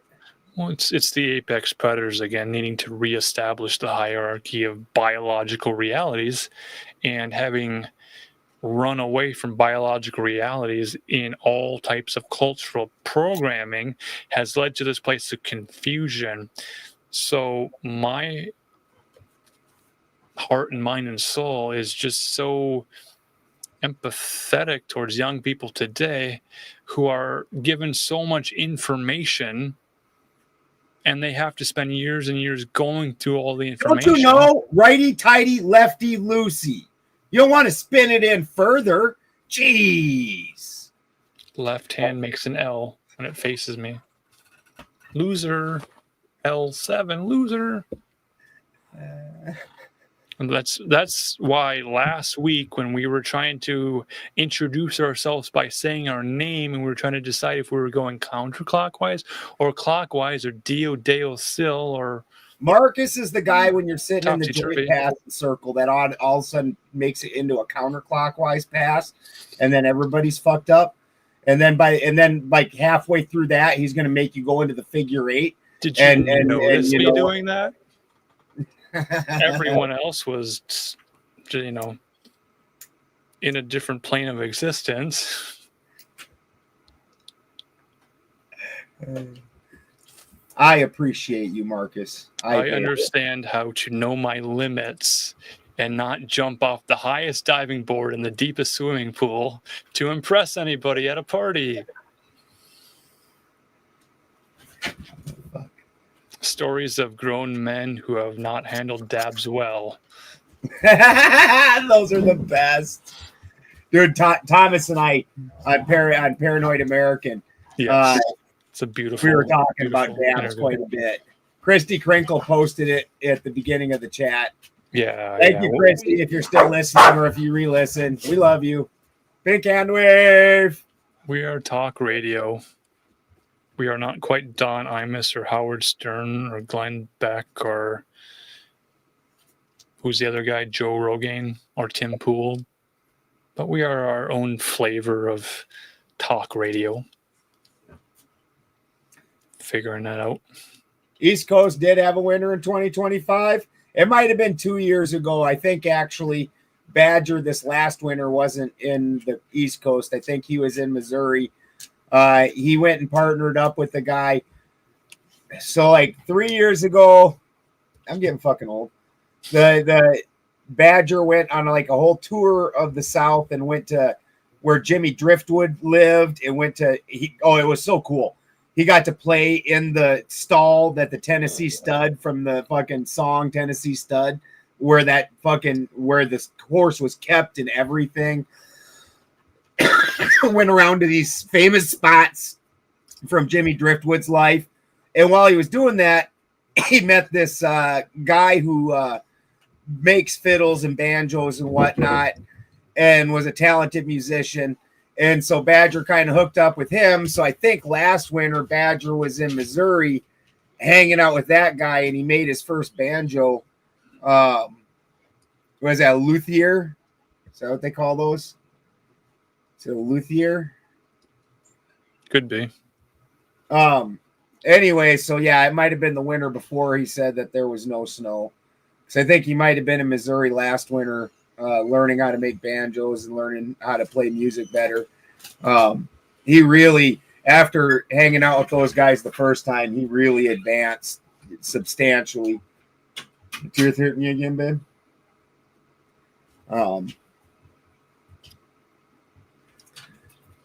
So that was pretty. Anyways, that might have been 2 years ago. And if you're saying that they had a winner last winter, all I'm saying is Sydney Sweeney has great genes. That's the meme. I will repeat it and spread it. it might have even been 3 years ago because last winter, you're right, we didn't have a winter last year. It like barely snowed, like it sprinkled one year, or last year one day. Mm-hmm. The year that we had that really bad fucking blizzard though, and then the whole farm got just flooded and everything our roads got fucked up and real bad. That year Badger didn't have any winter. Have we gotten any updates from people Right. in North Carolina? In New England, yeah. Asheville? Karen's got a I-40. different event she's putting on. I can't. Let me look. I will get the name. Okay. I know Cammy Nodell was posting about it earlier.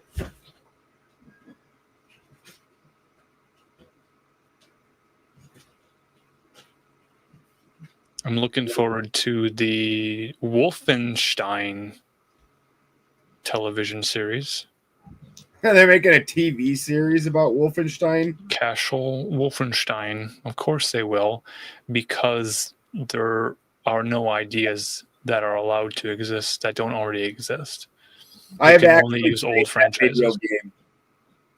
Played the fuck out of that video game. Wolfenstein 3D.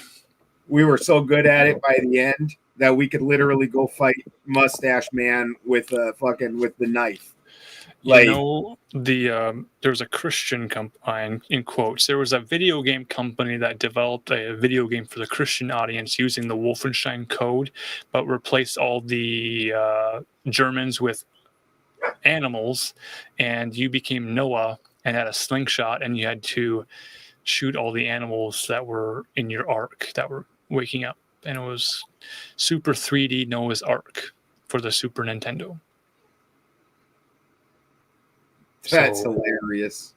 they completely removed all the German references and made it into a Bible story about the flood and sold it in Bible bookstores. Probably sold it in Germany, because in Germany there's laws against like Mustache Man references and things like that. Yes. Good catch.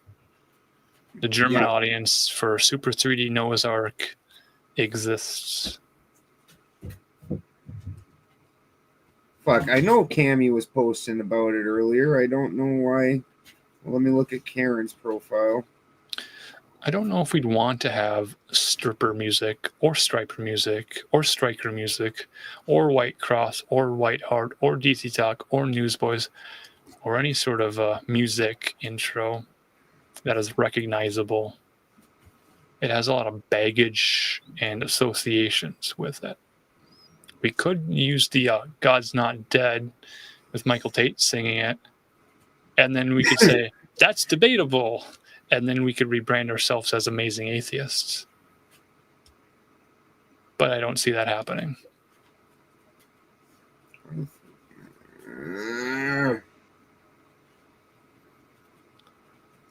know it's October. It's like the October 13th, something like that. But it's not. It's not going to be like her normal, like what you expected. Is Karen's profile on Facebook gone and she just has Messenger now? Fuck. I can't think of what it was called. It's got a different name. There's going to be a lot of music there, a lot of hanging out, people doing experiments, things like that.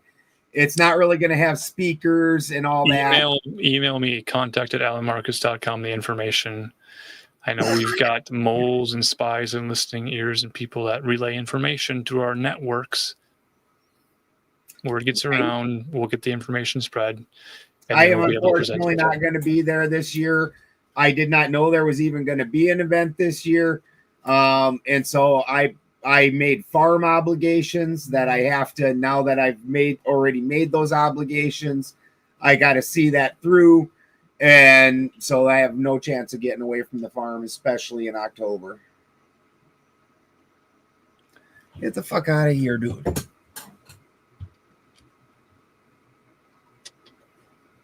I think I'm out of Rockstar energy. You got the Rockstar fucking getting you? I didn't finish the can yet. And I don't think I want to. I wouldn't drink that. Holy fuck. Water, tea, or chocolate milk is basically, or hot cocoa, which is basically no different than hot chocolate milk. That's the entirety of everything I drink. Orange juice. Thank you. Mm-hmm. We have not really been able to afford orange juice recently. Oh yeah, Third Eye Carnival. We got Pimp Steve stuff since Steve is here and not here. Third Eye Carnival in El Paso, October 17th through the 19th. I think Karen's thing's the weekend before that. But the Third Eye Carnival, they're growing. I've heard that they are doing a whole bunch of them now. They aren't trying to do giant productions, but trying to put out real quality, and you're getting some real people that are sitting down and having some real nice interactions with them. So definitely go check it out. Steve and his friends are the shit. I'm one of his friends. Marcus is one of his friends. But again, October, I can't get away from the farm. I've got prior commitments. Rockstar is where they put the chemicals that are too toxic to throw away when they make batteries. That's why I'm all charged up. I'm all frothing. But I don't have rabies, though. It's just... Apparently,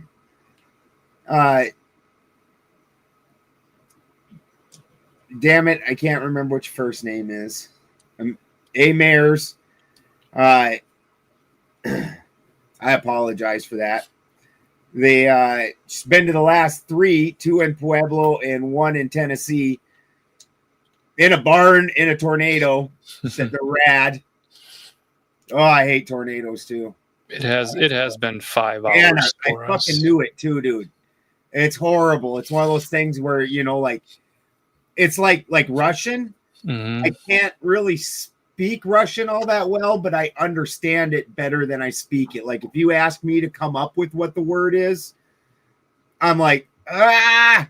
But if you say the word, I'm like, oh yeah, I know what that is. I'm not rushing you. Take as much time as you need. I'm just letting you know I'm running low on my battery. 5 hours into standing here. Quit whining, boy. I'm trying to carry my cross across the finish line. You only got 2x4s. Jesus had like trees.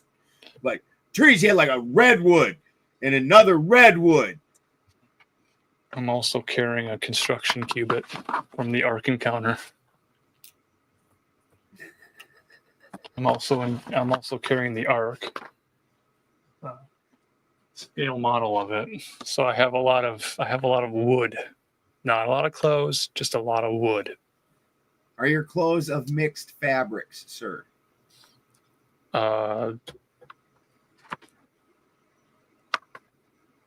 I mean, I have an email address. Who's the work on those calves for? Is that for? I do have kind. My calves are actually pretty muscular anymore. They're pretty beastly. Mm-hmm. They aren't huge though. I walk up and down a mountain, but I had like no calves or butt when I moved here. 33 cc's of Jesus juice. No, I'm not barefoot, but I did get my boots wet. Try to get our boots wet every Tuesday night. Boots on the ground, wet boots on the ground to Alligator Alcatraz to Mystic Christian campgrounds. Cats' butts. Looking for yurts. The sad part is he was talking shit at Karen. I think that's part of how I got him into how him and I apparently quit being friends, because then all of a sudden he doesn't like Karen for some reason. I think because he chose a side and like a whole thing with Dave Weiss. I think Yurt McGirt found himself on the wrong side of a flat, round globe Earth group, and then had to issue retractions and apologies publicly because he made claims, and then he retracted those claims. So we understand the pressure. We understand the difficulty of running a private member organization where everybody has to tell you that you are greater than God and more manly than Ron Luce. So we'd like to unburden you. We would like to help you, sir. And it's hard to hold up that yurt all on your lonesome.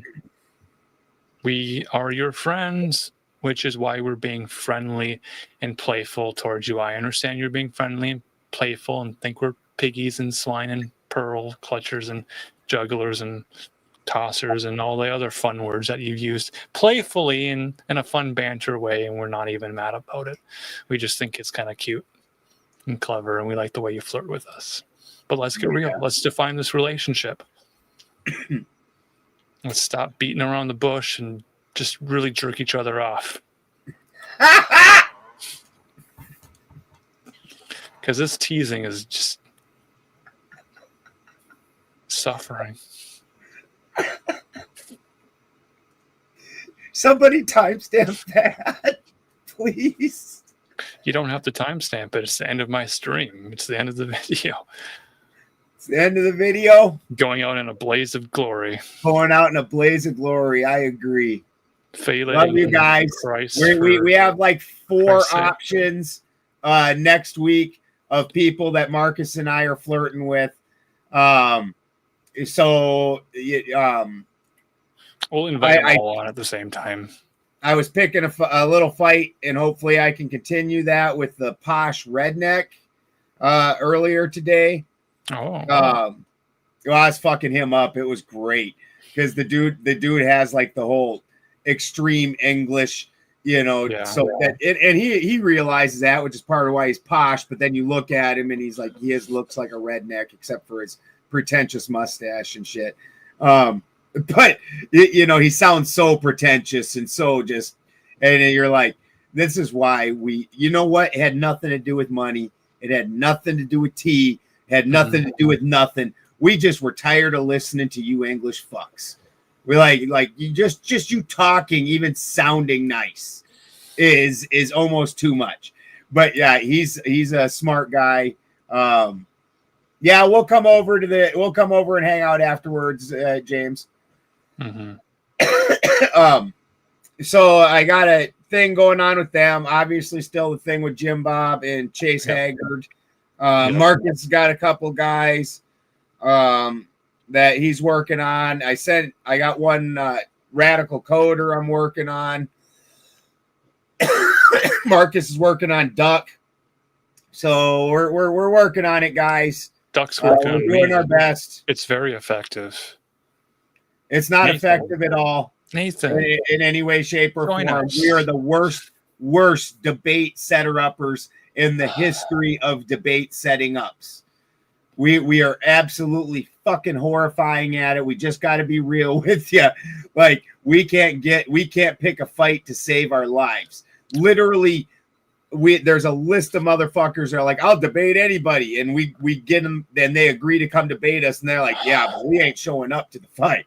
Like fucking crazy. The worst method to flirt with someone to get them on a live Tuesday stream debate, we always find the worst way and then realize after the fact that we use the worst approach. Yeah, maybe we should start doing shirtless debates. That could be. I think we're going to have to do slow play-by-mail chess games. Here you go, Bloodsport. Here you go. Where it takes Remember the nipple dance by the one guy? It's going to take us 5 years in slow email exchanges to get through a debate.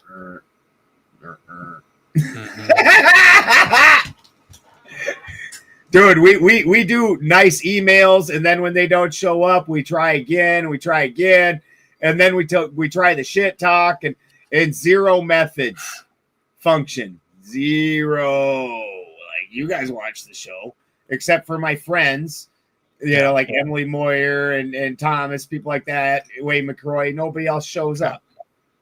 Like so, that one guy, the Brian Singh, he showed up. Didn't know that dude. He nutted up. Yeah, we'd have to send him an invite. GLO, Yep. But and some of these guys, their shows aren't even big, and they still won't. It's weird. So I don't know. Yeah, Posh Redneck is funny, but love you guys. See you next week. Go check out my Paranoid American. Did an excellent interview with him. Check out. It was in Duck's live videos. You got to go into his live. Not tonight, but his live from 1 week ago. Go check out Marcus fucking having a debate against a Klingon. Good luck interpreting what half of it. It's like hearing a phone call that you can only hear the person talking. You can't hear the other thing at all. The YouTube channel is at DucksY, DucksWHY. I'm in the thumbnail. It's debate anything, open panel, call in, and news chill and IDK.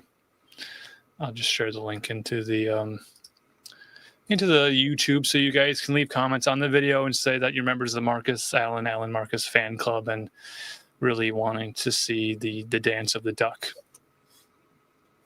So, and I'm gonna probably shoot a letter to Sarah Tomato, see if she'll can find some different ortho bros that maybe want to actually get into it. So, anyways, love you guys.